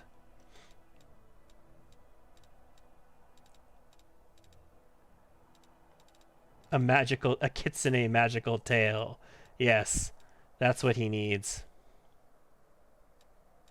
Oh, greater penetrating strike. That's a possibility as well. Yeah, you know what? I like the idea of greater penetrating strike. Or wings. So greater penetrating strike, he'll ignore up to 10 points of damage reduction.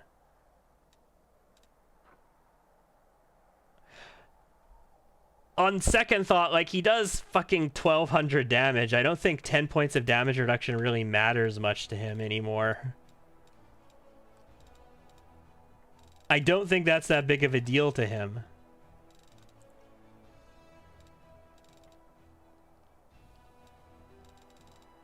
And I don't think anything else is going to help him immensely. Except maybe just Dazzling Display so I can flatfoot people before anybody else attacks them. Or Blinding Critical or something again, but... Fuck it. I'm going to take Dazzling Display for now, I suppose. So I can just choose, without actually attacking and hitting them, I can choose to make somebody essentially flat-footed to us. Darren, level 19. And a Knowledge World Point. And for him, he got his wings, he got his shield focus, combat expertise. He doesn't have armor focus. I could give him medium armor focus. Or I can give him a skill focus. But he already has the 2 skill focuses that I really want him to have. And his greater spell focus has never actually helped him out anyway. Oh, we get another revelation now, too. Jesus. Yeah, we'll just give him armor focus, I think. I have access to all of these feats that I could give him anything, basically. And we're just going to do a medium armor focus on him. And his revelation will be... Lifelink is really good, guys. I don't want to use Lifelink, though.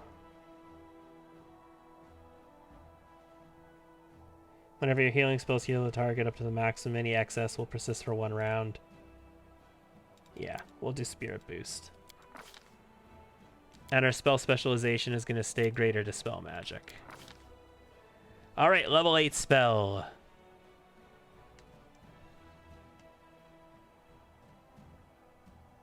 I don't really care. I already have Holy Aura and Angelic Aspect Greater and the heals, and I'm never going to use his Frightful Aspect. I'm only ever going to use Embers, so... Inflict critical wounds mass. Congratulations. I'm just making him even more powerful if he gets possessed and used against me. Why do you not have mass heal automatically? Are you not going to get mass heal automatically, or do you need to hit a certain level before you get that? I could swear you're supposed to have it already. Hold on. Does it show me that in...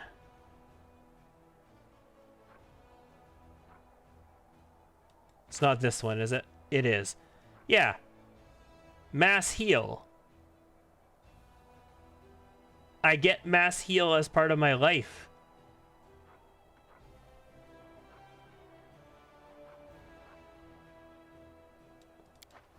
Okay, whatever. Don't care. Oh, fuck it. Summon monster. It doesn't have a DC that I have to overcome, because he's never going to overcome anybody's DC for anything. Yeah, he does not have mass heal.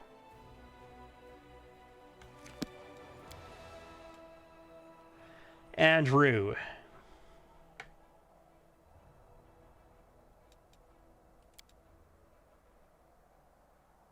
You're gonna get yourself a wild talent and another feat. I don't know what I want to do with her last stuff. She had everything that I needed her to have already. So at this point, it's just kind of like...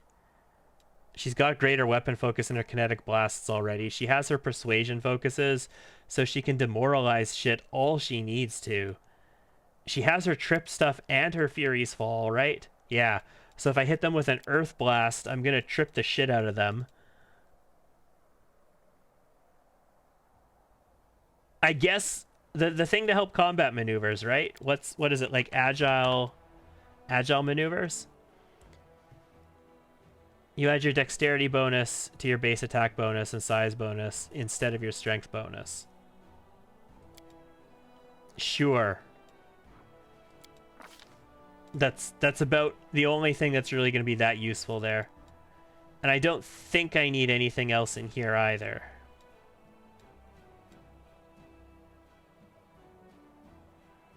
We could take Skilled Kineticist. Kinetic Restoration is meh. I don't want to expand my defense into Earth, because I'm never going to actually use that. Not with how I have her planned. And we don't have any more feats in here that are relevant to us other than our will save, or not will save, our saving throw feats.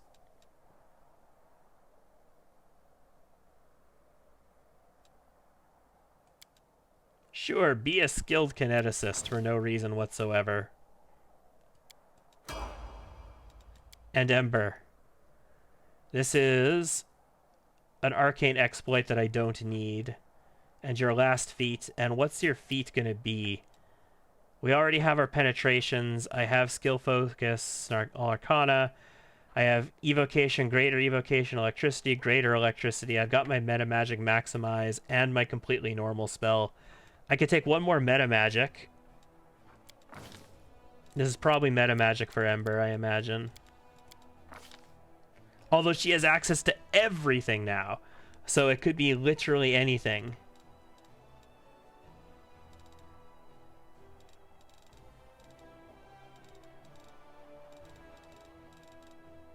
But I think it has to be a meta magic.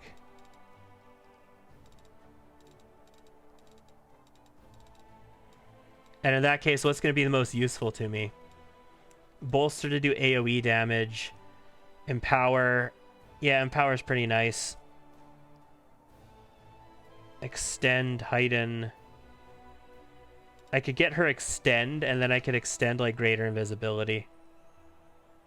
make it a little bit more useful. I'm going to do it. We'll take Extend Meta Magic. And for our exploit, I don't actually care. So she can have Arcane Barrier. Level 9 spells. 2 more. Fiery Body. And Foreskin. No, maybe not. Shape Change. I don't want to do Shape Change. Wail of the Banshee is cool. Weird is cool. God, so many good level 9 spells for her. The Wizard, Sorcerer, Arcanist spell list is so nice for this.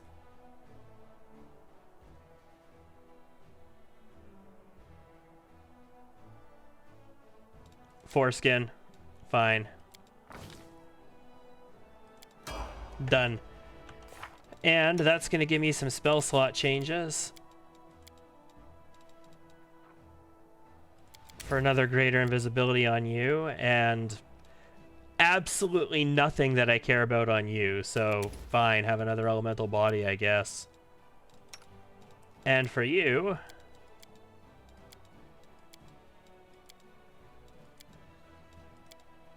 yeah, okay, we get another prepared level 8 spell. I'd actually almost be tempted to just lower one of these spells so I get an extra. Yeah, okay, here. I want Mind Blank. And then I have Secretive Serenity. I don't care about Tsunami, Power Word Kill, Foreskin.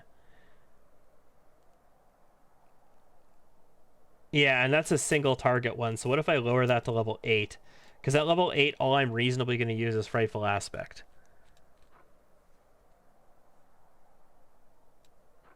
I don't plan on using Dragonkind 3. The reason I have it prepared is in case Ember herself needs to buff herself so that she can fight. I'm almost better just having Rift of Ruin there. So I think what I'm going to do is Meta Magic, the one that's going to require me to cast on multiple targets, which is Foreskin.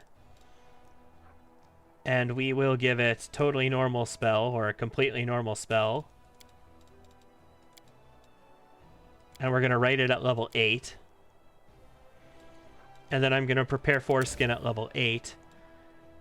Because I only need to cast one spell at level 8 otherwise. And then at level 7...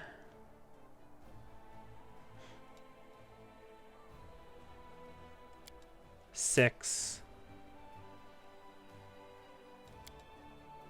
5. Sirocco is there. I don't actually have greater invisibility on her. Lovely. Never mind then.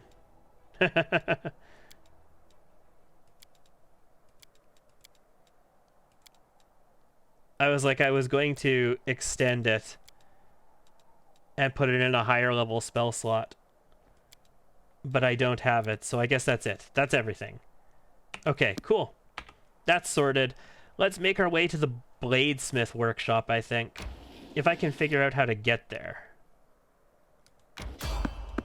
Random encounter. Someone's on the road, and this is not a fight. I think this must be the ghost again, right? I'm in Nenio territory, so this must be the ghost. Maybe? No. Ooh, I'm sure they what the hell? Harm, right? It's like Crag Linhorn is what it is. It is. It's Crag Linhorn blood trackers.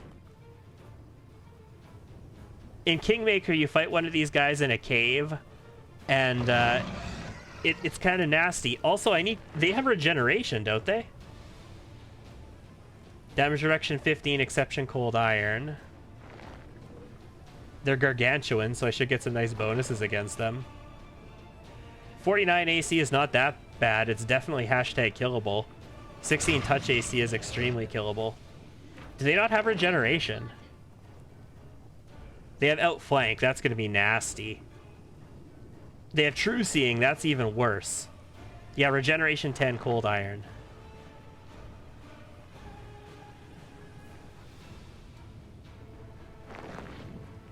Who actually has a cold iron weapon at the moment? Nobody, right? I don't have cold iron arrows. No. No. You don't have a weapon. No. Okay, so... coup de grace. Coup de grace is how I have to take these guys out. This is kind of nasty, actually. Like, this is significant. And they have true seeing, so Camellia can't tank this shit. All I can really hope right now is that they're too far away from me to attack this turn. I don't know if that's the case. Well, Camellia has wings now, though. That's a thing. And if I attack, I get my fighting defensively bonus. And she still has 50 AC. And I think I get like 8 more once I start attacking. You are today's sacrifice! Okay, I can hit them at least. They hit themselves. And then they dragon breath me for not very much. Okay, that's good. That's good. I need to start killing these guys, though, quickly. This one hasn't acted yet, so he's still flat-footed. I'm gonna go for him. Oh, good. Lots of damage. Nice. And Aru, you're just gonna move forward and hold position. Next turn, you'll be able to do something. Move a little further forward as well. Okay, breath weapon. Fine. It's fine. We'll be okay. I'm not dead yet. I kind of want Darren to be able to heal her, but I also can't get in range to do that. There's no way I'm in range, is there? No. Okay, so I'm going to move him up to here so that he's able to heal her in future turns. Lan! Lan, me old cock. I really, really need you to just, like, F this one up, please. Endure this! Okay, that's a good start. Good start, Lan. Good start. I'm proud of you, son. Let's move here and... I mean, technically I can shoot him with a Scorching Ray. Like, why? What's the point? I wonder if I can chain lightning the one in the middle, if it's close enough to spread. You think this is close enough to spread? Yeah, I mean, technically it did. I mean, we did 116 damage. That's nothing to complain about.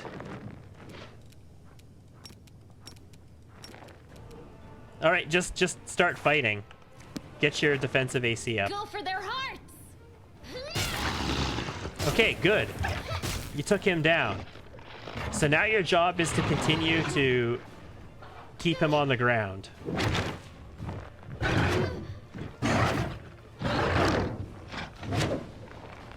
They still have to roll really good against you as well, so that's good. Keep him on the ground. I can't coup de grace him until the others are down, because I take an attack of opportunity if I use coup de grace. Alright, that's good. Somebody needs to keep him on the ground now. Darren, can you just, like, hit him? And Ember, can you just hit him every turn now? That'd be great.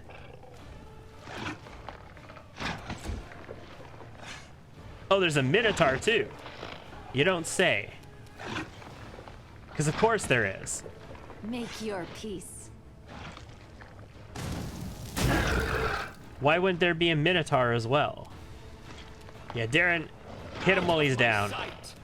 Oh, shit. I should have maybe coup de grace there.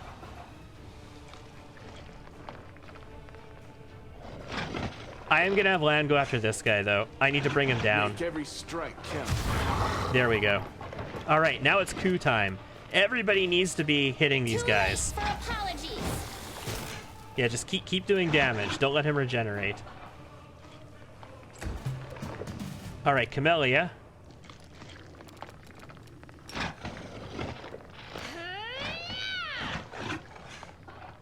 Your pain is my pleasure. All right, what did that look like? What was that saving throw? It is plus 29, and the DC is 36. So it's an easy saving throw to make, but they don't have to critical fail. I can actually do it. You don't have a melee weapon equipped. I have a melee weapon on you, though. I have Radiance on you, right?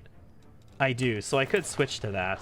But let's just use you to keep people on the ground, I suppose. Oh, that's the Minotaur. Inger Magor. What the fuck? God, the Minotaur is the actual threat.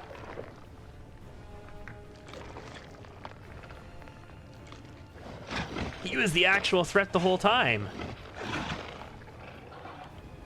Okay. Let's, we'll turn this off. As long as I don't need to move, I can have Maximize on, right? Yeah. I will resist. Good hit.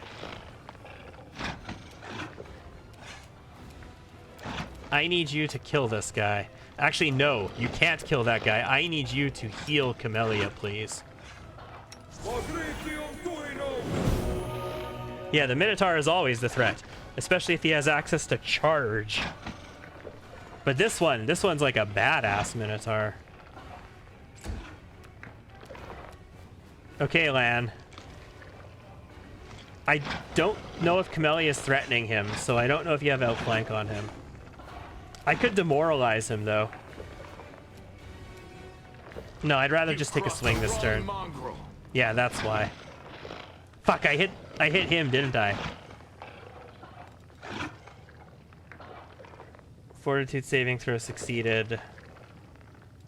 Blah, blah, blah, blah, blah, down here. Intimidate check succeeded. Succeeded. Is he... Where the hell is he? You won't survive me. Ah, damn it. Interface. Do what I want you to do, please. This. He is shaken, okay. Good, then we're able to hit his flat-footed AC with people like Lan. Which, I mean, isn't that much better, but... Him there, 52. It's not that much better, but it is something. I hit the wrong target there. I'll hit you. I just need to keep these guys on the ground for the time being. Not him, him. I'll cut you wide open. Yeah, there we go. That's the nasties. No, you're not allowed to get back up. You all must stay down. We're gonna study him. Wonder if, like, my red caps have cold iron weapons or something. Nice! Okay, perfect. Good hit from me there. 633 damage. That's what I like to see. 18,000 experience.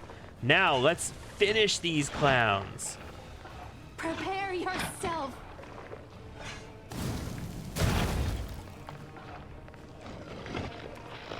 Okay, Darren. Coup de grace. Thank you for amusing me. This might take a while, guys. My apologies. And Lan will go after this one. All right. Did you see that? We got him. Immune to shaken, immune to shaken. Where's his save? DC 45. Yeah, definitely a little bit easier there. I mean, she has a staff. She can technically attempt a coup de grace. He's too far away. Never mind. Just shoot him. Don't let him regenerate. Critical hit for 3. I love that. Even if we have to wait till Lan comes around and takes them all out. What a mess. 110 critical there. You're not allowed to get back up. No, you're not. 706 damage, or 708 damage, plus another 166, 13 and 18. I mean, I've already knocked them both down, so I don't need to do any more with them. Let's just have the people who have the ability to maybe coup these guys, coup them. Like, I dislike that you can sit here just to take these guys out for like 20 minutes, potentially, before you get them. Performance is lacking. There we go. You are lacking. Land dealt with another one. And then I have 3 people to attempt them on this guy. The spirits command your blood. Shit. Nope. Nope. And I don't need to attack anymore. The people with melee weapons can attempt these coups, and we'll go with that. Lan! Can you go 3 for 3? Well, not this turn, because you're too far away. Make every strike count. Oh, shit. I should have moved you in closer. You might not even be able to do it this next turn, either. Camellia's got a chance. Nope. Without them critical failing their save, that is. You can critically fail saving throws in Pathfinder. It's not just attack rolls, saving throws as well count for it. Whereas in like 5th edition D&D, you can only critical fail death saving throws and attacks.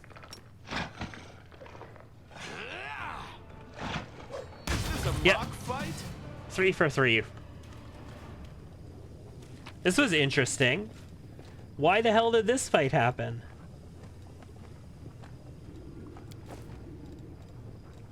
Natural armor +4, chain shirt +5. I think I actually have some amulets to upgrade my people with. Just a plain flail +5. Now, this is supposed to have an extra minor enchantment on it. Where is that flail?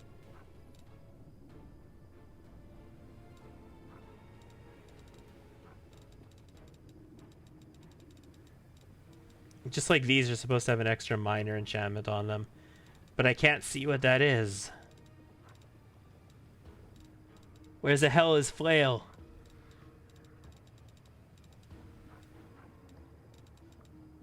Why am I so blind these days? Oh, nice.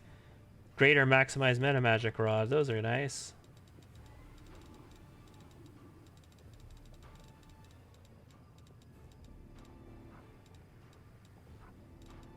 Weapons. Let's isolate weapons. It's definitely on this page, and there it is. Yeah, flail +5 with aberration bane added to it. Cool.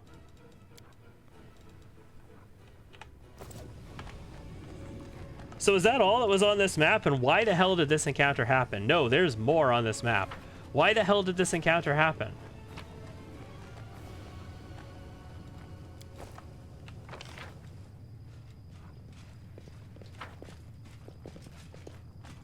There's a bunch of dead people just around.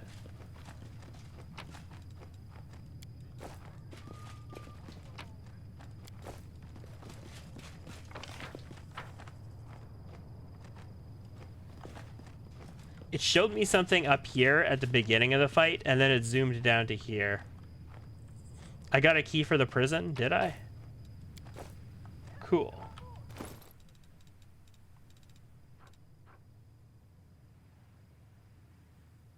What a powerful minion of Baphomet.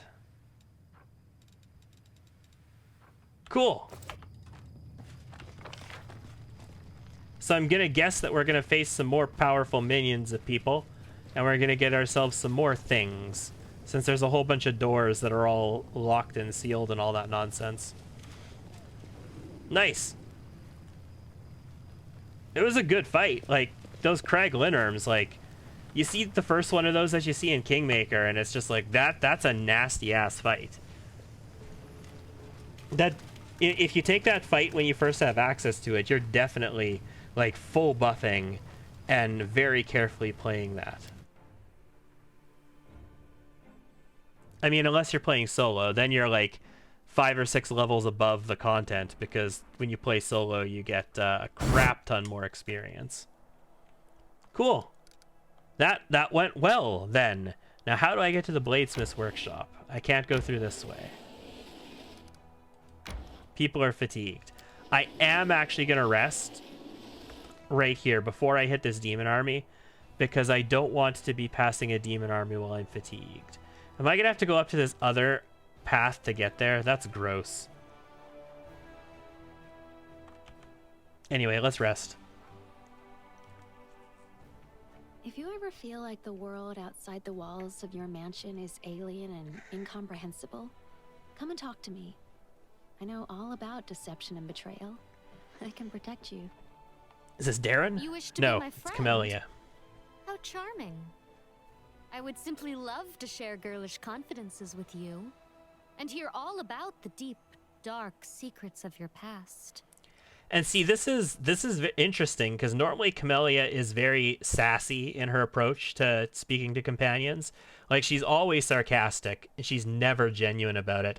I think she actually genuinely would love to hear about Arushale's past and her experiences in her past. Enemy army approaching. Show me the enemy army. Where is it? Oh shit, it's gonna attack the camp of the Mammoth Lord's outpost, isn't it? Fuck. That's not good. How many days is it gonna take me to get there? 2. And I can't mass teleport for 5 more days. Well, let's do it.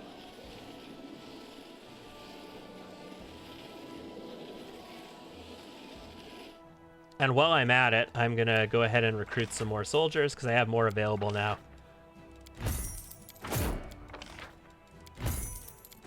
Some more marksmen. Some more shield bearers.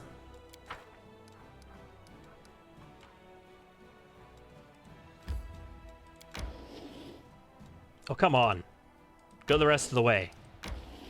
You had orders to go here. That would be nice if they fixed that in patch 1.1. If your armies stop, like... I can understand if you're just moving along the arrows that they stop when they hit another army, but if you give them explicit orders to go somewhere, I feel they should just go there.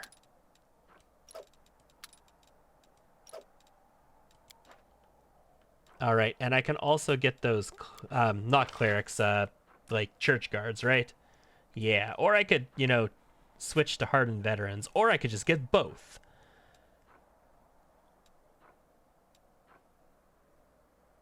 Decent number of clerics.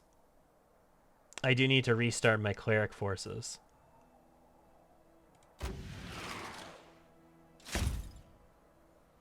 More clerics. Inquisitors. I mean, what good are church guards going to be for me, really?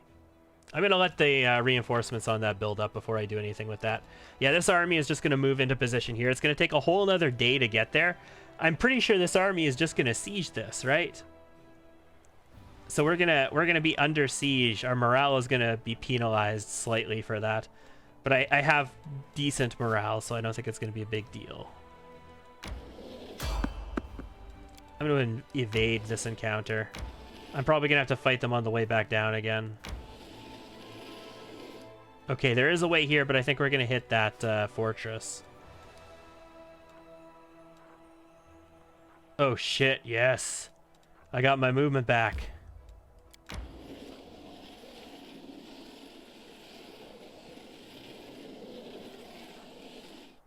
Wow. And I can attack them.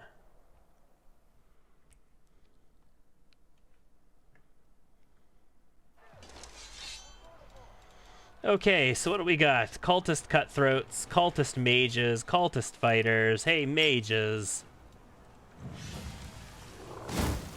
How do you like being hit by a fireball and then having your allies shot with marksmen? Yeah, not very nice, is it? God, we got a lot of hedge knights. I also have a lot of these useless... I should have gone with something other than the shield bearers, guys. I really should have. Those That was kind of a bad choice. Oh god, extra morale attack. It is so good when marksmen get that extra morale attack. They're such a nice unit.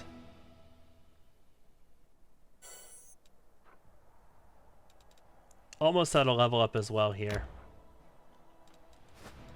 Yeah, I think I'm going to have to beat through this fortification to get in there.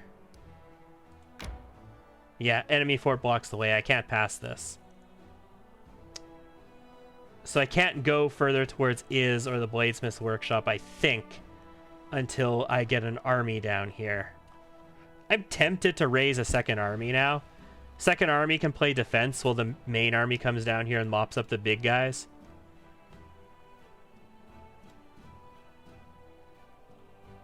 Almost looks like the Laughing Cave is cut off by a fortress as well.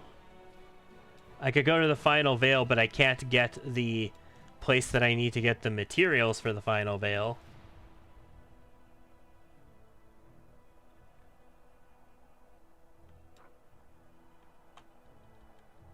What else is on my agenda then? Go to the place marked by the Inquisitor. That's down here. That's a trap for the other. How do I get to it? It's always a question of how do I get to these things. Like, if I had to come all the way down this path and come all the way through here, past the Extirpator's camp, to come up over here, that would be annoying. But there was no path coming up off of Final Veil. And this path, I'm pretty sure, is going to run into the fortress, and there was no path coming through here. So, it's entirely possible that I have to come from this angle to make that happen.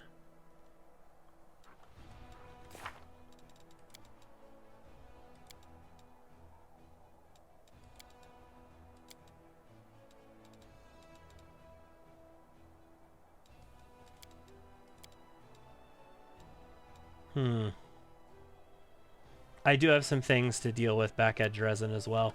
Okay, let's go and let's go get our materials and talk to the storyteller back in Dresden, I think, then. We'll build our teleporter network out as well. I'm working on that. At least I'm trying to work on that. Let's take another quick peek here.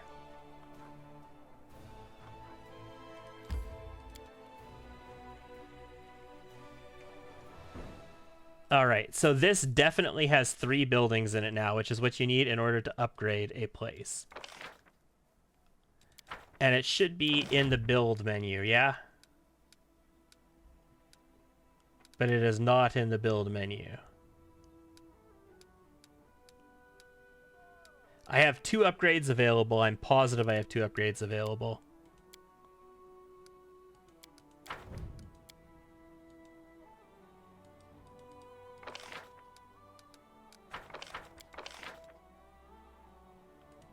But it is definitely not here in this build at all.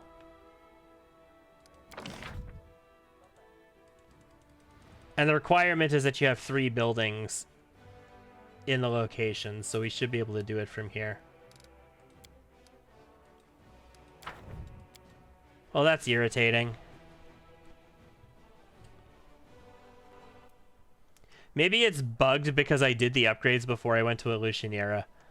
Like, I did the first upgrade and I actually upgraded the settlement. And then I did 2 more, so I had them waiting for me for when I needed them. And maybe it is bugged because I did them and then I went to Illusioniera. Or maybe I'm just an idiot and I'm not noticing where they actually are. But I could swear they were on that screen.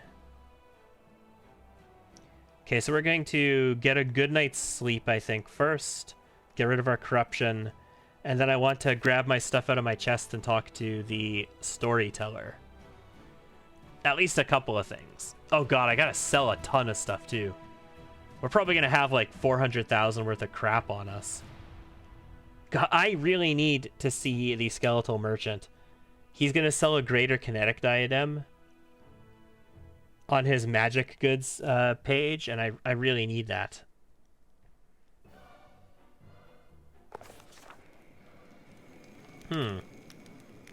Gesmera. So, It is true. The commander has returned from the dead. We've heard all manner of rumors, but we did not know what to believe. So I came here myself to be sure it's true and not yet another trick of the demons. Gesmera was the blind woman, wasn't she? At Winter Sun? Swarm Mythic Path, can I just consume her? What's the news from Winter Sun? I thought time would heal Winter Sun, but it hasn't been easy. People gradually returned to their lives, but the mere sight of the homeland brought back memories of the atrocities. This is why, when the demons returned, we didn't fight the way we should have. What will you do now? We will leave in search of a better life. The place we called home all these centuries ago no longer accepts us. There are too many ghosts here, too many memories. I do not know where we will go, but I will pray to the spirits that the new place will accept us. I mean, farewell, I suppose. That's it? It's just an opportunity for the swarm that walks to consume her? Is that it? Tina, Scenery Master. Oh, cool. Ah, Commander. Good day to you and all that. I'm Tina from the Next Door Theater. Remember me? So here's the score. We finished rehearsing and are ready to stage the world premiere of our play about your exploits. Grandma sent me to invite you. We're ready to get started, so will you come? Yes. Obviously, I'm going to watch this. We've been planning and staging this play the entire time. They even went to the Abyss as part of this.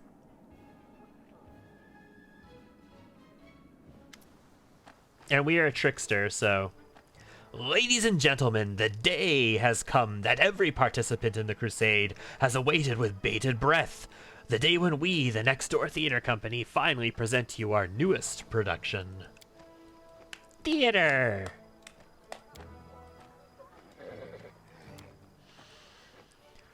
Oh, right. God, yes, I remember what I told them to do now. We're gonna shoot like a halfling or a gnome or something in a catapult, aren't we? Today, we return to the recent past, to one of the first victories won by the Commander. Our show is dedicated to these grandiose, incredible, mind-blowing, exciting, large-scale, grand, and legendary events many of you probably witnessed firsthand. As the director and playwright, I feel humbled and honored to...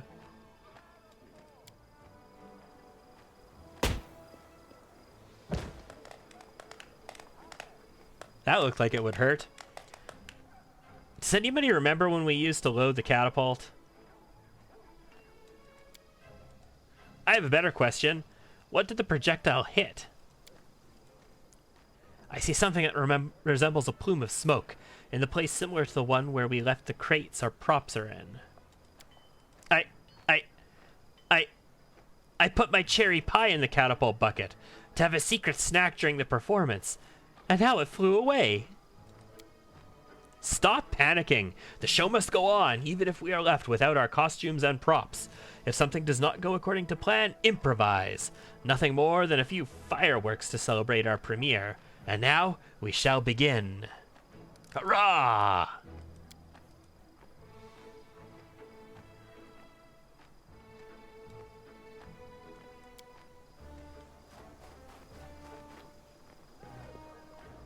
Finally, the day has come. Hari, stop moving. I'm gonna fall. You won't fall. I've covered my shoulder pads with strong magic glue, so your boots should be securely attached. Go on with your speech, or we'll never get to the exciting parts. Mine. You put glue on what? Brother, we were supposed to change places during the performance, but how can I climb off your shoulders now? Not a problem whatsoever. You take off your boots, I take off my shoulder pads, then we switch. Voila! God, yes. It's two gnome actors in a cloak playing me. This is definitely the trickster approach to something, I suppose.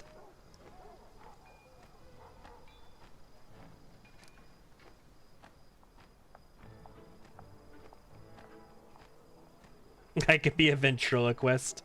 Improvise. Easy. I've always dreamed of becoming a playwright. Yeah, so they're not even following the written play now. It's just improv on stage. Beautiful. This There is no possible way that this play could possibly just be an absolute train wreck, is there?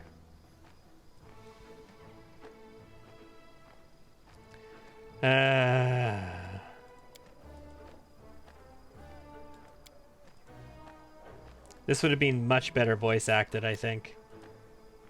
Then, with his army properly inspired, the commander explained the details of his grand strategic plan. I'll launch myself from a catapult and break through the enemy fortifications from the air. And that's what I told them I did, so that's what they're totally doing here. Brilliant.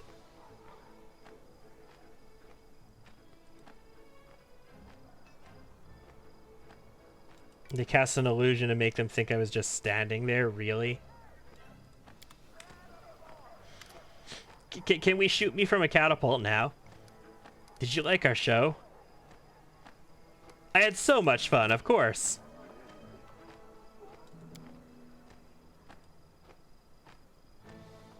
And now they have other plays to perform. They performed the play once, and now they're moving on to something else? God. Could you imagine if a theater company only performed a play once, and then they moved on to something else, and started rehearsing some other play?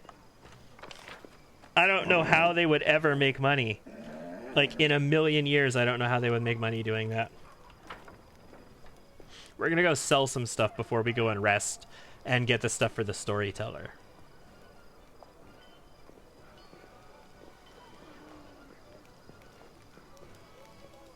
And before that, we're going to expeditious retreat ourselves so that I actually move at a decent speed. Hey, Will, sir. Show me what you have. Right, I've got that statue to remove corruption. I got to remember to use it. I need to get the bulk selling mod that lets me sell just normal magical shit as well. Chain shirt +5. It's actually +6. And it should actually have another enhancement on it. A minor enhancement, but it doesn't. Apparently that only works on weapons. Mithril chainmail. I'll keep the Desert Mirage. We're going to sell all of these, though.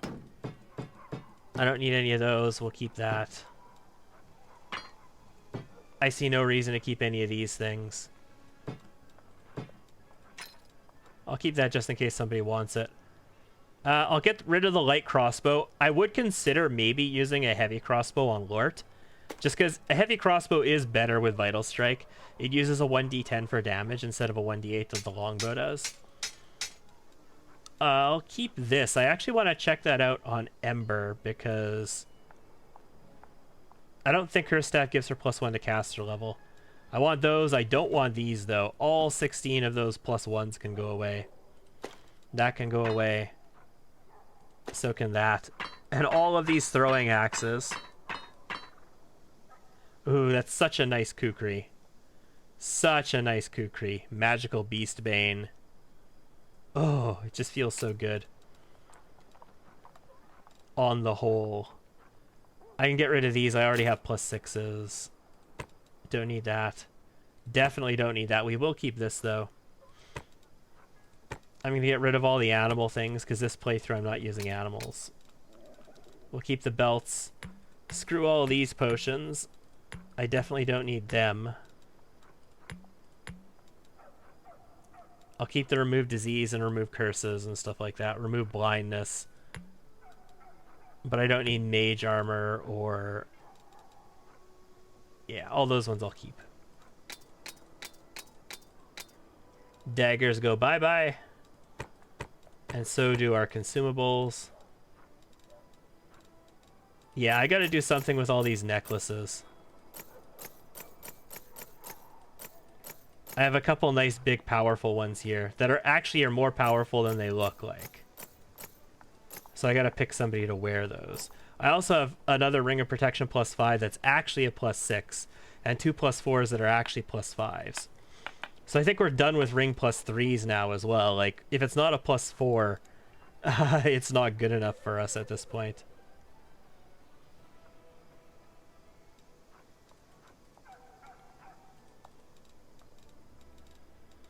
And I can sell the basic lockpick kit too. Yeah, it's another 400,000. I really need the skeletal merchant, guys. I really desperately need that skeletal merchant.